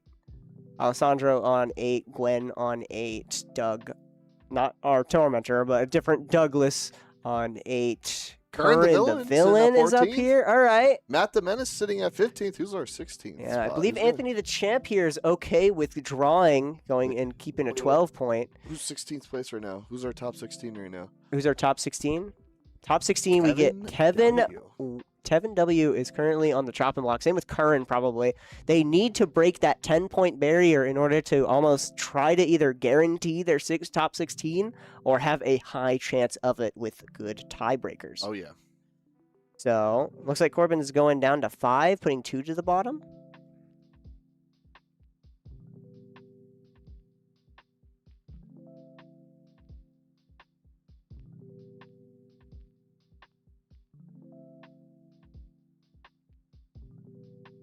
Did Corbin go down to 3? Shot. Did Corbin go down to 3? Is he not having a game? I wanted to see what this covetous thing. Oh my word. All right, Benedict. Gone down to 5. Comedian gone down to 6. We are all good to start.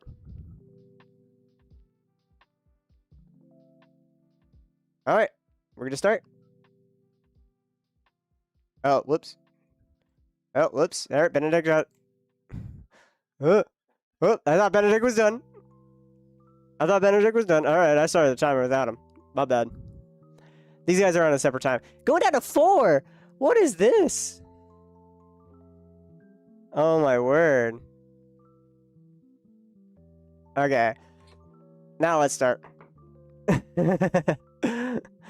That's my bad. Anthony the champ going out here with a island into Poopfish! Poopfish. Mystic Remora. The Remora. Get it? Because it's a Remora. Barely know her. Poopfish. Poopfish. Benedict goes to his turn. Got 2 Grixis decks versus a mono blue and a Boros deck. Very interesting pod here. The interaction is going to be flinging everywhere except for Comedian. Because Comedian is, unfortunately, Boros' interaction is I silence you, I counter your blue stuff, and then I die. Yes. Awesome. And then I just attack you till you're dead. Comedian comes in playing a Mox Diamond into a Sacred Foundry untapped, discarding a Pathway to have it come in. And put a Soulless Jailer. There is our first piece of stacks on the board. But luckily, for us at least, Winota stacks isn't as normal stacks. It is, I beat the crap out of you to get my stacks pieces. So at least there's a end game and a win condition. Voltaic Key, we're going to be casting and also paying for Mystic Remora. Keeping it up here. Benedict's going to fetch on the end step.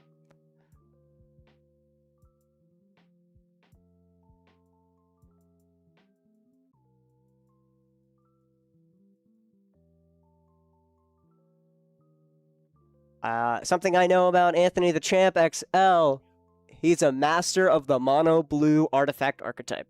He do be gaming. He do be gaming, and the reason why I know he's a master of this is because no matter what, he only ever plays blue.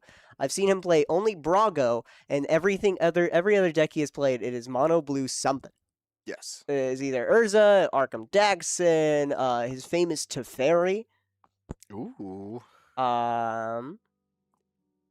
And also, what else? Go-Go, I think he played for a time. Pretty sure. Anthony is how you say a cracked gamer. He is. No, honestly, one of the best. You know, he's also such a cool and humble guy. He is. He's not like an ego guy, like, you're not I told him, you better make me good content. He was like, I don't know, man. I just play. I'm here for the vibes, you know? Yeah. We're going to shock into Blood Crypt on Benedict's turn. We got our Surveil. We surveilled a Brain Freeze to the yard here.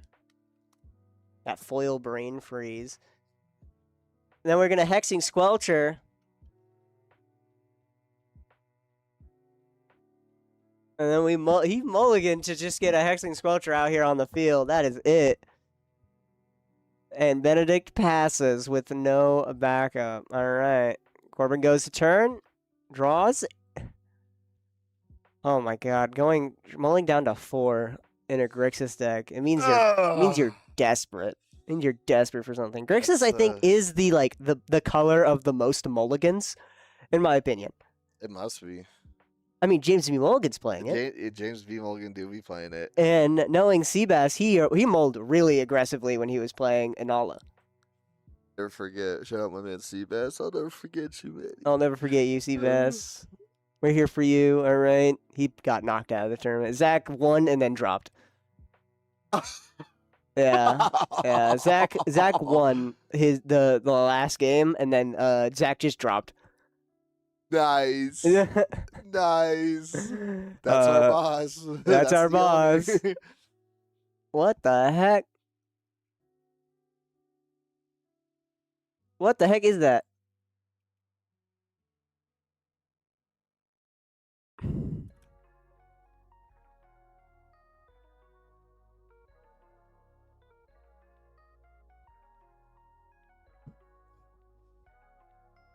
I don't know the name of that card. I'm gonna go see what the name of that card is.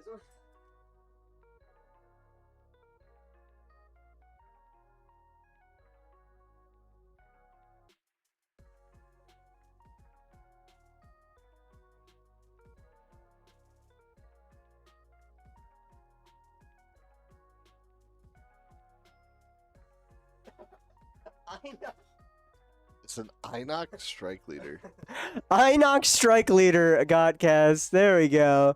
It's Winota, baby. It's crazy. Whenever this creature attacks this creature and or your commander, whenever you attack with this creature and or your commander, for each opponent, create a 1/1 goblin that's tapped and attacking. Sacrifice this creature and tokens you control gain indestructible until end of turn. How fun. Getting a bunch of non-humans. It's a dog. Dog warrior. Winota likes to attack with non-humans to get humans. Yes. Agreed. Agreed. Does really good at that.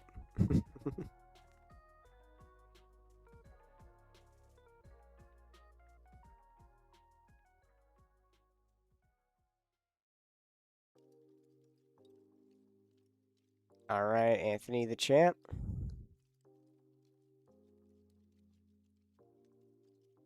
Four mana available. A voltaic key. Okay, no, it passes the turn. Probably some interaction. Benedict plays out a Saporific Spring and bolts it in.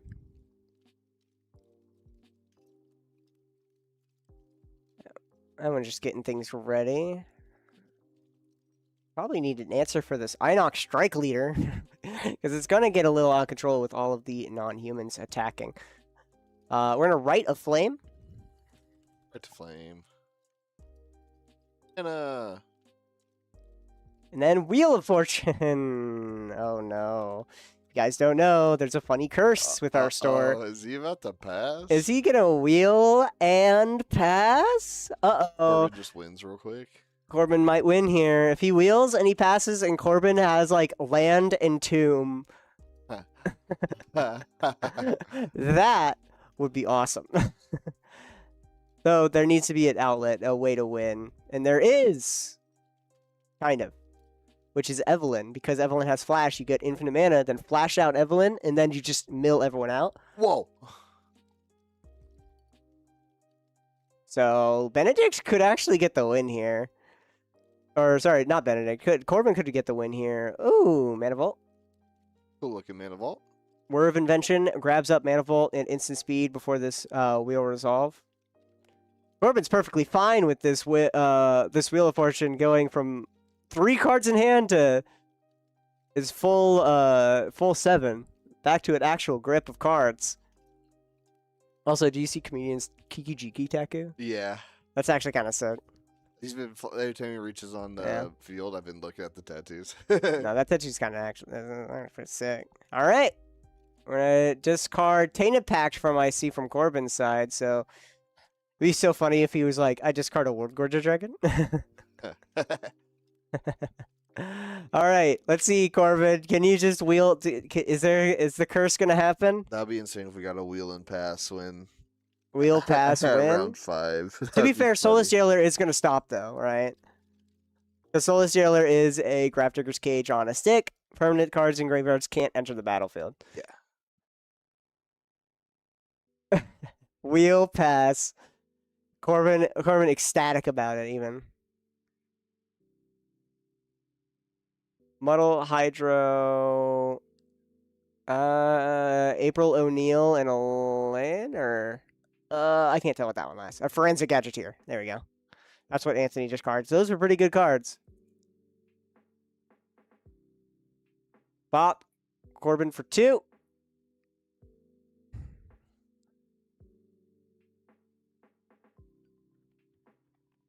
Corbin takes it.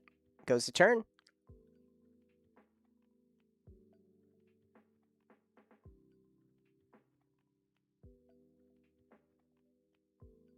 All right, Corbin.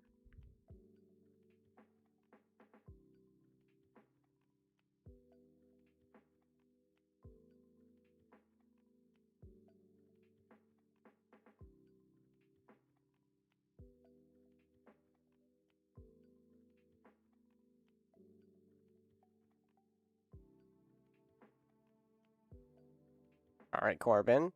Did you get your third land drop? You did! Bloodstained Mire, fetching for probably a Underground Sea?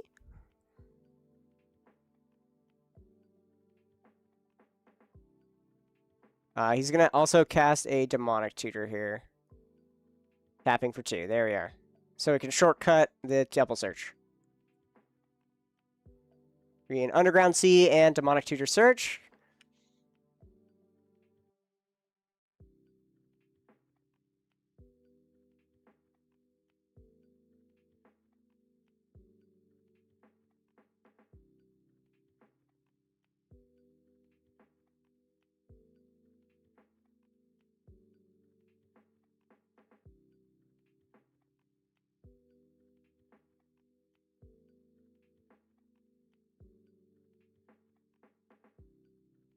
All right.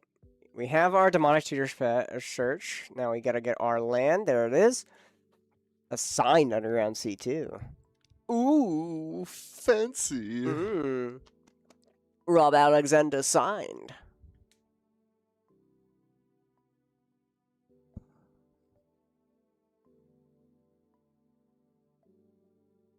I think Corbin then passes the turn here. Yep. Oh, end step. We are going to Swords to Plowshares, the Hexing Squelcher.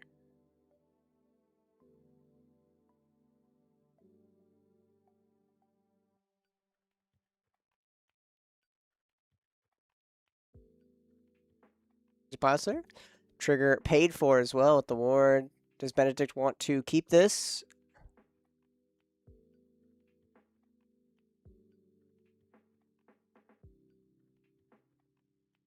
I mean, he just does not like to see blockers available on Benedict's side. So getting rid of this Hexing Squelcher could pretty beneficial, as well as ripping some interaction out of Benedict's hand.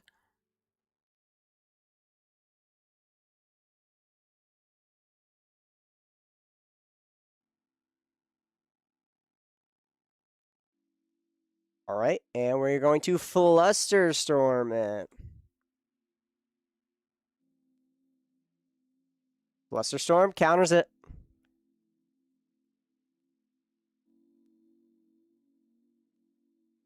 All right, Comedian untaps, draws for turn. Now we can go to combat here pretty easily. Winota also needs only 4 mana in order to get on out, and we have it. Ooh. So if we cast out Winota, we go to combat. Pretty much be pretty good. As we go to look through 2 sets of 7 for a good old human. Play onto the board. Soulless Jailer is stopping Corbin from trying to win here.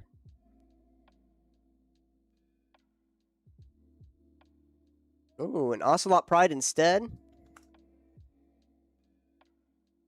Ocelot Pride, first strike, lifelink, ascend at the beginning of your end step. If you've gained life this turn, create a 1/1. Then, if you have the City's Blessing, for each token you controlled that entered, create a token that's a copy of it. Way of doubling up cats, making sure you get more cats, making sure you get more Winota triggers. And more cats. And more cats.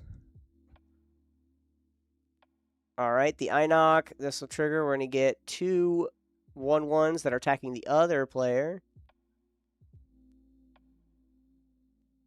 No blockers here, and we're going to just swing.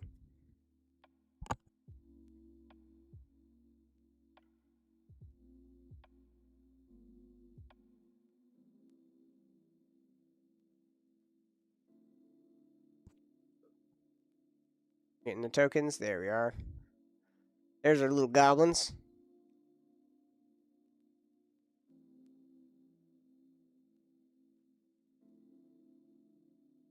Getting 2, yep, 2 goblins.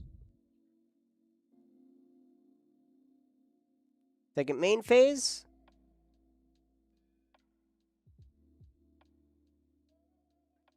Ooh, Clarion Conqueror. Clarion. Clarion Conqueror. We seen this from We've seen Bad Guy this. Cody. 3 mana, 3/3 flying. Activated abilities of artifacts, creatures, and planeswalkers can't be activated. So, unfortunately, that Manifold Key and the Manifold Key and Mana Vault are now nil and void. Phyrexian Walker as well, just to judge. We're grabbing a judge. 1 second.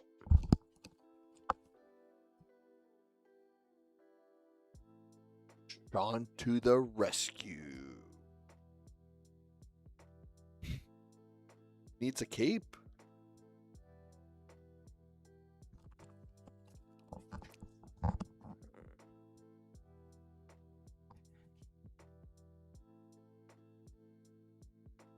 So City Blessing. So it's about City Blessing. So we have City's Blessing now because we control 10 permanents. We did create a token before we got City's Blessing. So Ian is just asking if we if we gain life this turn.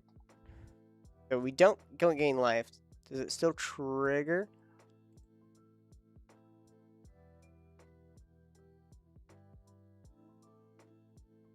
Does have City Blessing. Second half tied to first half. Yeah, so he didn't gain any life. If you gain life this turn, create a 1/1. Then, if you have the City's Blessing, for each token enters. So you have to actually have, because of the if statement on Ocelot Pride, it has to fulfill that if statement of gaining life. Therefore, he didn't gain any life. None of it triggers. So even if you have the City's Blessing, you still don't get your own thing. Done with the judge call here. We're just going to add a little bit of time back onto them. Just going to do... Ooh, whoops. Judge.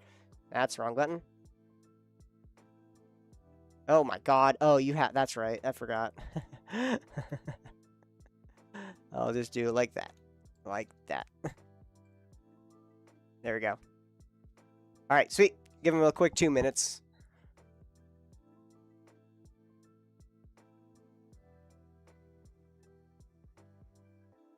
Alright. We now have Urza on out, but Clarion Caller is going to be negating all that activated ability. We do get a big old Artificer.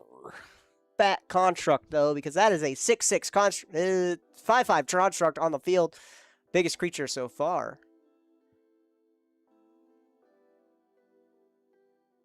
Benedict asks what's to worry about, and Corbin is like, Winota.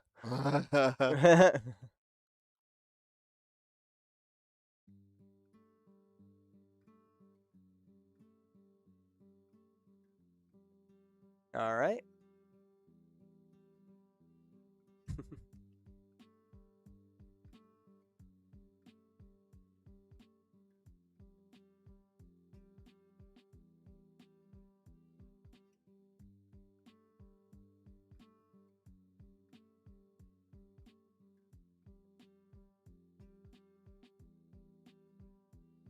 Benedict is mulling over because of the commanding board state Ian has.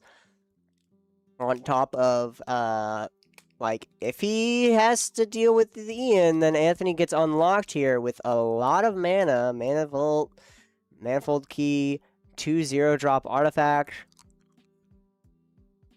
Urza just ready and primed to start tapping down his artifacts. We use Pokemon cards for tokens. I see a Fracture and a Weavile. Nice.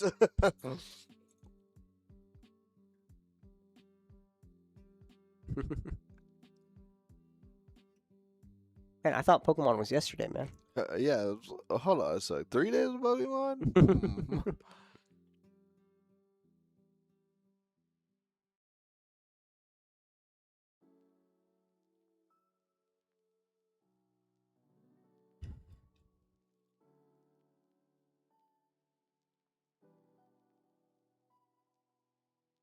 All right. Passing with 4 mana floating. Benedict goes to Corbin.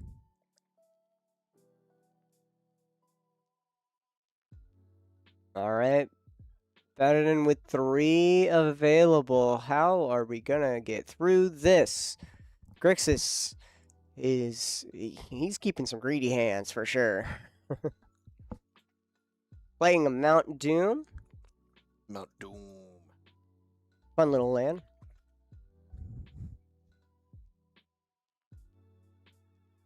Tap it for a black or red. 3 mana, tap it to deal 1 damage to each opponent. 7 mana, tap it and sacrifice it and a legendary artifact. Choose up to 2 creatures, then destroy the rest.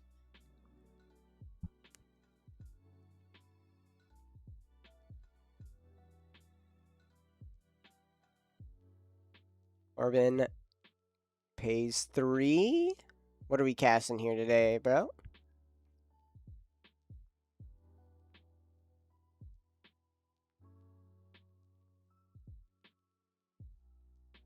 We play a Ristic Study. Nice.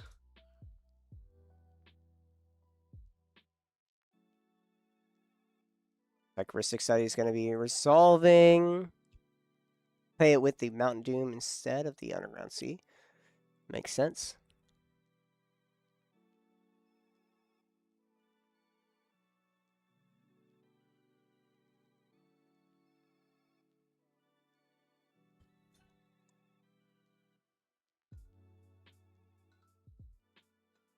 All right, Ian goes to turn. We tap with a whole bunch of creatures. We need an answer for Winota. As soon as Winota hits the field, there's going to be a lot of triggers. Yes. That's going to be 8 attack triggers.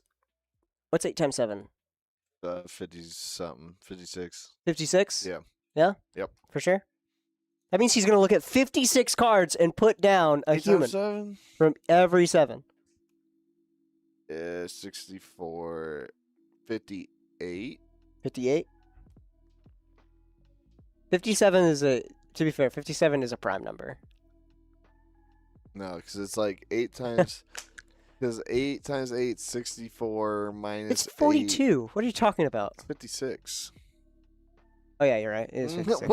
42? That's. Whoa. Whoa. I accidentally did 7 times 6 in my head. 6, 7. Which is for... I'm gonna go insane. Sean got 6, 7 on the mind. No, you've corrupted me.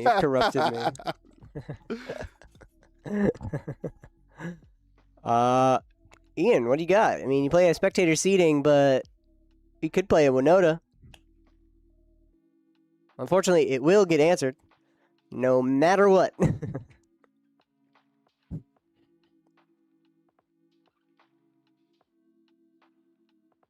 As soon as this Winota hits the field, there is going to be some problems. You know what comedian needs? A ghostly prison, man. I'm telling you, best white card there. Ghostly prison, man. Ghostly prison, yeah. A ghostly prison could do wonders, man. Dude, yeah. make him spend 2. Oh my God, Sphere of Safety would be better. I'll be honest.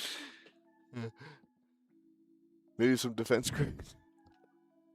Yeah. I mean, defense grid would actually probably would be funny, but dude, ghostly prison would go hard. Ghostly prison, yeah. Playing the casual crappy card. Yeah. Dude, you gotta pay 2 per attack. Yeah. I'll pay 2 per attack. You're not attacking at any time. Well, it looks look like... at these. Look at there. Benedict has a Hexing Squelcher on the board. Yeah, but like the only thing Anthony would be attacking with is an Urza's Construct. Yeah, but that's +5, and paying 2 mana is nothing for Urza because it's tapping up artifacts for blue. Yeah, but like yeah, and then Comedian also has like 15 creatures on board that he can easily block with. Bro, Urza's about to summon like 10 freaking things. Silas Jessica is about to summon like 10 other things. Evelyn is Are you saying there's gonna storm here? They're storm off? Gonna storm off, man? You're thinking they're gonna storm away and just start like Mind's Desiring? It's a little cloudy in here. A little cloudy in here, yeah. I think a storm's Oh, is that thunder? And the lightning. Oh.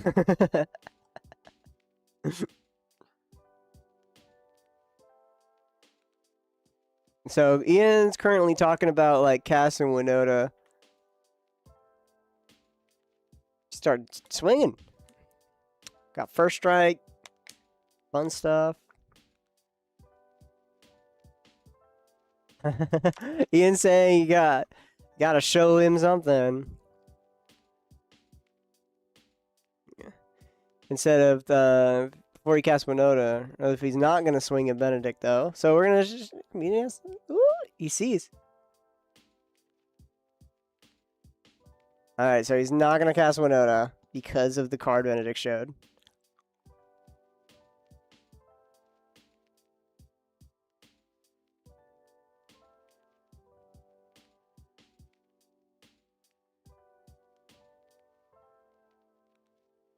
Benedict has 6 cards left in hand. Let's take a look at this fat board stake. Soulless Jailer denying graveyards. Clarion Conqueror denying activated abilities. Einok Strike Leader and also Prime making tokens. And then a funny little Phyrexian Walker. That's crazy. Be a 2/2 over at Corbin. Flying 3/3 over top at Anthony. And then, what are we swinging? We're swinging at Ben? Ooh, we're just going to swing all at Corbin. That Ocelot Pride and the 3 goblins.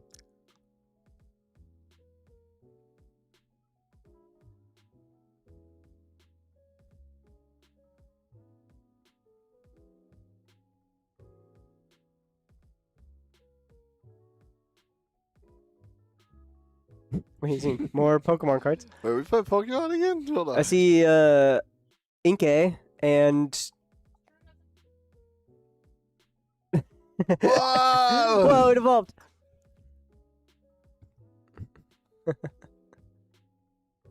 Alright, and we swung all out here.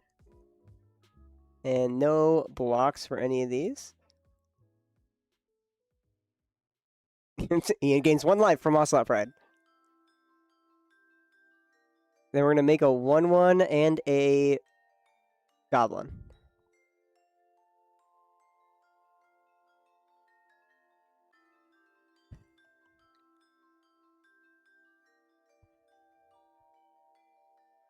Got 1 cat.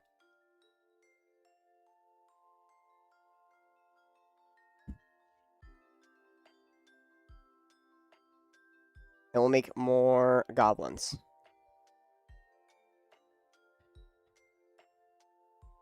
I gotta know what these are. I see Hypno.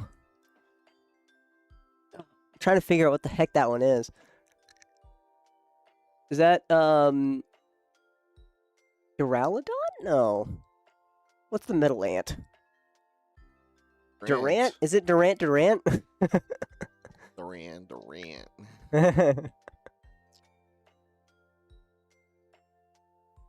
Don't even know my name. I can't see anymore. It's copyright. Gotta be careful. Flash photography.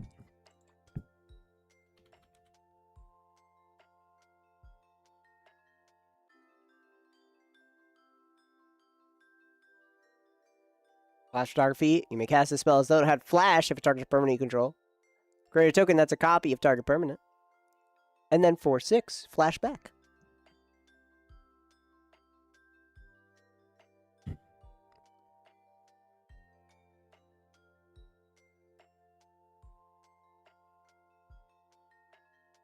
Sounds like he's making a copy of Mana Vault.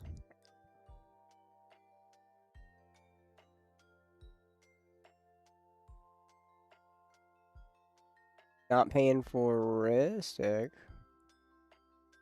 Or no, he can.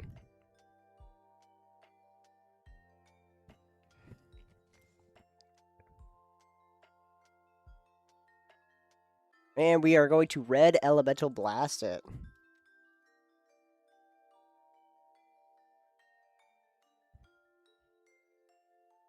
Blasting the...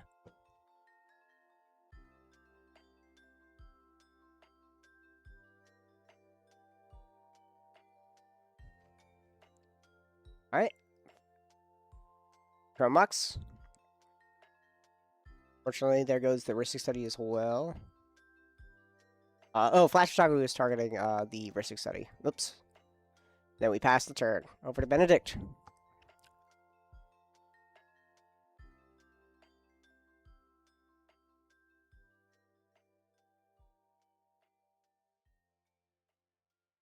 And it still has only 4 lands and a Hexing Sculpture. And a Dream. Play a Scalding Tarn.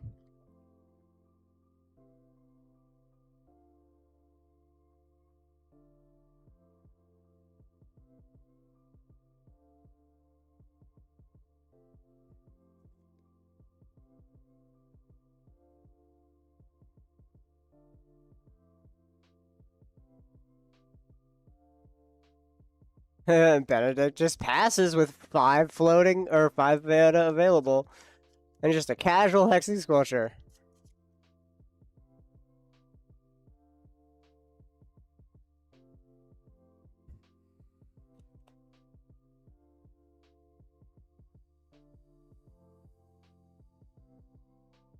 Alright, Corbin goes to turn.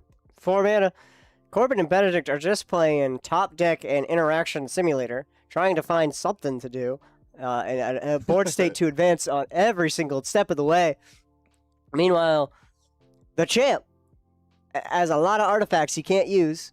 Yes.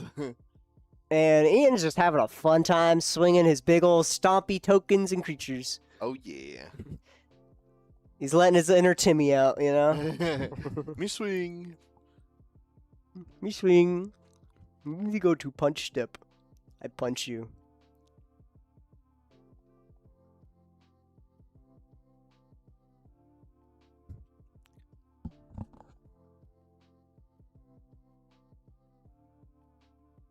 We're on Polluted Delta Fetch.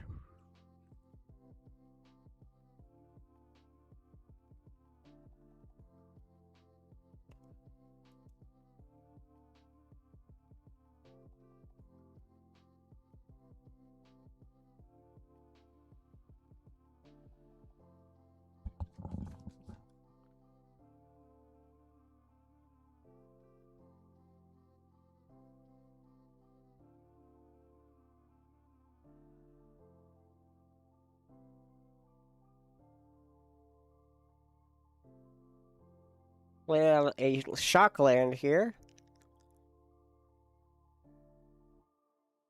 Corbin also leaving up mana to pass and hold up interaction. Waiting for Winota to attempt a cast in order just to not do anything other than counter that Winota.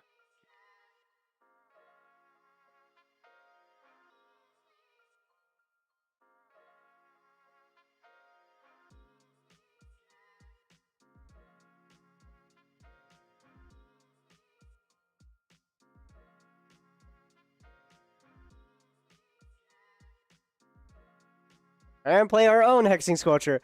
Literally, the 2 Grixis players have 5 lands and a Hexing Sculpture. That's all you need in life, man. Every Grixis list is practically the same. It's all attempting to be turbo. Oh my word. I'd honestly just try and rip Winota.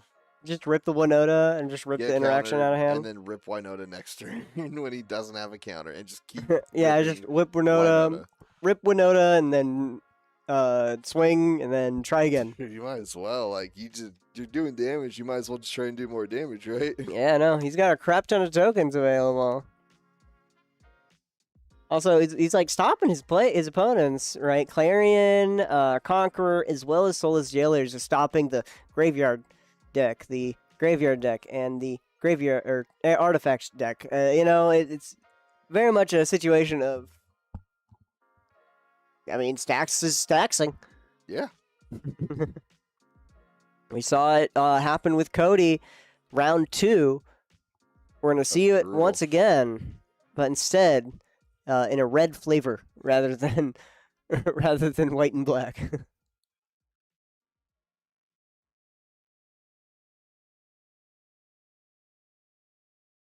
Ian plays out of City of Traders.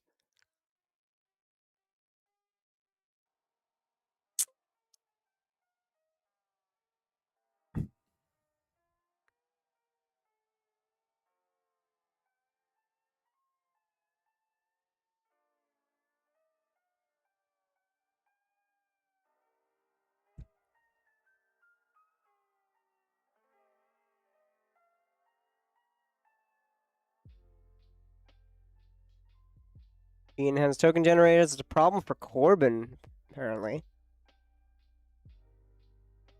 And no matter what, Ian is going to be coming over at Corbin the entire time.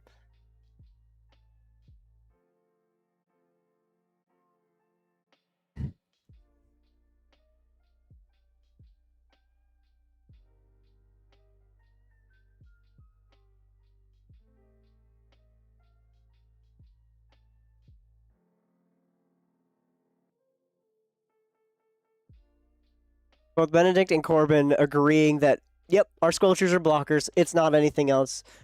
They're not to win. They're not to stop our opponents from stopping us.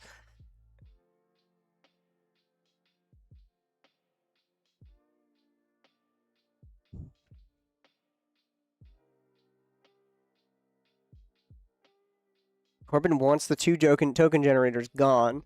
The Assault Pride and the Inoc Strike Leader.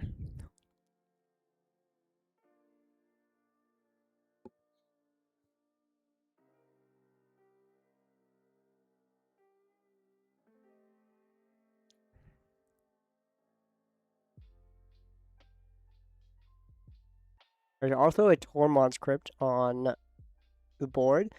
Get rid of Soulless Jailer. Unfortunately, the Calarian Conqueror is stopping the Tormod's Crypt, so... Corbin's going to pay 3 mana.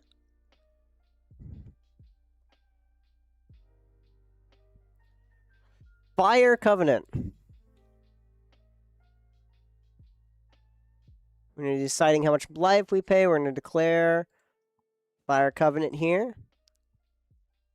So, as an additional cost, pay X life. It deals X damage divided as you choose among any number of target creatures.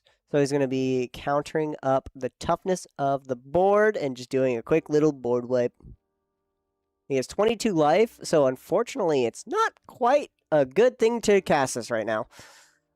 At least for Corbin, but for Ian, this is perfectly fine.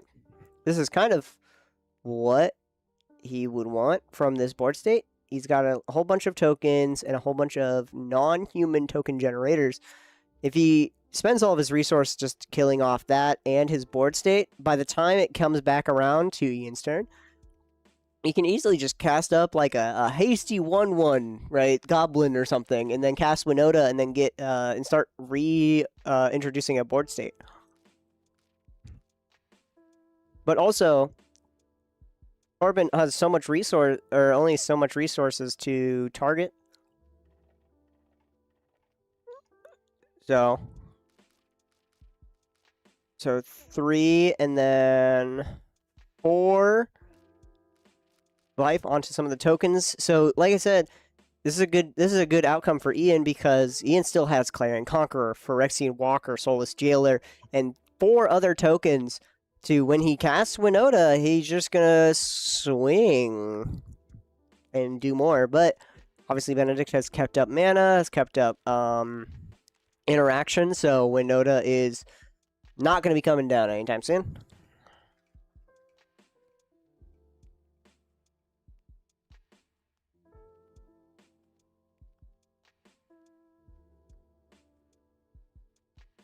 Ian also does not cast Winota here because he knows of Benedict's counterspell. And Ian would rather use that resource to stop his opponents rather than stop him. Or just trying to rip it out.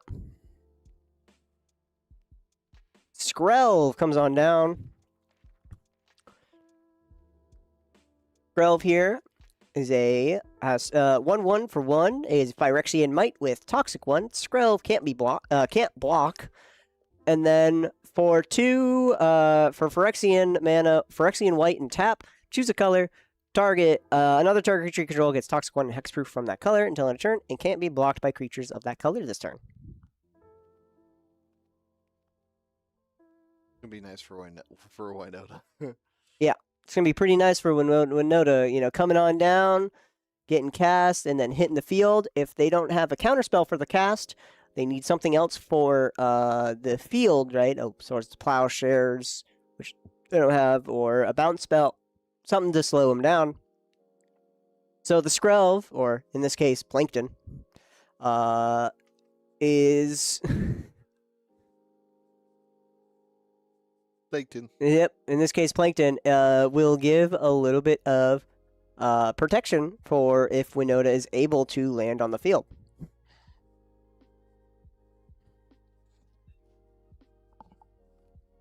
Benedict is the only one here saying Winota won't resolve. Anthony, the Champ XL, is also leaving up mana, just playing lands and swinging with a 5/5, 6/6 now. Keeping things up.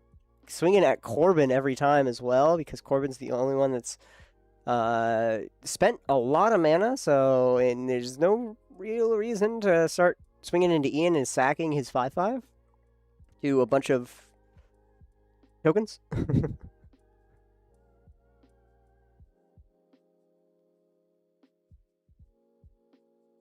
Benedict pays 5 into Adnaz.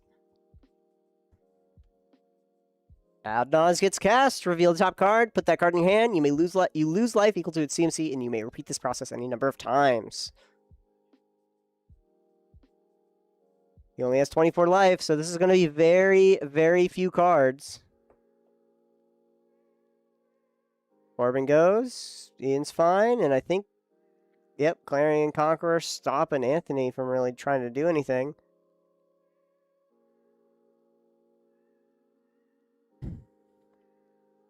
So we all good with it? The coolest card in Corbin's hand is a Windfall, he says.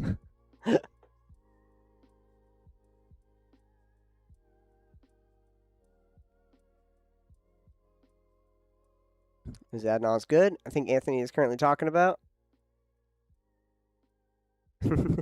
Anthony says if Clarion Conqueror was gone, he would most likely just try to randomize Urza here. Corbin's the only one who can really interact. Ian is also maybe? I doubt it, though.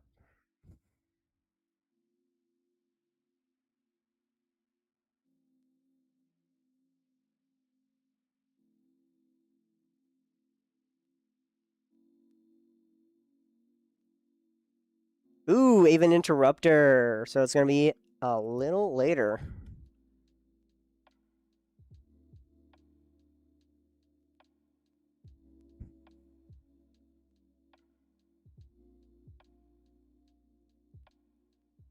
There we go. Aven Interrupter. Flash flying when it enters. Exile target spell. It becomes plotted. Spells your opponent's cast from graveyard and from exile cost 2 more to cast.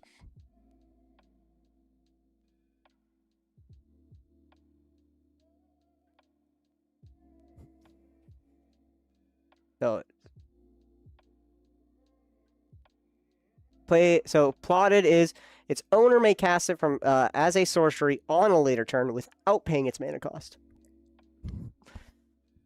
But it does cost 2 more. Because of the second one. I'm reading the screen right now. Because he has a Japanese Aven Interrupter. Bro. So I have to put it up for them.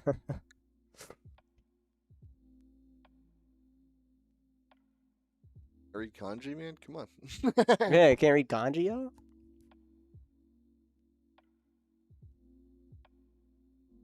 Alright, it becomes plotted. He has to cast it now on a later turn. Benedict goes to his later turn. Now he can cast it.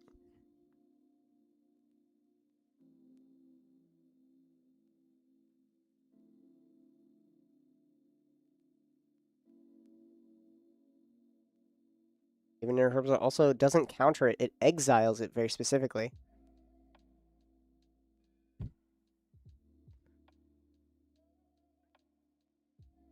Bennett is thinking hard at the moment about maybe whether or not he wants to try to jam it and cast Adnons once again.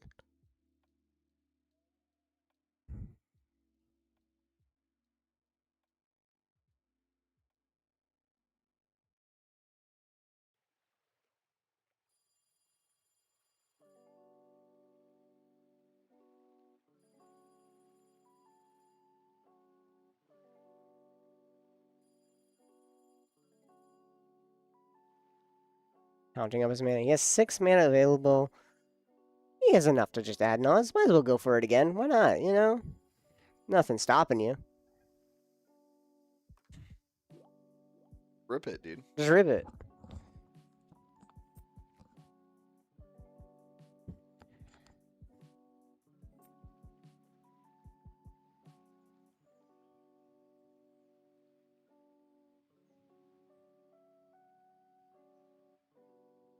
All right, and he passes the turn. Over to Corbin. I'm surprised he didn't actually. I'm actually genuinely surprised he didn't cast the Adnons here. Could have done it, uncounterable. But to be fair, he probably doesn't want to waste all that life to go through his deck.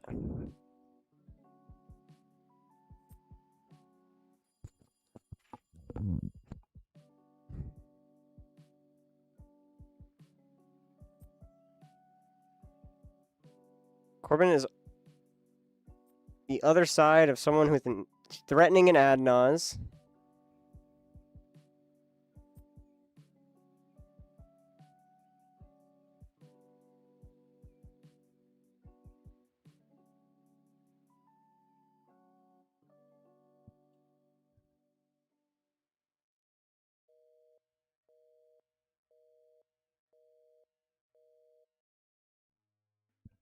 No. I'm gonna ask him.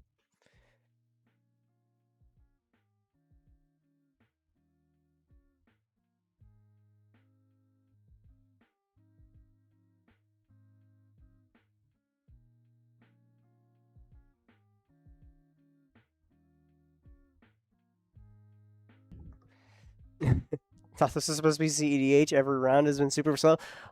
I mean, we're playing with stacks here. CEDH doesn't mean like turbo. Yeah, we're not playing for like $80 in-store credit. We're playing for thousands of dollars. People are going to take this way more serious, way more slow. Also, not all decks are turbo. Yep, not all decks are turbo. I mean, Ian here is playing a very slow, methodical, swingy deck. A lot of people are playing like control today, like white control. You've seen a lot today where it's just stuff.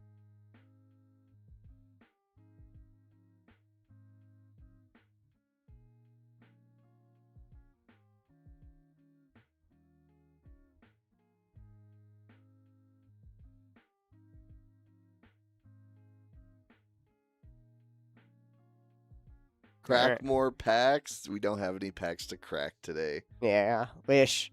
We wish.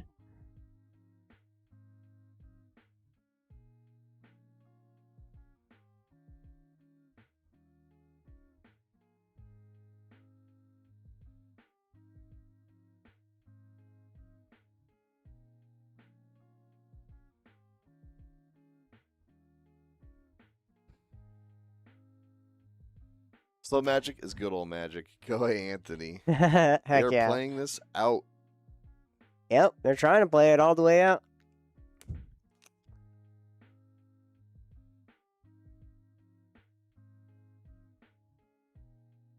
Blah, blah,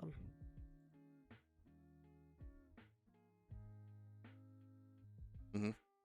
This video producer. Even though it's... I try. Do publish on it and then... Yeah.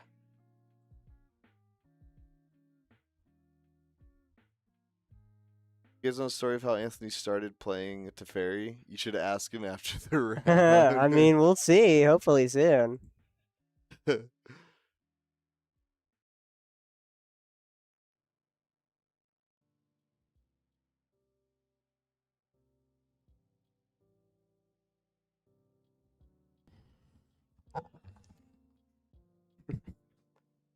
All right, so it's now back to Ian's turn. We're gonna move to combat.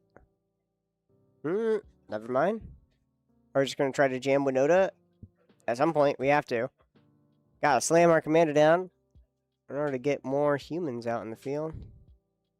All right, looks like we're jamming Winota. Here we go. Winota time. Winota and do we counter? Mindbreak Trap. Mindbreak Trap. Hard cast Mindbreak Trap. Oh, my word. Alright, now it costs 6 mana to bring out. Moving to combat.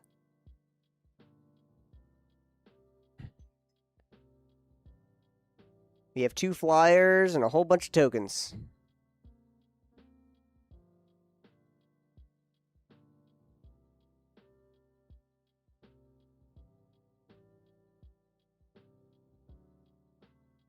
Swing 9 damage at Corbin, and we're just trying to knock him out of the game. That way it's 1 less player, 1 less life total to really worry about.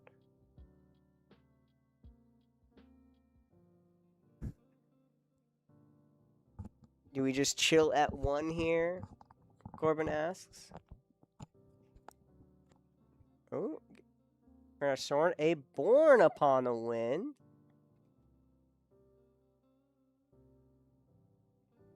Born. Ian's fine. Anthony's fine. Benedict's fine. We're gonna draw a card and play at flash speed.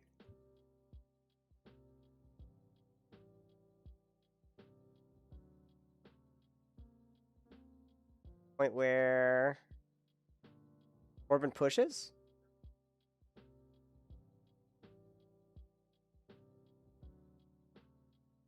We're gonna tap for a black, lose a life, go to 8. Rain of Filth.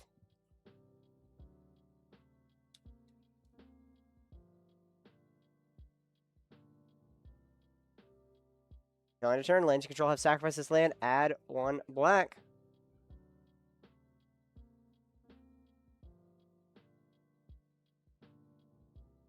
Pretty much it for Corbin. Corbin, if he doesn't get it right here, if he doesn't get any more blockers or any more life right here, then he does just get knocked out. Even if he blocks his 1, no matter what, 8 is going to be coming in.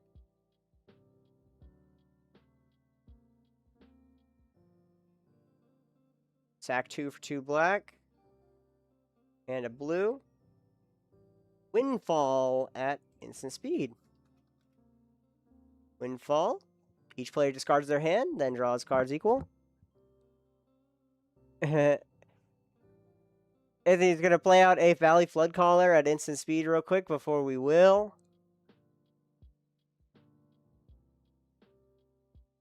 Windfall's back on the stack. Benedict.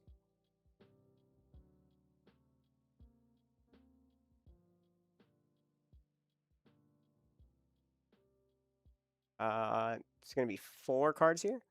And we're going to Entomb in response.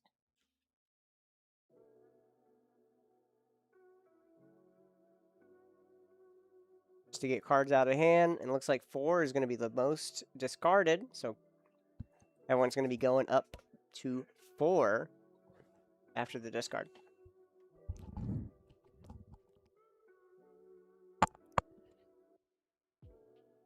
Bolas' Citadel gets put into the grave.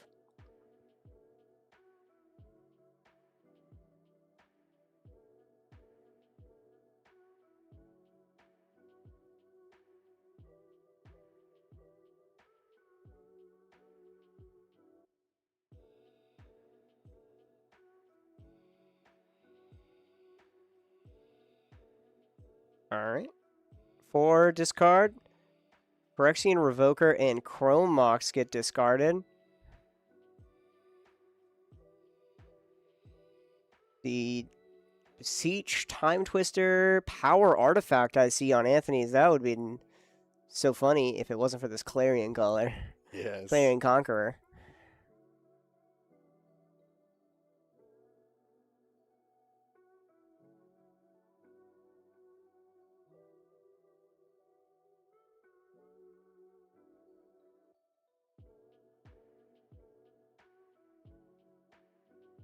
No matter what, how Corbin blocks, Corbin dies.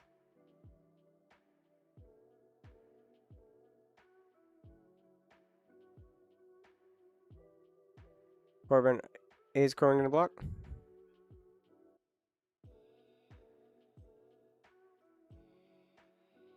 So we're gonna block, play the one block.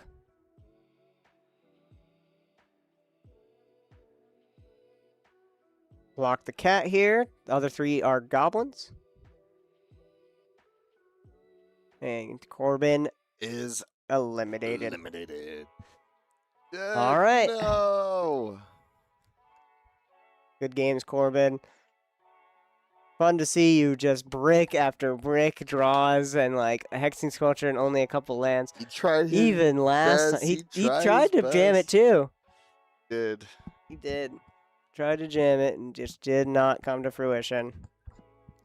Anthony is just waiting Anthony is waiting for that for Clarion this, Conqueror for just this to card leave. from Nvidia to just go away, and then he's gonna unleash. Exactly.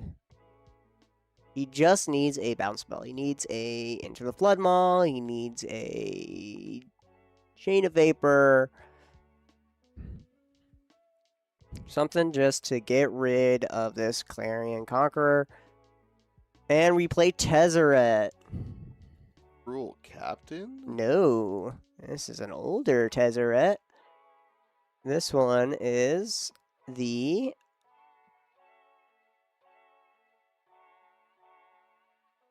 The Seeker. There we go. Untap up to 2 target artifacts +1, but he can't activate it. Nice. Because Clarion Conqueror stops Tezzeret, or stops Planeswalker activations as well.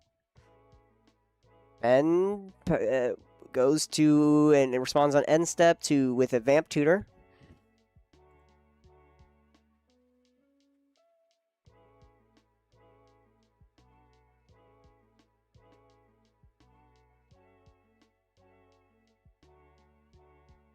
Vampiric Tutor, search a card for a, search your library for a card. Shuffle it, put it on top. You lose 2. 2 life. So, Ben's going to be trying probably to win again here.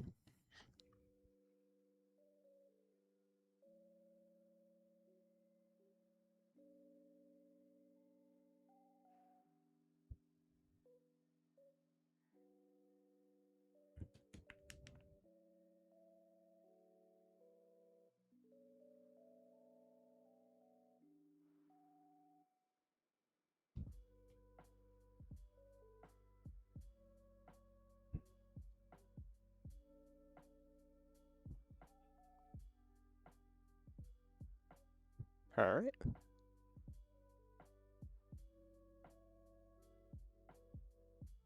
So, again, Benedict has this Adnaz in exile ready just to start going through his deck even more. He is losing more life, though. Probably a better... We're going to cast Adnaz? No. With different mana. A Demonic Tutor. Whoa! Another tutor. What are we... Benedict, what are we doing? What are you doing, Ben? Mr. Cardboard Content?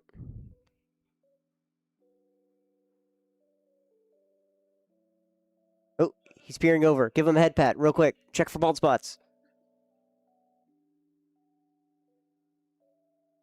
I think I might see one. How is his head cut off? How does his head get so skinny? Ben's currently reading up on Ian's board state.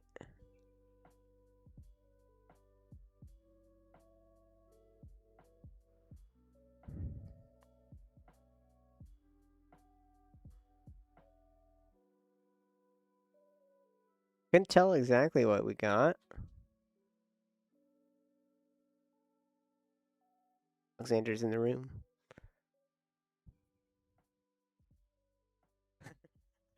Alexander's just with the last. This is apparently the last table here. So we're watching. We're watching nice and close and intently. Judge is in the room, ready to call. Only 3 remain. Only 3. Benedict or Corbin knocked out. Benedict trying to go for the win here. Double tutors. Are we just gonna go for it? Yeah, we're just gonna go for it. 1. Passing on the cast of Thassa's Oracle.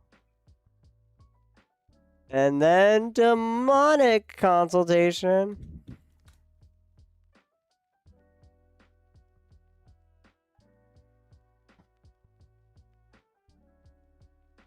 Any way to kill Clarion?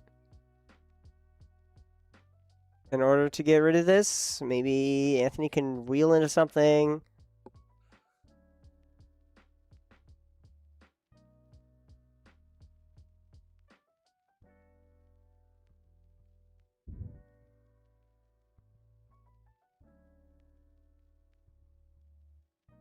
Response to the demonic consultation. Ian touches the spirit realm. Touch the spirit realm on the Clarion Conqueror. Now we can activate all of our artifacts. We're going to start. Anthony is unleashed. Anthony is unleashed. Sensei's Dividing Top is now going to be activated. He's going to look at top 3 cards, trying to see what exactly he wants to get. Maybe there's something on the top we can start finding in order to stop this demonic consultation, whether it be destroying this hexing sculpture or a mind break trap. Could also work because it exiles everything rather than countering. No tutors yet. We're gonna activate Urza. Ooh, we're just ripping off the top. Moment. He's been waiting for this moment. Urza activation. Let's get the let's get a closer cam here. Come on, where's the rip? Where's the rip? Oh! Oh, that's a hole breaker horror. Oh, that's a hole breaker horror ripped off the top. Oh. Ian telling everyone to clip that real quick, you know, just to get that real. Oh, he just won. Oh my god. Deadass, he just won. He's going to tap the Jeweled Amulet and the Mishra's Bauble for a blue. 2 blue. I told Anthony, I'm like, Anthony, do not play for the time. Dude. Win. Go for the I told him, give me content, and he's giving me something. God. 4 mana Grim Monolith, and we're just going to win. Bounce Amulet, make infinite mana at instant speed. Tap 3, play. That's the champ. That's the champ. That's the champ, right? XL, baby. Yep. This is netting infinite mana. Oh my word. We're gonna infinite activate Urza. Half. I just heard. That's the chip. Everybody is waiting outside for this game to end. I just heard the room outside of us react to the I whole know. breaker horror. That was so sick. We're just gonna do half of the deck here. Flip.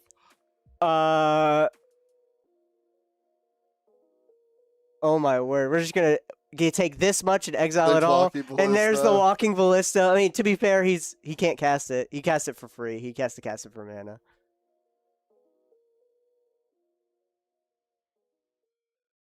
There is a stacks piece on board. Can cast non-creature spell or cast creature spells. Clever Impersonator. We're gonna get another. He knows about. He's gonna only cast creatures, so he's gonna bounce it. And then Fairy, High Pay Trickster, just to cast things out, you know, and all the creatures he can.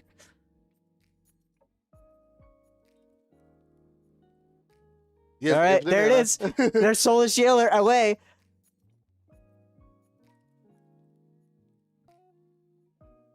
No way. No way. Anthony just ripped it. I told you, as soon as Comedian unlocks Yep. Anthony. He's going to let He it was rip. gonna get there. Anthony has been quietly playing so many artifacts Oh. and cards, even though he's unable to activate them. But he's like, I'm going to have these for the moment I can. And he did not disappoint. Oh my God. The Hullbreaker Horror into infinite mana. Scour from scrap. We're gonna get Rocket Ballista back to hand, and then cast Just Walking Ballista. and kill everybody. That's Anthony it. the champ with Anthony the most the insane champ turnaround wins. win on top of Benedict's Oh. Oracle win. Oh my goodness. On top of the constant threat of Comedian, all he had to do was unlock one, and the high roll, the absolute gamble of the Urza's roll into Hullbreaker Horn is like, I guess I'll go for The it. Champ XL does not disappoint. That was great. That's a great end to the Swiss rounds as we go into Top Cut.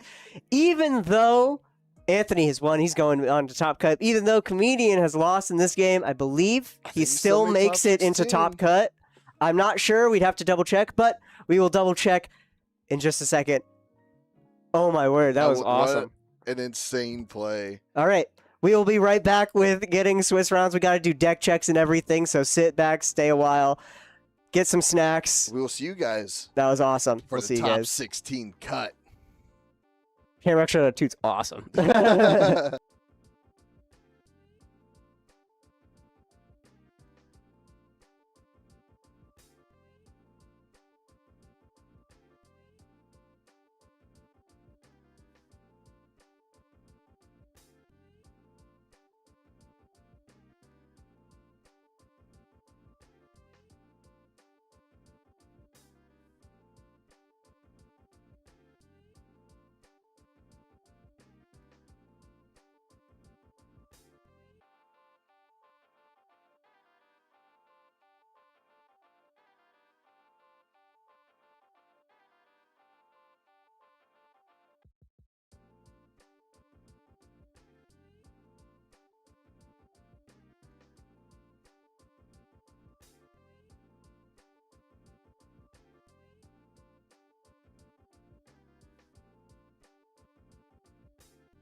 Alrighty, everyone. Welcome on back to round number 6 of Shamrock Showdown 2.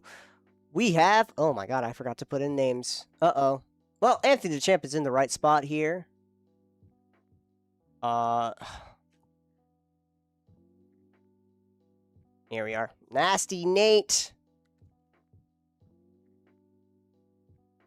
is in seat 2. We got David G in C3, a nice regular, and Levi B. And all of them are playing nice and fun, interesting decks. Of course, Urza, Lord High Arbificer, it's not changing whatsoever. But of course, we got Timna Rog on with Nasty Nate. Rog Rack. We have David playing his, of course. Kefka, Court Mage, Kefka.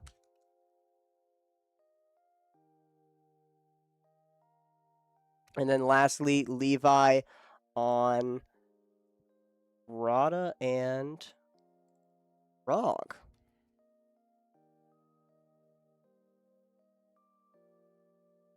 Or Rayhan. Ugh.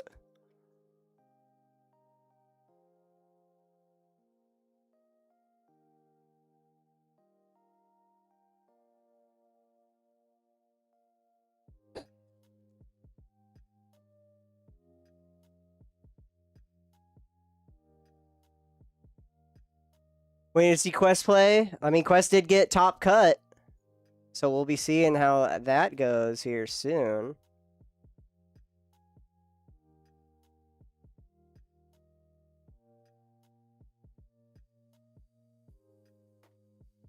Levi's still finishing up our mulligans. Rayhan. There we go. I was trying to remember how to spell it. Rayhan. There we go. Rograk and Rayhan. Some Jund it up. Nasty Nate not playing Jund, facing a Jund deck's kind of funny. Nasty Nate is our OG Jund player of the store. So we got some interesting games going on here. Getting more coffee for yourself?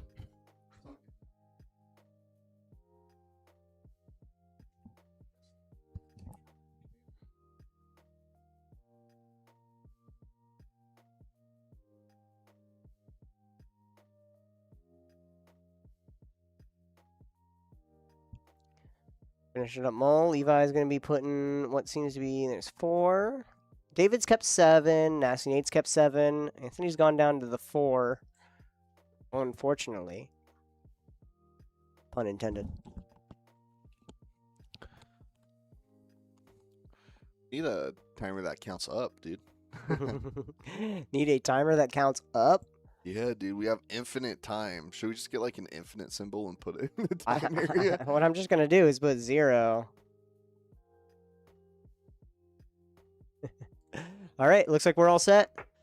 It is untimed round. We are all good to go as our players are all set. Anthony the Champ is not going to technically go first. Nasty Nate has got a Gemstone Caverns imprinting a Magda. All right, now the Anthony's official turn here. On the end step, we are going to Vamp Tutor going into Nasty Nate's turn.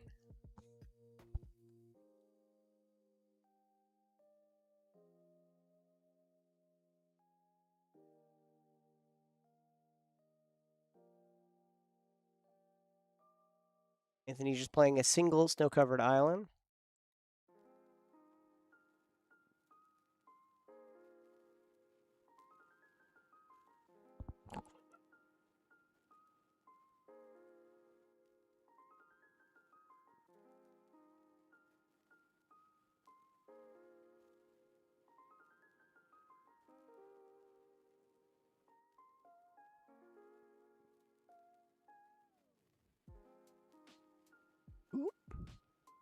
We're there. Nasty Nate going to go to turn, untapping and drawing the card he tutored for. It's a perfect start. We're going to cast a Rogue Rack. beginning, and we're going to play a land. And culling immediately. And you know what time it is? Adnos. It's gonna be like the quickest game of all day. Are you guys gonna do the prediction? We can. We definitely We can. Whoops, my bad. Especially if you guys are wanting predictions, we most definitely can.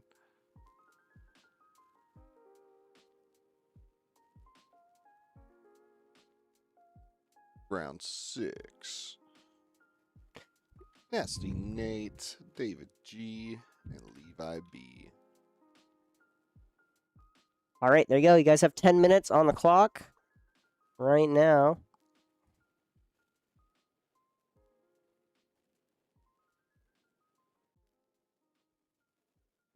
All right.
See if David even gets a turn.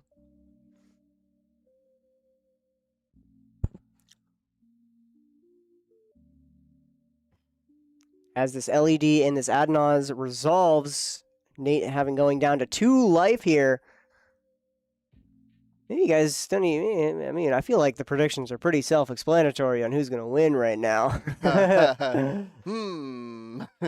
Or you stack it all on to Nasty Nate. No Force of Wills in hand, I don't think.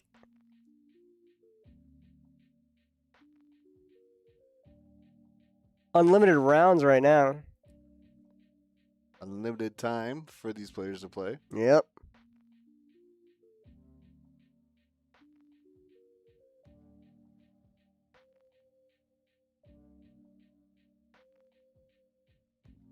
As he's just counting up his cards, making sure he has exactly what he needs at the moment. Again, Nasty Nate's gone down to 2 life. Can't really tap the Mana Confluence anymore. And if anyone has a nice, big, hasty, funny little creature to swing at for and knock Nate down 2 life, then that's one whole player out the game. So, if anything, it'll most likely benefit both Anthony and Levi. But David is not going to be drawing as many cards from Kefka as possible. So, having Nasty Nate get knocked out this early in the game without a Kefka trigger to use. And unfortunately, David's just going to be also out of the game.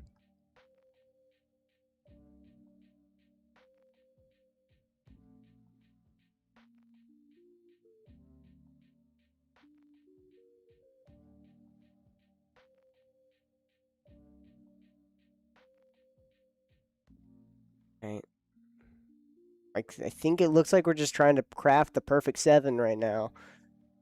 As we go through the turns, we're just gonna be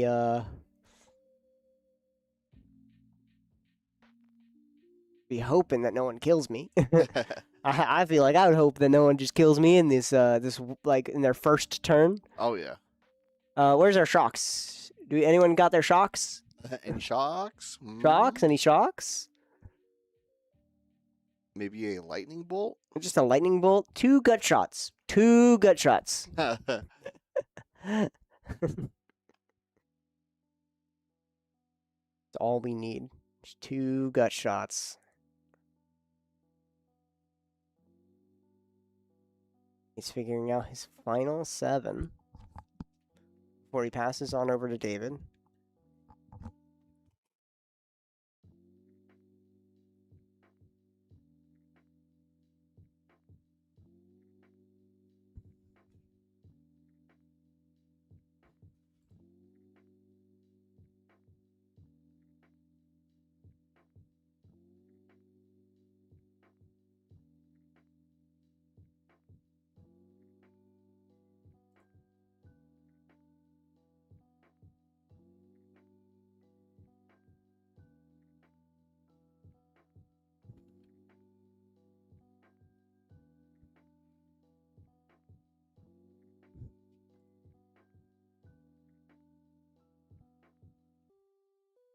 We're going to discard a lot of cards. That is a lot.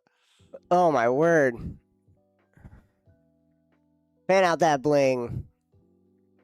Just needed mana in order to win and just could not get it. Unfortunate. Pass on over to David G.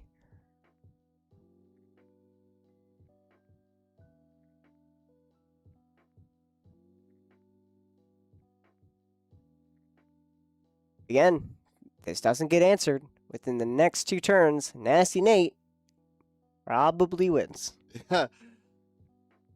Imperial Seal. 2 damage is all that's needed. 2 damage.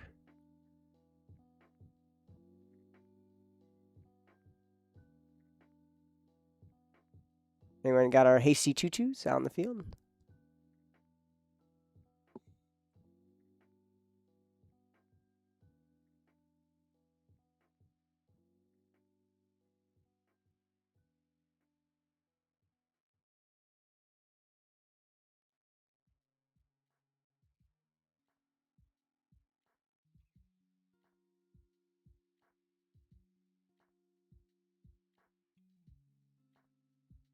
Maybe David's trying to get something? Get something, Gataxian Probe, Nasty Nate. I mean, we already kind of know what he has in his hand.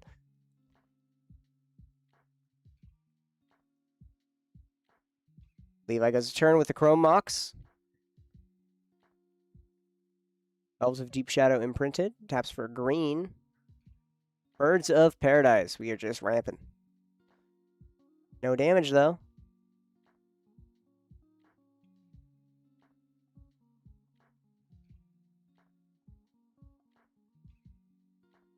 Play a Roger. We have a tapped green land as well. MDFC land. Play out an island and fetch to get, or play out a Prismatic Vista and fetch to get an island. Destinate. Draws a card.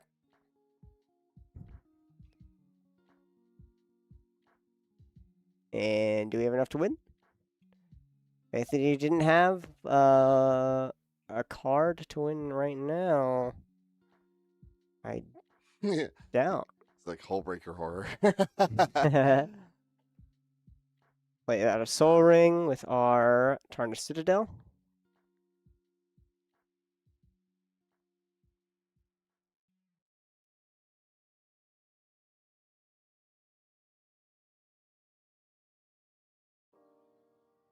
Tap a Soul Ring for 2. For a Grim Monolith, he's just ramping. Oh. Tap a Grim Monolith for an Arcane Signet. Okay. 1 floating.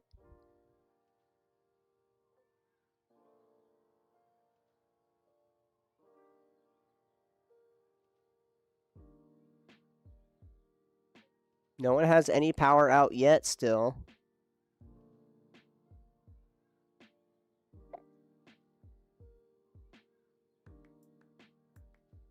And a Confluence can't be used right now. Go down to 1. He's going to use it anyways. Oh, my word.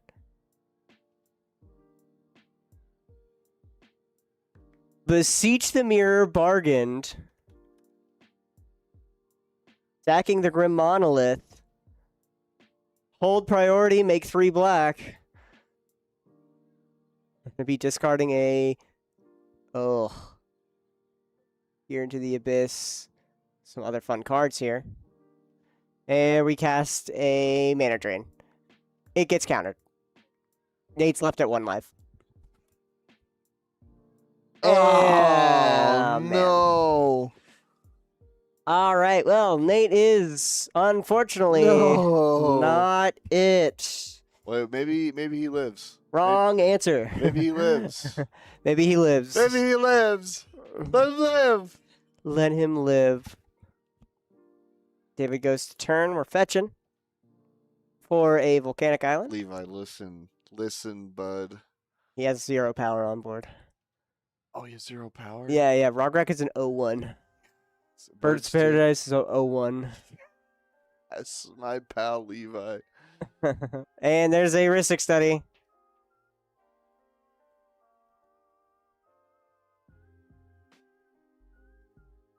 Heuristic study. All right. Tap for 3. Tapped a Rayhan. Rayhan, last of the Abzan. For 3 mana, enters with 3 counters on it. 3 mana, 3/3.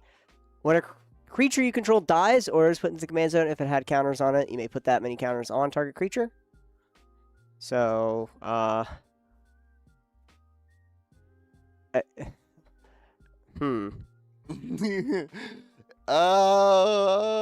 to the Shadow Realm. No, you gotta believe. No, come on. Gotta believe in Nate. Risk study trigger on Urza. Lord High Artificer.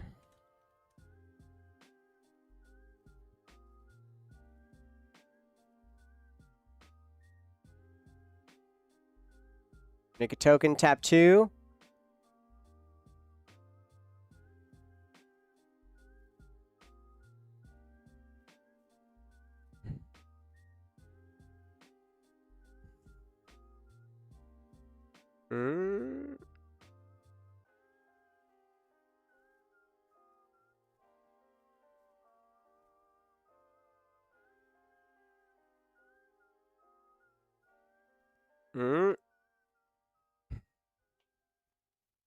Yep, curses. Here we go, Nate. All right, Go Nate. time. Go time.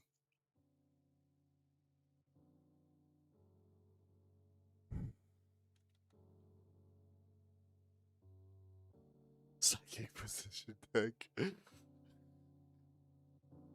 Yeah.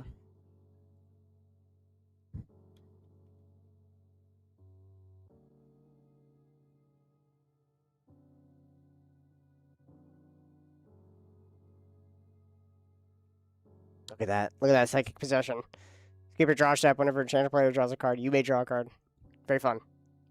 Especially against this David with a heuristic study out.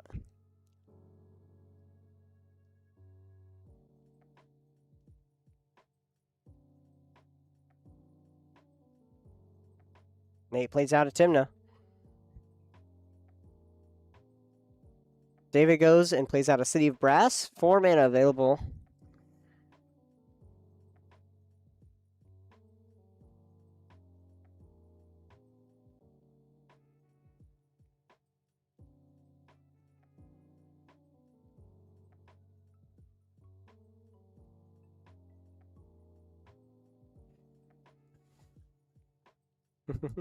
The psychic possession.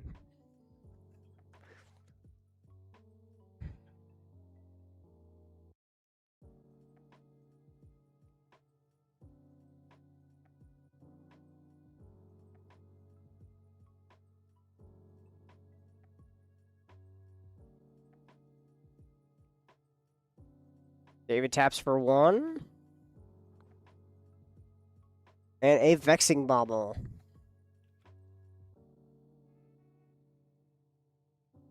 Vexing Bauble stops our all free cast spells.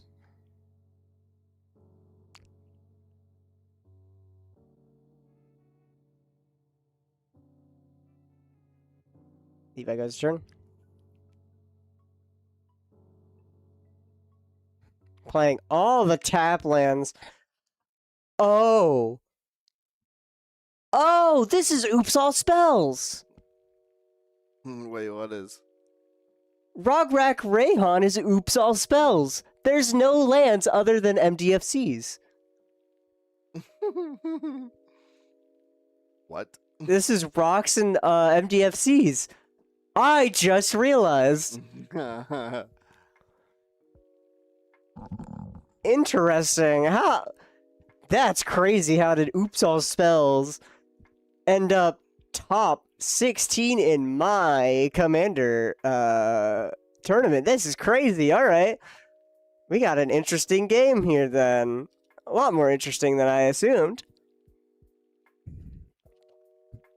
I want to see this Oops All Spells come to fruition.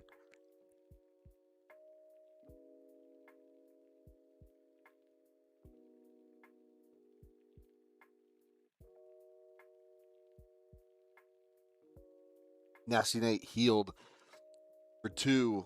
Yep. We're so back. We're so back.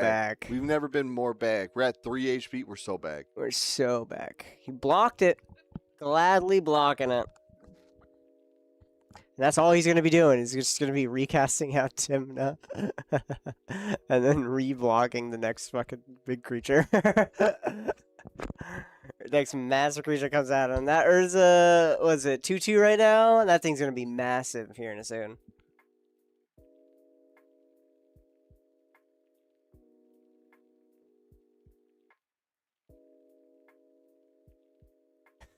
Dave.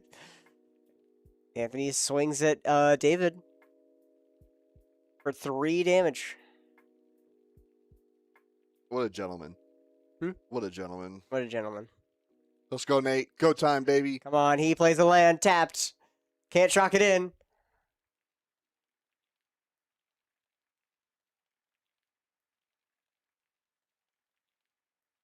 And Timna comes back out. You can draw. David is going to refuse the Ristic Study and not draw. David goes to turn. David draws. Anthony draws. Oh, the Psychic Possession's so funny. It's like, you want to play Ristic? I want to play Ristic. We are playing Ristic. We are playing Ristic.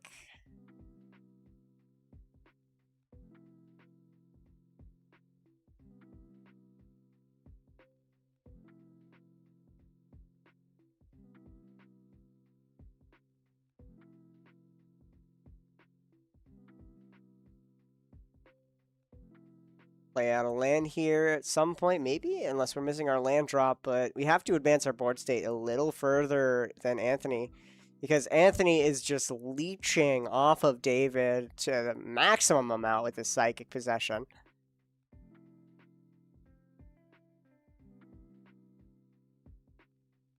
City of Traders. All right, now we can cast out Kefka.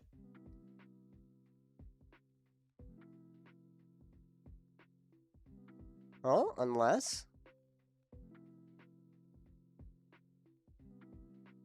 Mockingbird for X equals 3, so 4 mana. We're going to make a Urza. What if he made, like, another Psychic Possession, and then he Psychic Possessed Anthony? And then they just never draw.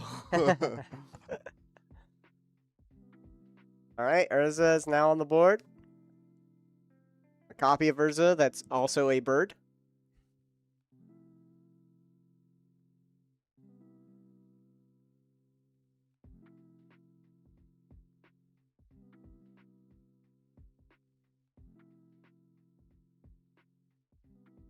You guys to untap?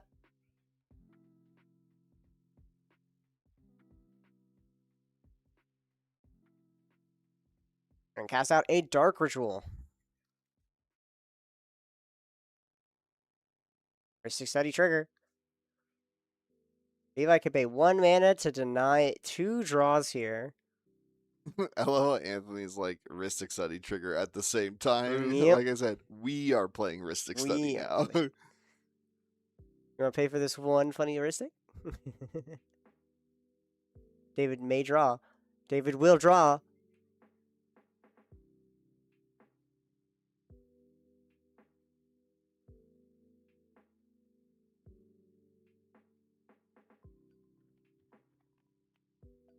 All right, Anthony and David drawing a card. Anthony's like, oh, he just chose not to draw because he's a psychopath.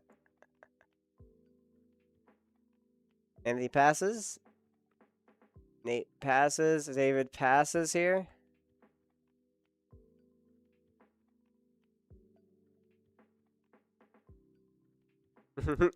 Threatening to activate Ursa now after seeing what came to be last round is a little bit of a flex.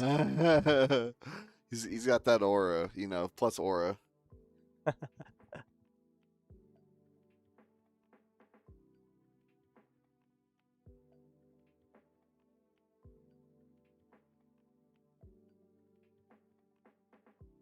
All right, 3 black being made by Levi.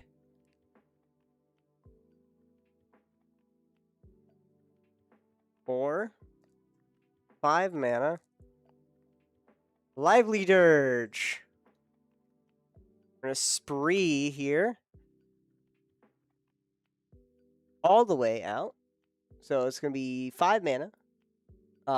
Search your library for a card, put it in your graveyard, then shuffle, then return up to 2 cards with total mana value 4 or less from your graveyard to the battlefield.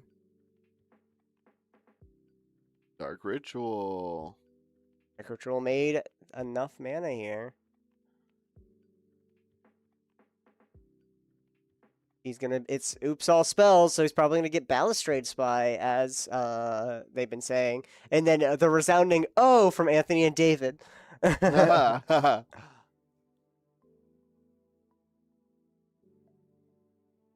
Yeah, Lively Dirge brings it back on the own. Anthony could counter this right now. Mills out his entire deck, and then how does he win after that, says Nate.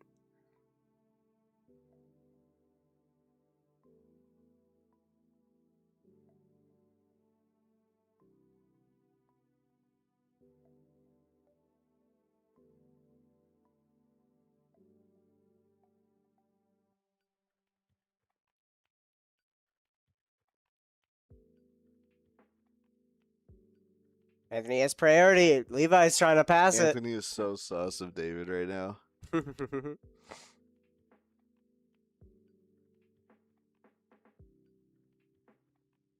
Tap for 1 and 2.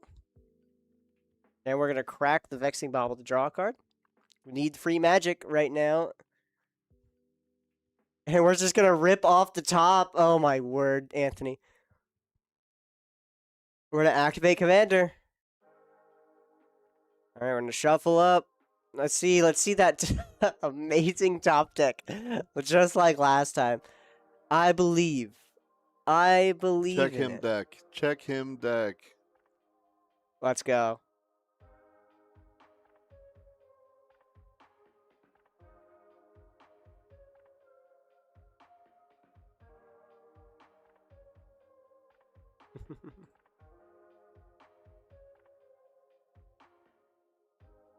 Chain of Vapor. That's pretty good. That can actually stop some fun stuff here.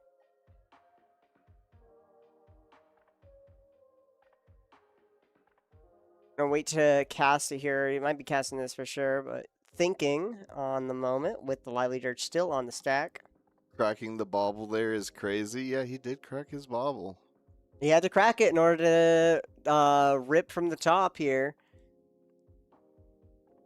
I don't know. Maybe Anthony had like a little funny something underneath.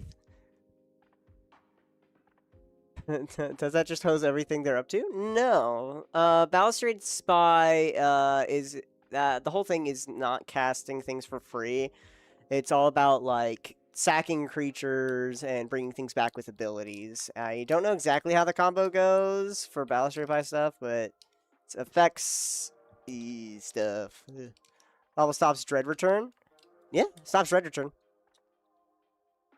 Welcome on in. Thank you for the follow, the Viking Bear. For sure. But, I mean, to be fair, Anthony was able to essentially get David to sack it.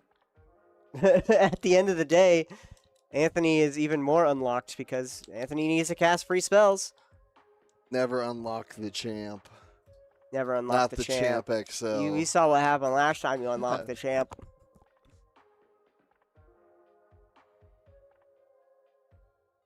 This is just a perfect way to politic David into sacking it. That way we can start, we can rip it off the top.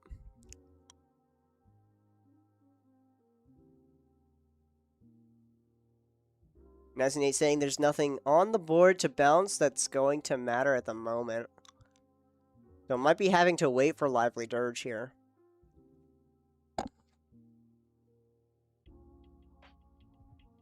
I can also, no, it'd be super fun if I looked at Levi's deck.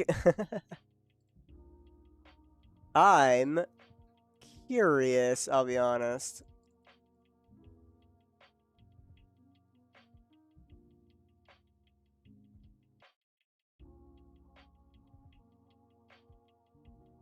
Pod 2 already finished. Pod 2 is already finished. That's crazy. Questing Beaver comes out with the dub. Yep.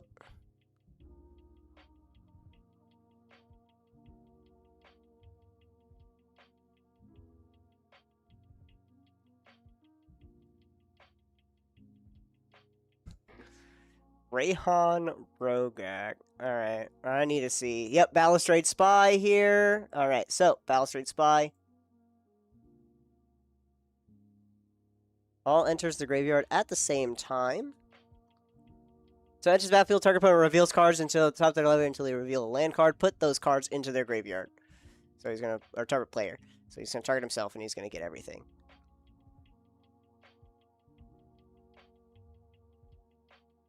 Where is the point of interaction here? Let's find out.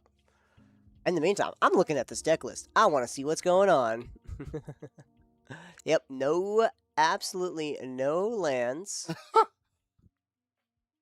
Except for MDFCs and obviously rocks and stuff for mana. Bunch of rituals. Right now he's searching through his graveyard trying to find exactly what we want. He runs Splinter's technique. That's awesome.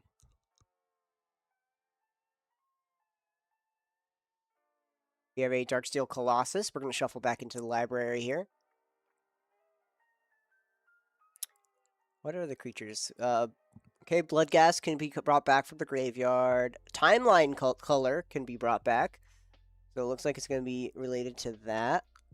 You can warp it back in. Poxwalkers is going to be brought back with it. Okay, I see. Yeah.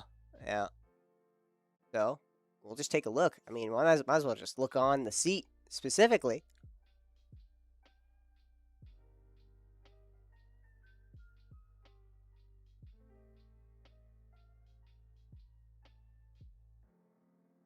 We take a look.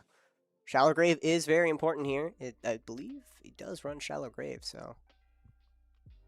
Graveyard order does matter. He has to keep it in a very specific order.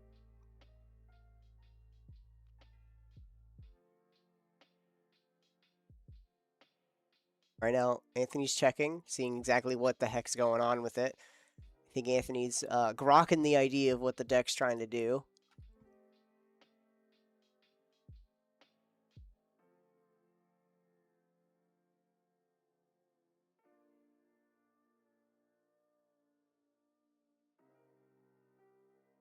We're going to sacrifice Balustrade Spy, Birds, and Rayhan. And cast out Dread Return. Targeting Necroticus, and this wins the game. Levi does pay the 1 for Heuristic Study. Necroticus does wins on top of the Chain of Vapor.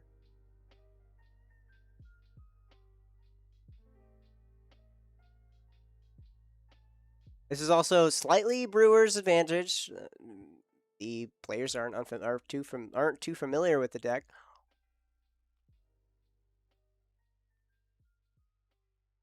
Oh, thank you for the prime sub, Sat. Trees attack. Oh.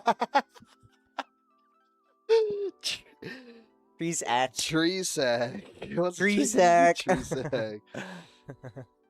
Thanks so much for that sub. Trees attack. Thank you. Thank you. Yeah, he said thank you. I got you. I'm a dummy. I'm the dumb one. All right, dread return. All right. Priority passes. Necrotic Ooze.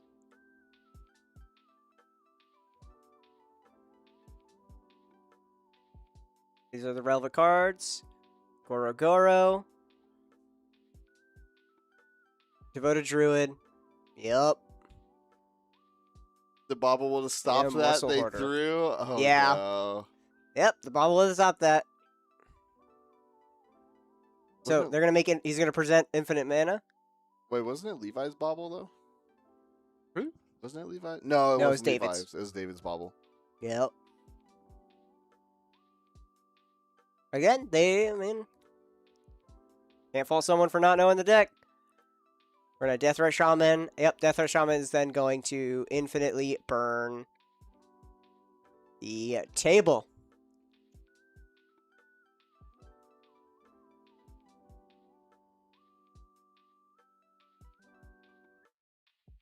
If you guys love the CDH action we have here, make sure you guys tune in every Thursday here at Natural 20 LV for Thursday Night CEDH. Yep. Dang. And there it is. Levi's going to take... Oops all spells. Oops all spells. Oops all spells. First round of top 16. Yep. Levi moves on. Yep, unfortunately, Anthony really wanted to try to do the top deck once again. I don't know. I feel like he definitely got greedy. But hey, we saw Oops all spells. We did, and it won. And it won, and it did great. All right, well, we'll be right back for round 7, the finals. The finals. As we're waiting for Shamrock Showdown two other finals. Shamrock Showdown finals. As we wait for 2 other pods to get finished. This is untimed round, so we'll see how soon this is. See you guys hopefully here soon. Thank you guys so much for the support. Like I said, make sure you guys stick around for the grand finals. Make sure you guys join our Discord, exclamation point Discord, for announcements on events like this and in-store updates and more. Join our community. Check out our website. See any cards you like today? Make sure you check on our website if we have them. We do out-of-state shipping to the continental U.S., so make sure, Get cards. Get cards. Thank you guys so much for tuning in. All right, we'll be right back. Stick around.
10 minutes. Even 10 minutes is a long time to be away from you.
Alrighty, everybody, welcome on back to Shamrock Showdown 2. The Grand final, the top finals! cut 4. Well, not top cut 16, then our top 4 players are in here. Questing Beaver, repping Natural 20 alongside Joshua on Aang at the Crossroads and Tivit, Seller of Secrets. Across the table, we got a bit of an invasion over here today. we don't got locals. We got Alessandro Is and somebody gonna Levi. get a nickname? Maybe Joshua can finally get his nickname Dude. on Showdown Joshua. not only Big Money Sunday, but the biggest money Sunday. The biggest money Sunday. Of Shamrock Showdown 2. But Levi be on Rograk Rayhan, Oops All Spells. And He's Alessandro on Timna Crom Blue Farm. The most normal deck out of all of them on this table. Yeah. Tivit's a little old. Granted, it's pretty normal. It's a little old, though. It's a little old. But Aang at the Crossroads and Rograk Rayhan, kind of crazy for being in our finals here. It's going to be quite fun. Timna Crom is going to be, of course, just, playing that slow roll game. Let's start up predictions. Good luck to our players. Put in your predictions to see who's going to win. Rooting for you, Levi. We got some Oops All Spells. Love coming on in. Make sure you guys place your channel play bet. Who's gonna win Shamrock Showdown? Gonna win 2? Shamrock Showdown. Heck yeah. Ooh, we got some Levi fan favorite. Okay, all right. I did see some love for Quest earlier in the chat. Yep, we got Questy Beaver. I can't wait to see Aang at the Crossroads. So, heck yeah. Let's see. We're just splitting out our lands here. Levi's gone down to 6. Questing has kept 7. Josh has also kept 7. And 6 on Alessandro. If you guys enjoy CDH content, make sure you guys tune in every Thursday for Thursday Night CDH here at Natural 20, where it's me and Sean commentating over another 7 rounds of CDH. Weekly CDH tournaments here. People splinging some powerful spells throughout Magic history. Let us start with a Gemstone Caverns, not a Gemstone Caverns, a Cavern of Souls into a Mox Diamond into LED into a turn 1 Aang. Aang at the Crossroads. This guy's nasty. This guy's nasty. We're not even going to get a tournament here. We're not even going to get a turn. Aang at the Crossroads. Let's go to C1. Let's flip. Felidar Guardian flips Aang, or flickers Aang. We're going to take a look at, again, the next top 5, putting a 4-drop or less. Do I hear a clone? Let's go, let's go, let's go. Heck yeah. Oh. Let's go. Questing Beaver, repping Natural 20 truly with Aang. Oh my word. Into Sakashima the Imposter, we get that clone. Top 5 once again.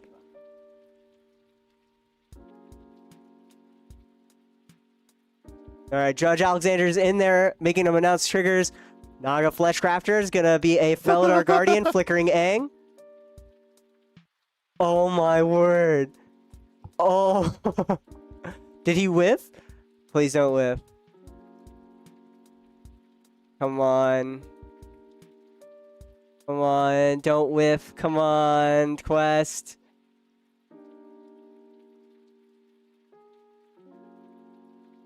Come on. Don't slow roll it for me. Dude, imagine if Quest turn 1s Shamrock Showdown. Oh, Roaming Throne. Oh, Roaming Throne and pass. Oh. We live for now. Oh my god. Oh my word. That was extremely close. Alessandro is going to be looking at all the creatures here. Oh my god. Roaming Throne here is probably naming allies, I believe, or humans. That's crazy. That was a crazy turn one. The What a LED. Turn one. All right, Josh goes to his first turn. After that, He's like, I don't I'm gonna know. play a land. I'm gonna mean, pass. To be honest, worst case scenario, Questing Beaver just swings. Yeah.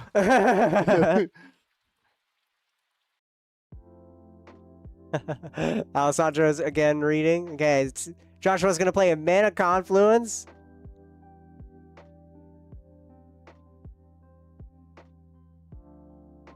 Alessandro is so confused. He's like, we usually just don't let it resolve. Alessandro. Joshua playing a land, and then we're gonna move to Alessandro's turn after he's done reading. Questing Beaver has no hand.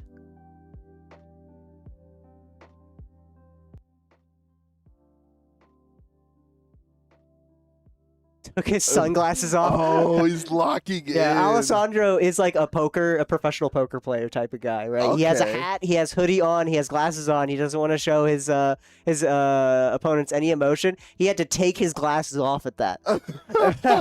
He's locking in. What in the world is going on? We are playing a land into Soul Ring, then passing over to Levi. I want to see Quest's top deck another, like, Dude, a flicker effect. yeah, Quest is gonna copy or flicker or Roger, turn one, into a tap land, and passes. Oh my word. here we go. Quest. Here we go. We're Here gonna we go. top deck it. We don't. Move to combat.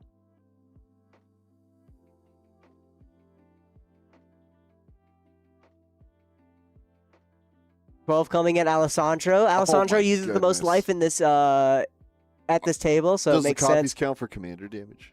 No, Okay. no. Commander damage has to be very specifically from that card. Okay. Okay. That'd be funny. That'd be insane. He's like, okay, you're dead next turn. Yeah. Thanks for playing. Oh my word. We're going fast here. And they're playing for real money right now. Yeah, this is grand finals. This is for Yeah. thousands of dollars right now. Yeah. The winner of this table is walking out with a fat stack, dude. I think you mean by winner. I think you mean Quest. Sorry, Quest is walking out here with a fat stack. Heck yes.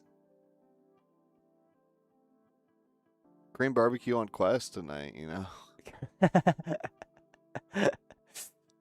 Yeah, Quest, you paying for Korean barbecue tonight? Alessandro is still bewildered at this. Levi's gonna walk out with that fast stack. Okay. Too early to call. All right. You're right. Too early to call. I'm sorry. I'm excited. I'm hyped for my boy Quest. Listen, all right. I'm More hyped. importantly than $2,000+ on the line right now. Somebody's getting a freaking nickname if it's not Questing Beaver. Who's gonna get a nickname? Oh, I don't know. Who sees? Hmm?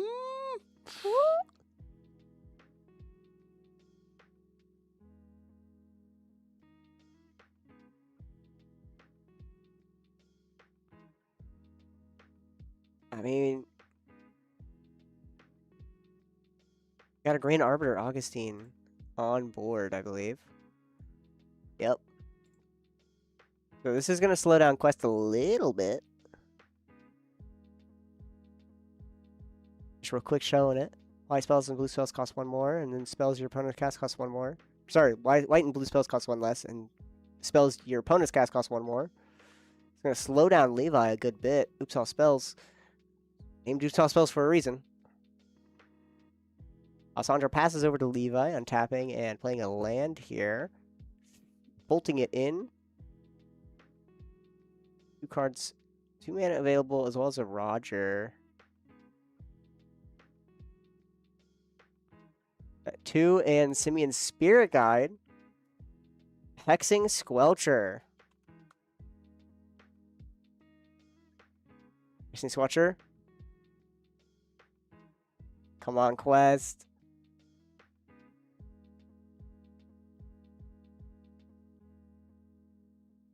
All right, top deck. Draw a card.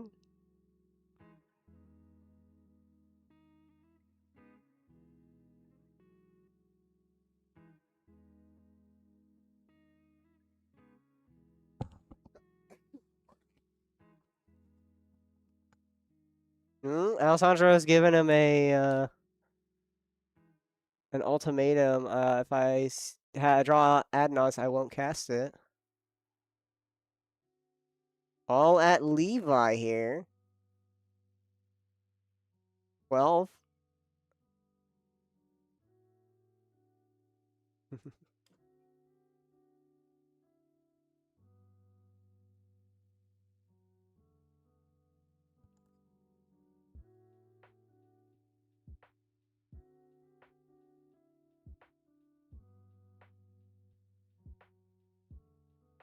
Joshua plays an Ancient Tomb.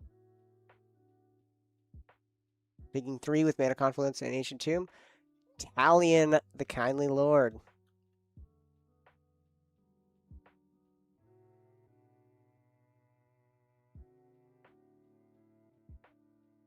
Choose a number between 1 and 10. Whenever an opponent casts a spell with mana value, power, or toughness equal to that number, that player loses 2 life and you draw a card. What number are you naming? 2. I'm doing like anywhere from like 2 to 3. 2. 2 or 1? Yeah, it's always 2. Or sorry, 2 or 0, you know? Oh, it has to be 1 and 10. Yeah, 2 or 3. It has to be 2. Unfortunately, there's the majority of good spells.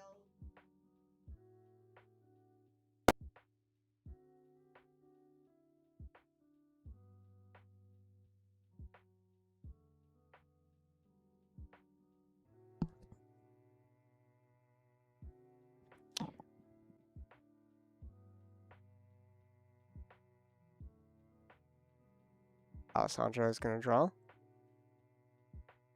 Lay out a City of Brass.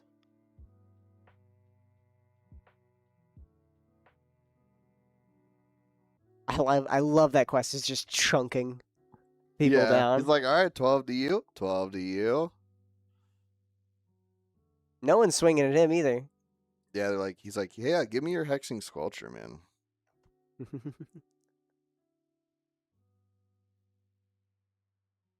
I mean, that's like the backup that Aang does. I mean, when I made the deck not too long ago, and I was playing against some friends. When I got all the things out, even if I didn't win, I was just like, just chunk. I'm gonna swing big. Big number, go boom.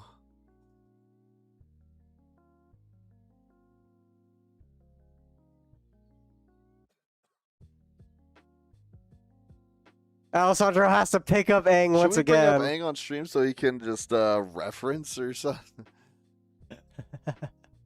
What does Aang do? Aang at the crossroads. Aang at the crossroads. Here you go. That's what he does. We're gonna Mockingbird here.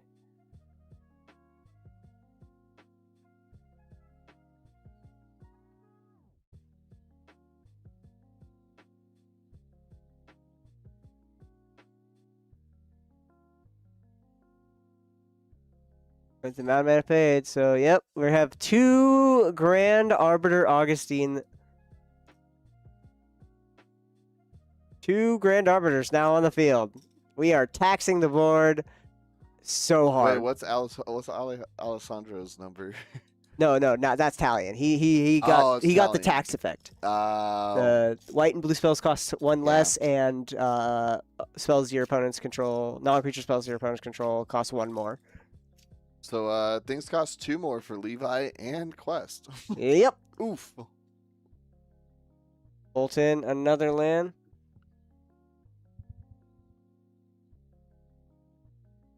Right now, Levi is just...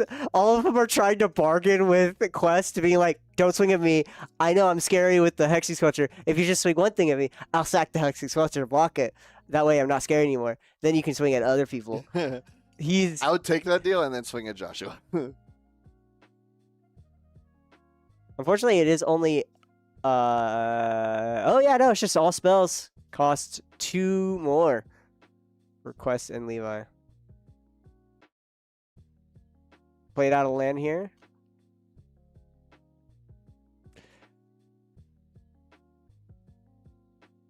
We're gonna swing at Alessandro. They're trying to be like, yeah, just get rid of his squelcher, man. Come on. We're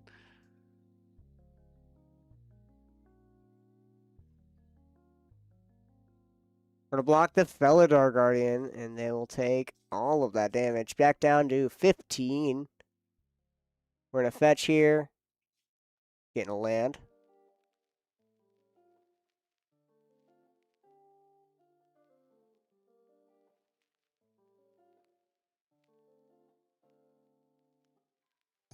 Joshua goes to turn.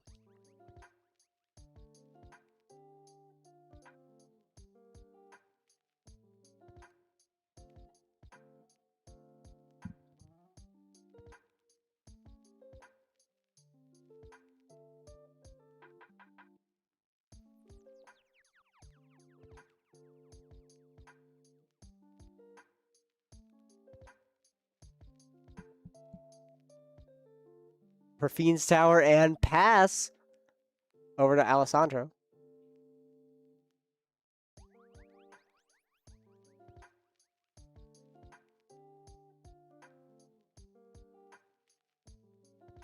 Turn.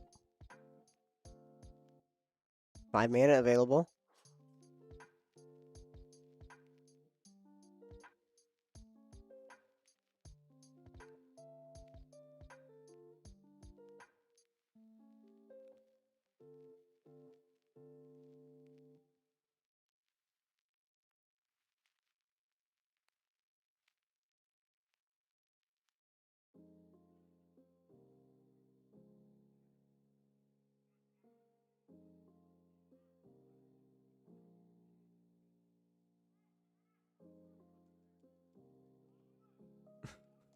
Alessandro probably thinking, how do I not get swung at again?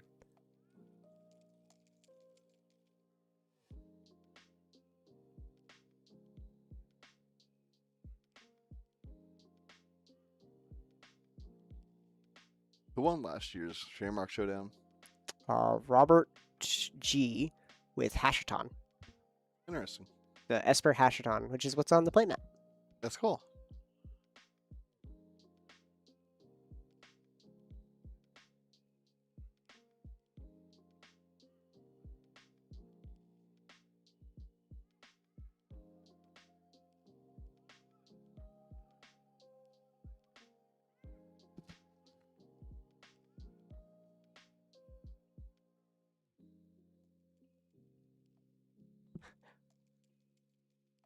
Probably Ang.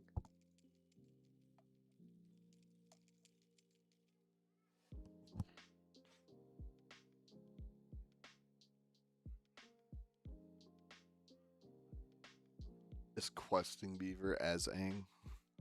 Arrow in his head.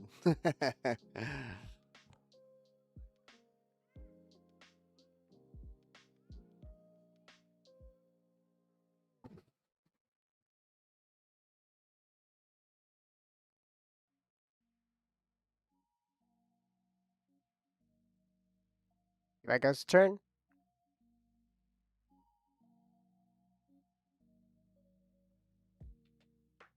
Paid 3 for a mana vault. Oh. Oh. Oh, Quest and Levi are just getting absolutely in the trudge. Untap, upkeep, draw. Not a land. Quest's like, I'll just keep killing you. Is it unless too you get early rid for of that." predictions? It's too late for predictions, my friend. They happened.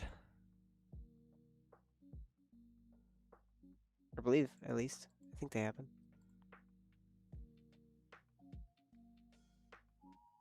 Five. Yeah, they happened. Yep, they happened.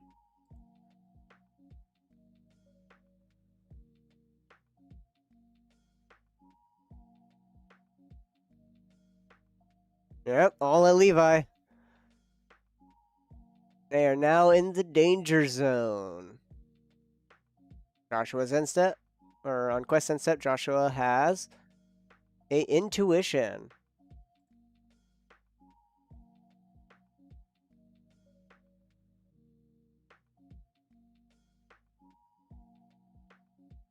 Search for 3 cards. Target opponent chooses 1. Put that card into your hand, the rest in the graveyard. Alright. I believe it's targeting Quest right now.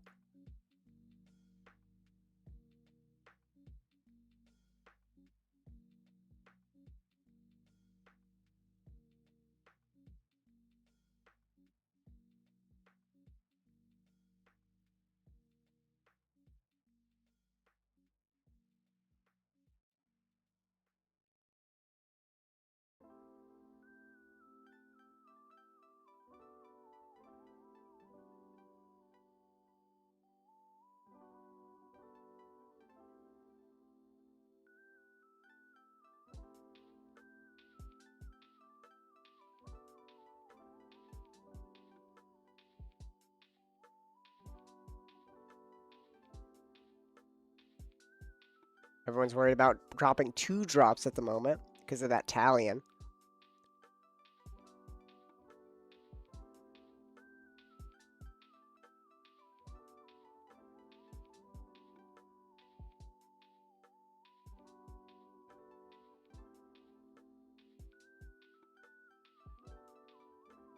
I mean, Levi and Alessandro are both still worried about this questing, the chunking of the Aang clones coming down. Mm-hmm.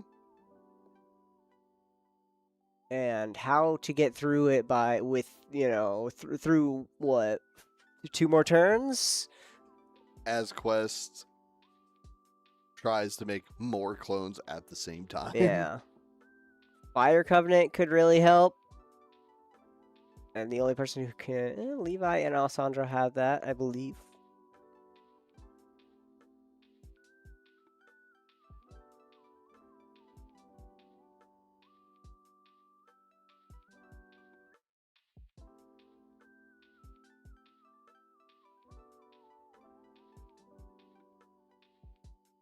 All right, we pick our 3 here.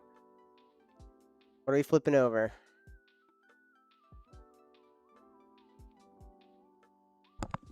You gotta reveal them. Pardon me. Levi, reveal! Levi, you must reveal them!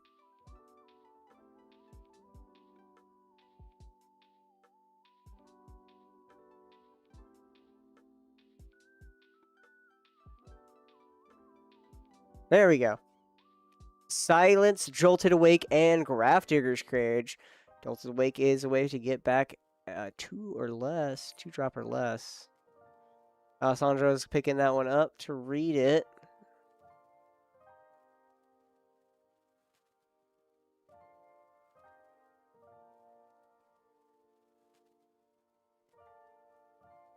Grafdigger says he stops all 3 his opponents. Makes sense. Alessandro is a breach deck. Levi cares about Balustrade Spy shenanigans, and Questing Beaver, of course, gets creatures from the top of his library.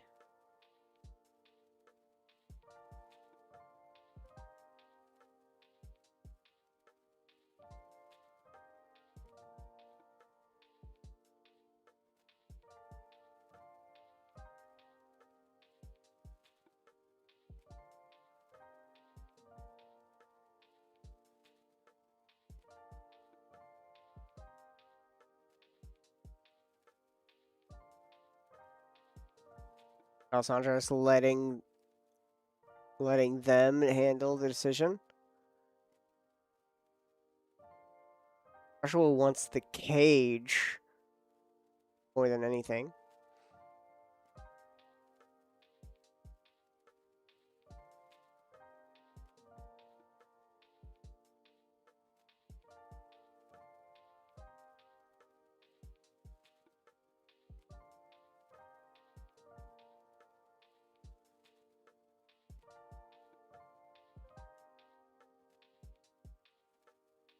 Really about giving him cage or silence. Perhaps Jolted Awake in order to get back the cage here.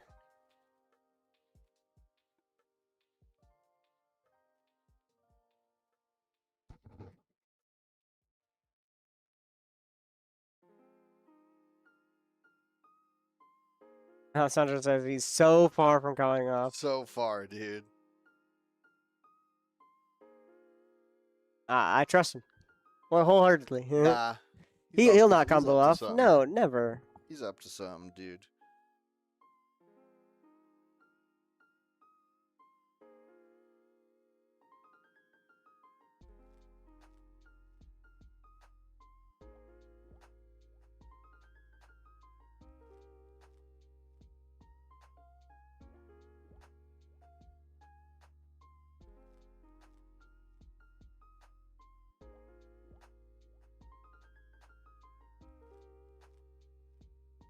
Holding up the silence here. He'll just hold up for someone else's turn. Probably on Levi's turn to stop them. Perhaps has 5 cards in hand. Alessandro.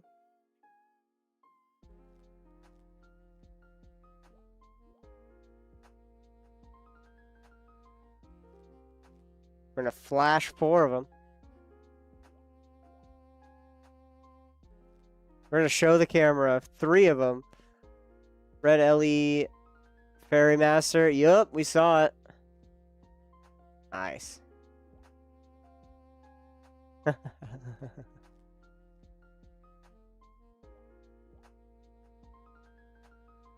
very contextual, is what Alessandro says. It's what they need. So it looks like we're just going to be giving the Grafdigger's Cage here.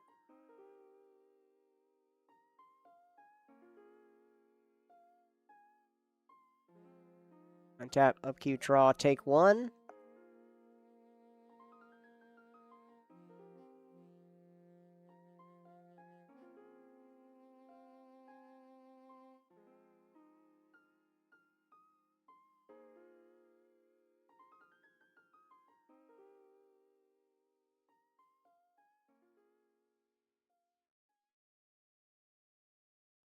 Counting up mana.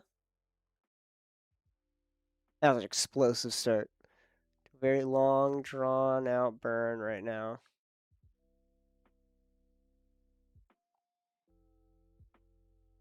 Take 2 for Grafdigger's Cage, floating 1 mana.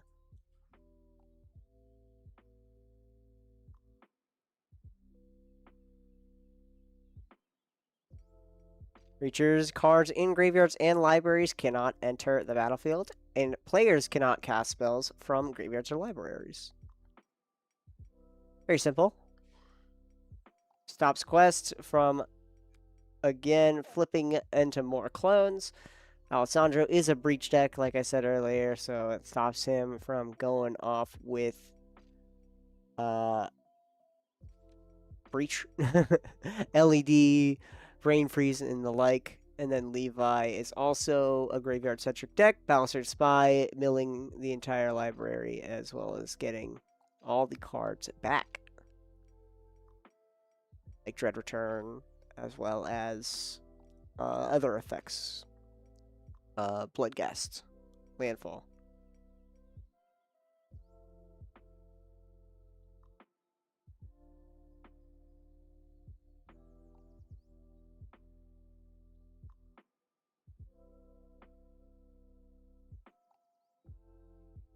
Quest for the win.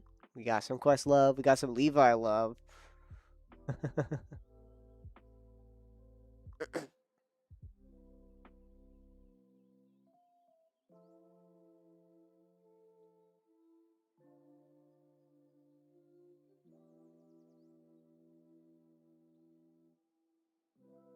So could be swinging at Levi here. Quest love for sure. Heck yeah. I think it's going to be firing out.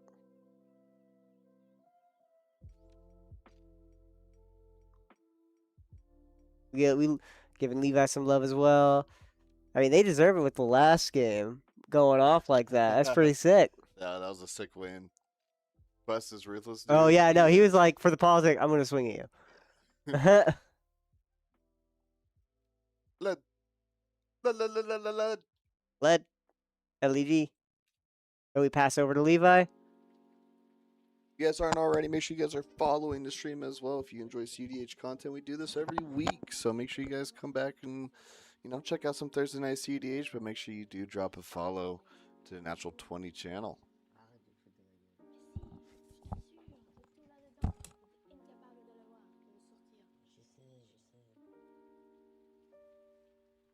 Hmm? Oh, yeah.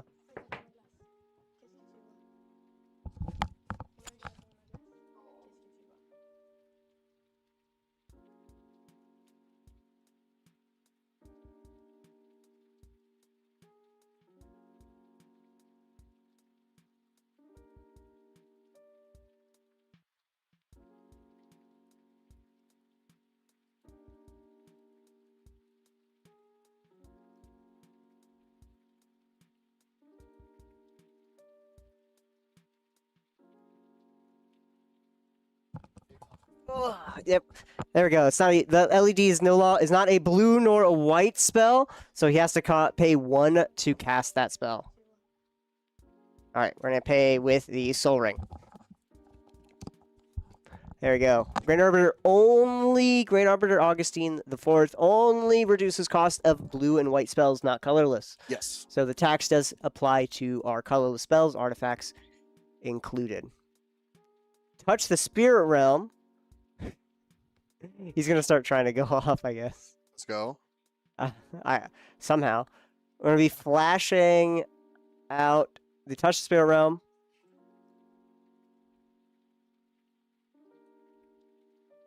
It flickers. So 2 mana, discard. Touch the Spirit Realm. Exile target artifact or creature. Return it to the battlefield under its owner's control at the beginning of the next end step. So going to be flickering out the Felidar.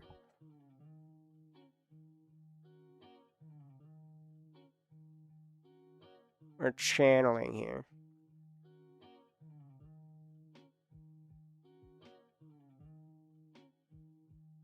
They made it to the final table. Congrats to all. They have been playing hard all day. Yep. We've been here since 7:30 and 8:30 a.m. He's going to flicker the Naga here to have it come in as a copy of something else.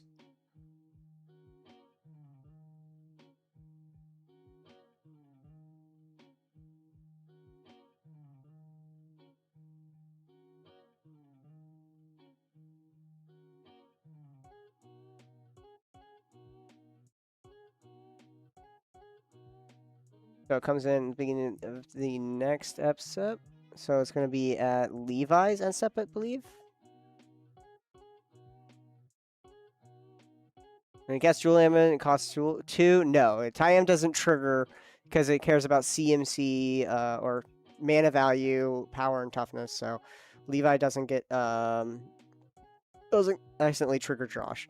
So we're gonna flicker away the Naga flesh something.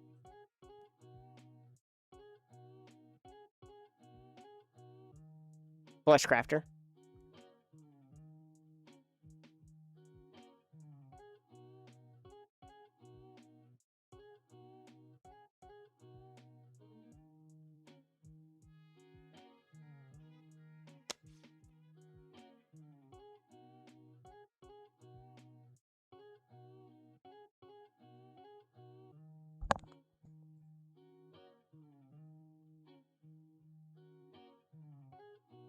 Ooh, we're going to Red Blast the Talion. Ooh.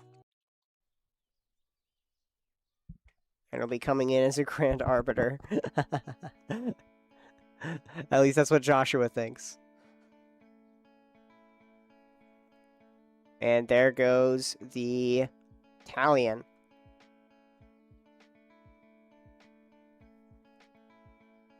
Still right before the end step. Flash out a Fairy Mastermind.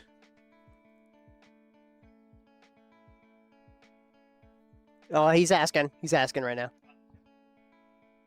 He's good. He paid for it. Yeah, we're good. Fairy Mastermind.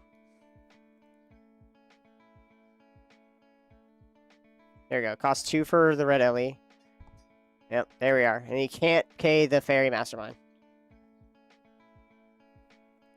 Be a flying Grand Arbiter. Because it is going to copy the Mockingbird, which is a Arbiter with flying. Very fun.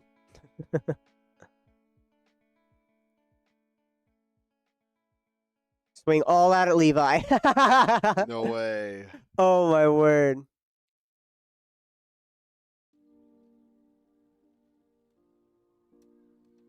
This guy's cold. Dude, he double turned and double pointed at Levi. He's like, you done. Bam. You're dead. Alright, Hexing Sculptor blocking the roaming throne. Those 3 are copies that are flying, and then 2 on the ground here. Oh. Levi's going to 2.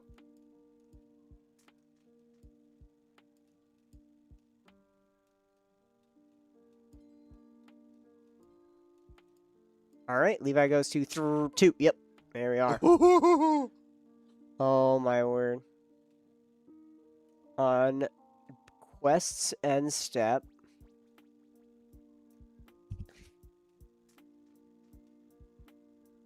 Paying 3.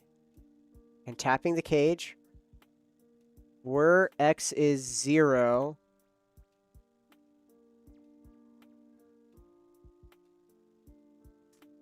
Yep. Tapping that for that. That doesn't sound right.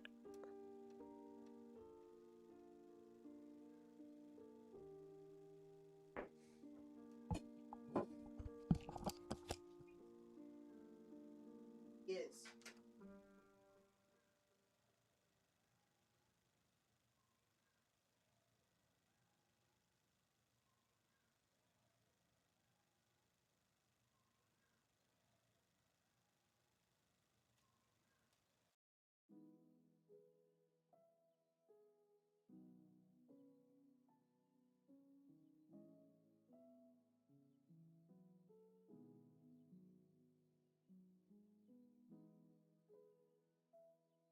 I hate this map.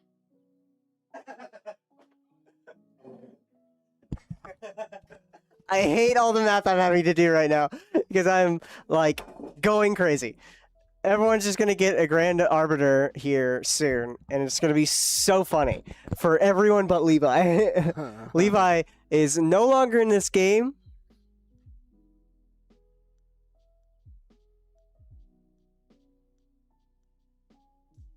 All right. Playing all the clones in the world, and we are just here for it. Grand Arbiters taxing everyone, so...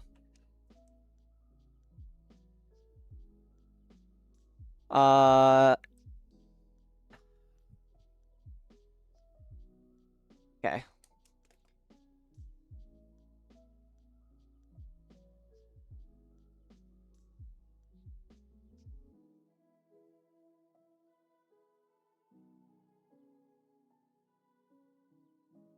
Joshua whirs for a Mox Opal and goes to turn. Untap. Upkeep. Trigger on Mana Vault.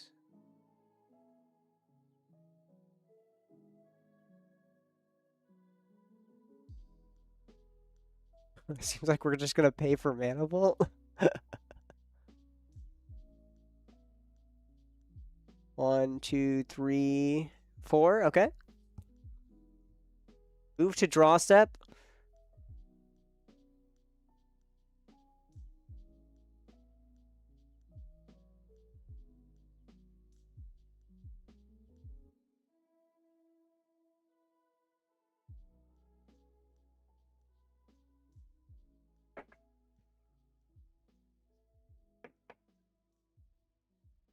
He already took 2. We're good. He's at 29.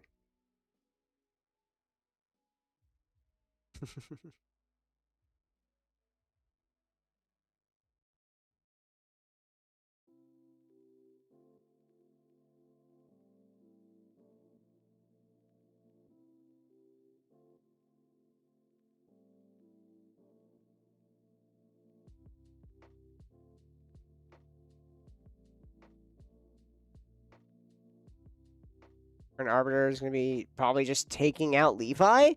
Joshua's just going to... Levi said, do you... Oh, Joshua asking if Levi has any interaction.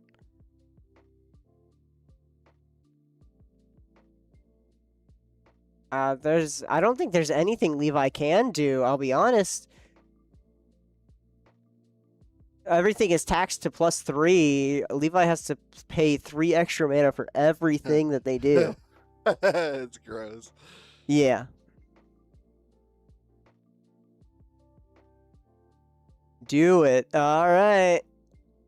Well, let's see, Joshua. Looks like we just pass here, actually. All right. Do it. Alessandro goes to turn.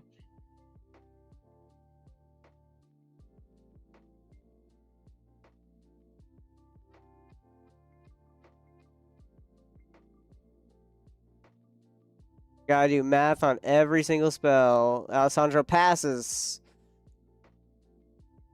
Levi draws.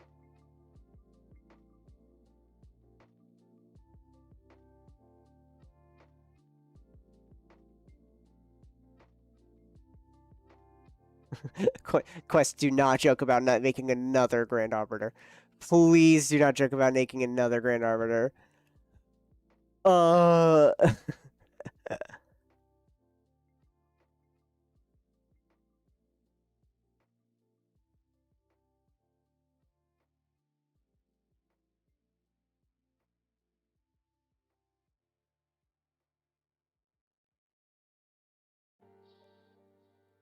Levi does not have much that they can do.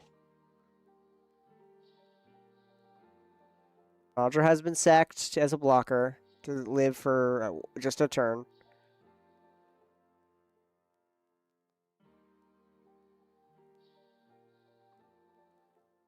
Four, 5, 6, 7.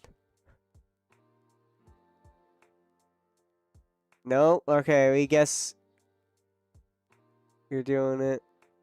Not that.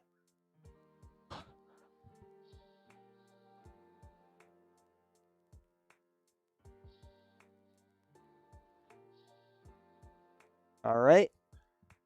Questing Beaver goes to turn. Go. We'll play out a land for turn, Windswept Heath. We shall fetch.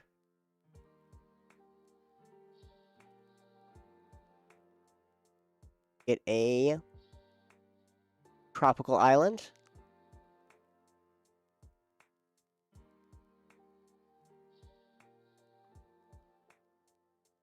Do me a favor, I left my cards at 21. Want to pay for my card at our tip? We can let them know.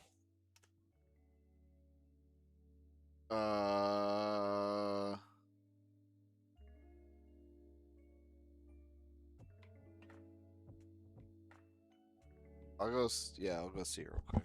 Yeah. All right, moving to combat quest. It's going to be swinging. Grand Arbiter is a 3/3. What it looks like. All at Levi. Levi is knocked out of the game. GG.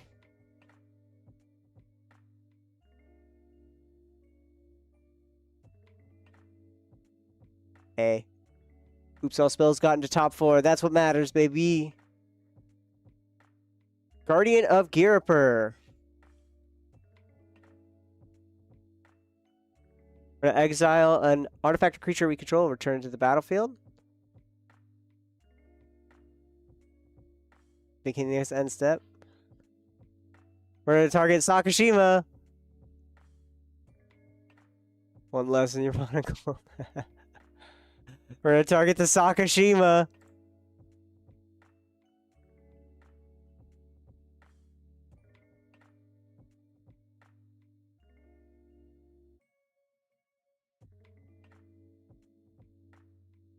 Okay, 3 mana for that fairy mastermind.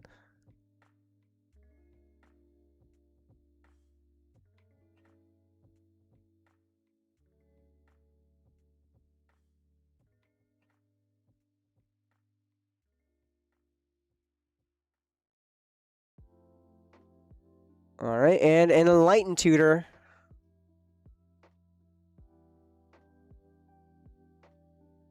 Yeah, he just absolutely murdered.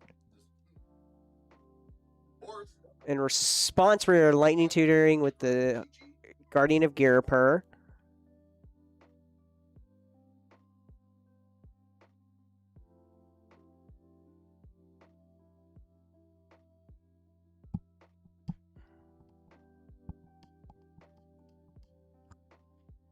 So this is all in response to the hope to the Guardian of Girapur ET or not ETB moving to end step.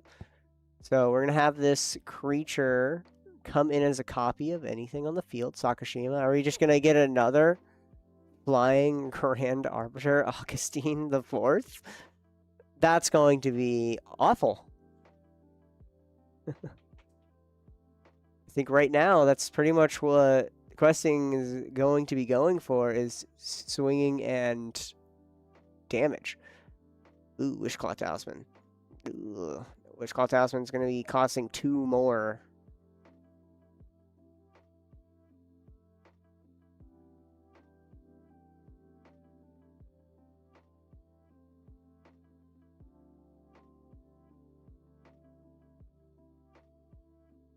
All right. Sakashima comes in. Come as a copy of Grand Arbiter.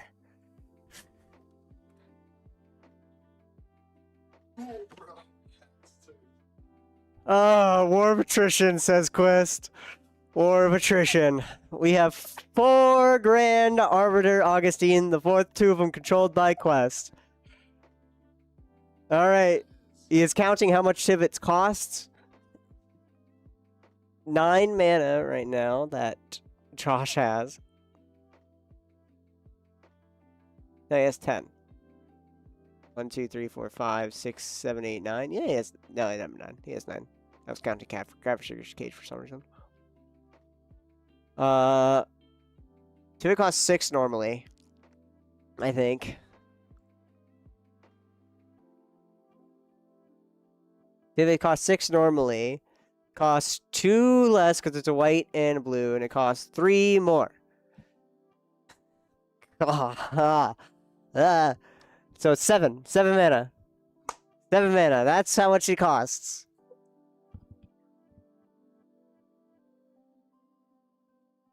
Two 3/3 flyers coming in.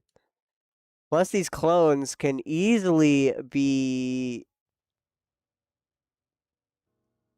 just come in and blink away, come back in as a Tivit, and have a 6/6 flyer. That would be funny. If we could have another Grand Arbiter.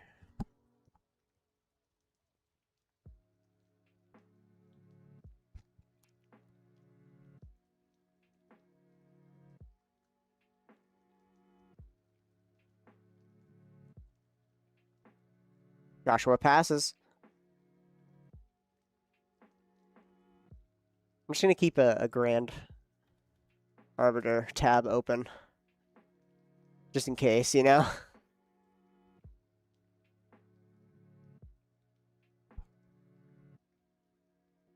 Alright, Wishclaw.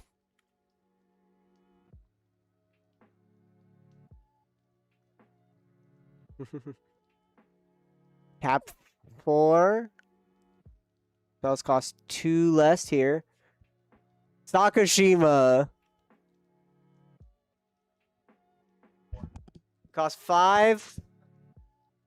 No, he has 2. He has 2 Grand Arbiters. He has 2 Grand Arbiters! Oh my god.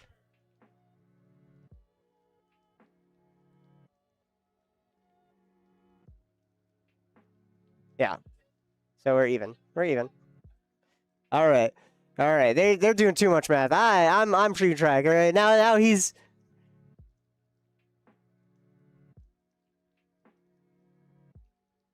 Oh, Wishclaw Talisman. It's always Alessandro's.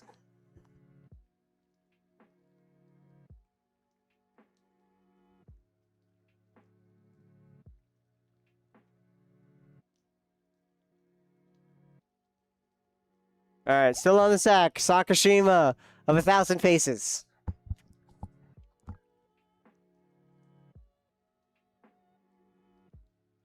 You have 9 mana from Josh.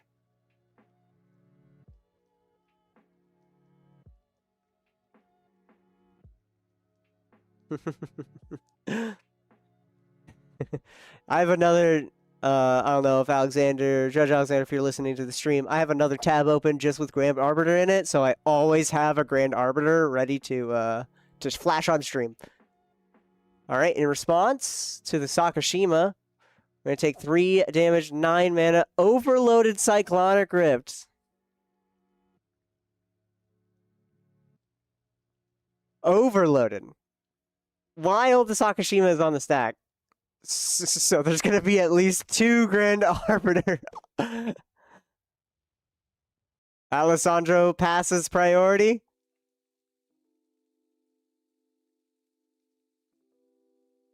Jesus Christ, this finals. Quest says it's cool beans.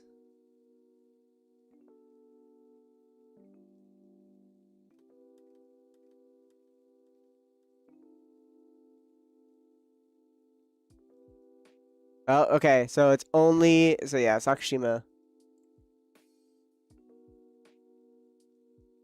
Sakashima is only creatures you control. Unfortunate.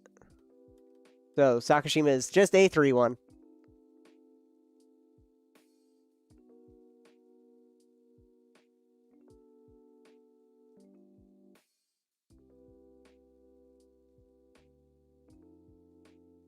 We're going to discard down to hand size. How's that about being cast Grand Arbiter? Grand Arbiter in play? It can be. He paid for it. The math checked out. We have like 15 people on the math. I will let you know that there is... Yeah. The Overload Cyclonic Rift only costs 1 more with, or 2 more. 7 total plus 2. Costs 2 more. You're thinking of Abolisher. Okay, that makes sense. Okay, back to Josh. Josh has commanding board presence with the Grand Arbiter, the OG, the Grafdigger's Cage, as well as now a Tivit coming down. Where's our Tivit? Where's Tivit? Where?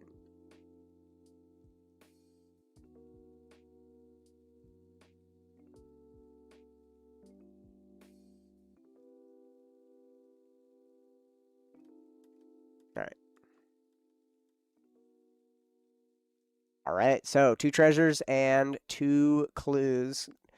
Quest knocking out Levi really early on is actually kind of sweeping Josh underneath the feet a little bit, as he cannot make as much resources as before.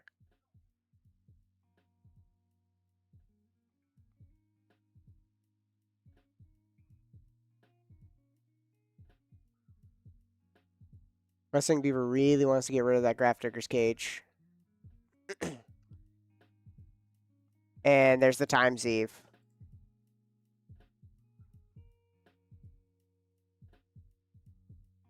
Not over quite yet. So he net loses one artifact each time. There's 4 players, it was infinite.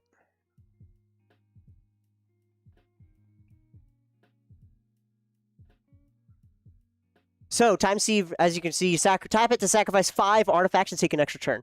Tivit, every time it enters or deals combat damage, you make 5 artifacts, 2 treasures, and 3 clues, most likely. So then you Time Sieve, sack those things, go to next turn, attack, make 5 things, tap Time Sieve, sack those things, go to next turn, attack with Tivit, and you have infinite turns and infinite combats.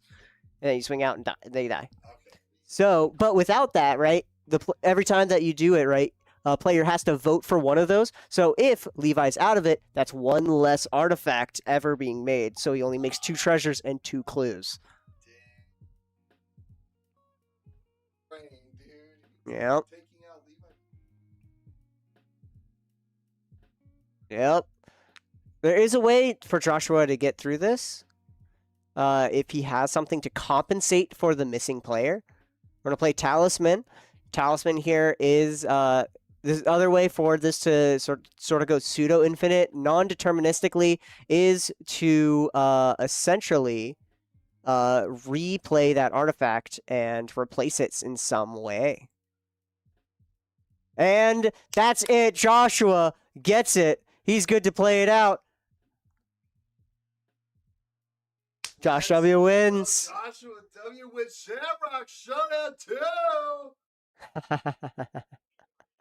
2. Heck yeah. Man, what an explosive start to a very confusing middle and a pretty alright end, you know? Another Esper deck coming on through. Oh, yeah. Another Esper deck, so you're going to have fun drawing a Sphinx. This guy just made a very scowling face.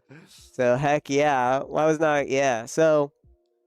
Congratulations to Joshua W. A full day Congrats. Absolutely. of CEDH coming down to And the just final winning. table and taking it all home, taking home our Heck number yeah. one prize, taking home the dub He's going to for get a Shamrock Showdown name. 2. Yes, and he's getting He's finally a nickname. getting his nickname. He is getting his nickname today. Alexander, I need you over on stream, please. I will go grab him. Can you grab him? Thank you. We're going to go grab him. In the meantime, thank you guys so much for joining us for CEDH. Shamrock Showdown 2, the long-anticipated, long-waiting, wonderful day that is. All right, let's go. We have an applause over here. Heck yes.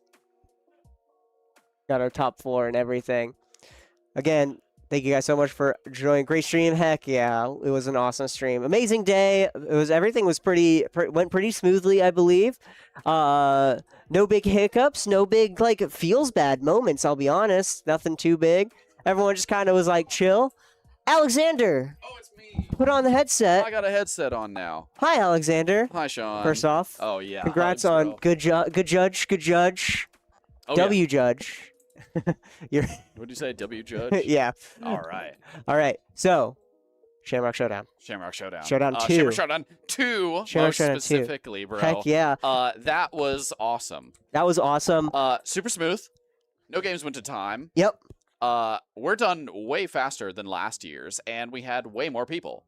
Yeah. We gave out more money. We played more games. There was way less meta. So much more jank. There was so much jank. So I mean, much jank, Oops bro. All Spells. I mean, Levi got knocked out early, for sure. Understood. But also, Oops All Spells having the merit of getting to a top 4 seat. Absolutely. absolutely Also, awesome. Levi was like a sport all day. You Oh, know, no. like, Levi's super chill. I was talking to that game talking was to him. tough. He just got beat down, but Yeah. dude, he walked out of here all smiles. Like that dude was psyched to be on top 4. And you know, the pot was big. So pot was even big. in his seat, man, he still walked out of here Belly with full. a lot. Yeah, we are full. Absolutely. Praise Fat Coin Purse, bro. We had a lot of Quest lovers and a lot of Levi lovers in the chat. Oh man, I right? really wanted to see Quest. I was in there. Wow. I was throwing a fit at the end of that game.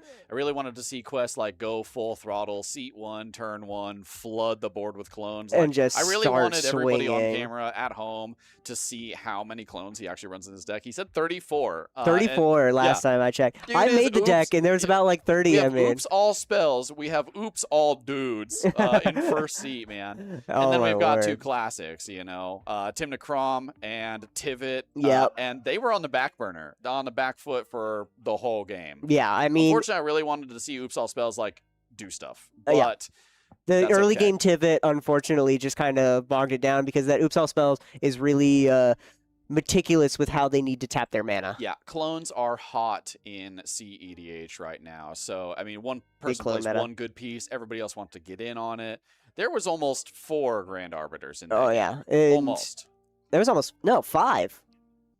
What do you mean? Yeah, The Mockingbird, the OG, Josh had the one. 2 copies, and then the You're Sakashima right, was you're gonna right. get Quest hit. already Yeah, had 2. Quest already had and 2. We started doing math bad. I mean, it's been it's been almost 12 We had- hours of CDH. we had dude. Trevor the It's a Nightmare lot. coming over and yelling at us and I know, they're screaming everything. at me from across the board. I'm trying to hand people cash, bro. All right, I gotta but run back in. more Anyways. importantly,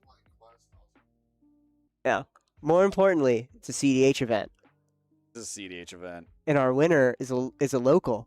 Oh yeah, dude. What's his nickname? Oh man. Okay. So oftentimes the nickname will tie into just like something that has happened with them here in the store. Like I'll bring up James B. Mulligan for example. Yeah. Dude will go to 4, go to 3 every game he plays, man. We see it all the time. First 2 games Josh ever played in the stream room with us, I had to DQ somebody from the table, which I hate to do.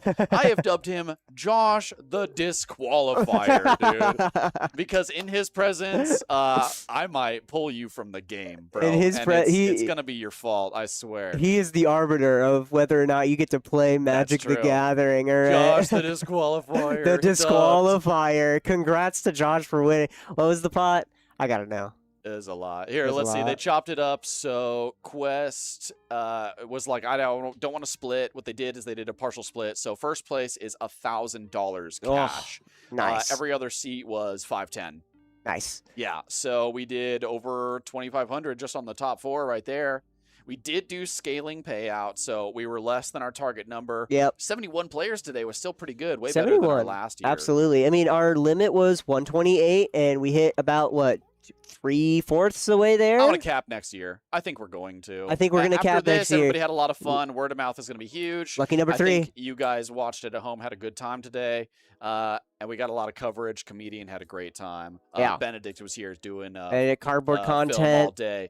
Check them out. Check out Comedian, of course, once again. Special rules, guest. Man. Huge upgrade from last year. I know. We are on top. And everything was like really chill. All of the judge calls sounded very cordial and Yeah, there was civil. There was a lot of patience. A lot of patience today, for... which was great. And I had, an excellent volunteer. I mean, much props to Longo. Absolutely. Me and him go way back, man. And he Michael's, really stepped up for me today. I appreciate him a lot. Michael's, of course, a manic man and perfect for the TO position, just to making sure everything is getting he is just done. the right kind of neurotic that I need behind the keys, publishing my rounds, getting my my ship tight. Yeah, getting the numbers crunched and everything. I think that was the best compliment I got all day. Somebody on the Absolutely. way out of the tournament was like, "Man, you run a tight ship," and they're right. Yep. But I take that to heart, man. I It just was want to super run a smooth. good show. The gameplay, the structure, the time, the pace, the energy. That's all stuff that I want to keep like at my level of standard. Absolutely. Which is high. So I think, honestly, Shamrock Showdown 2, big success, and we're going to be capping. We're capping yeah, next we year. gotta cap You guys better be like planning no and cap. getting things signed up. Cap, no cap on the stack. For March, around March of next year, for Shamrock Showdown 3, we're going to be starting to plan it halfway through this year, so. Shamrock Showdown 3, it plans now, bro. This is like Halloween Town, like 364 days before Shamrock Showdown 3. All right, I'm out of here. I got to go pay people cash. Yep, I got to go do some interviews. I Thank love you for guys. your time, Judge. Good job on stream. One more hug. Absolutely. Yeah, we'll do so with a headset on. All right, love you guys. I'm out.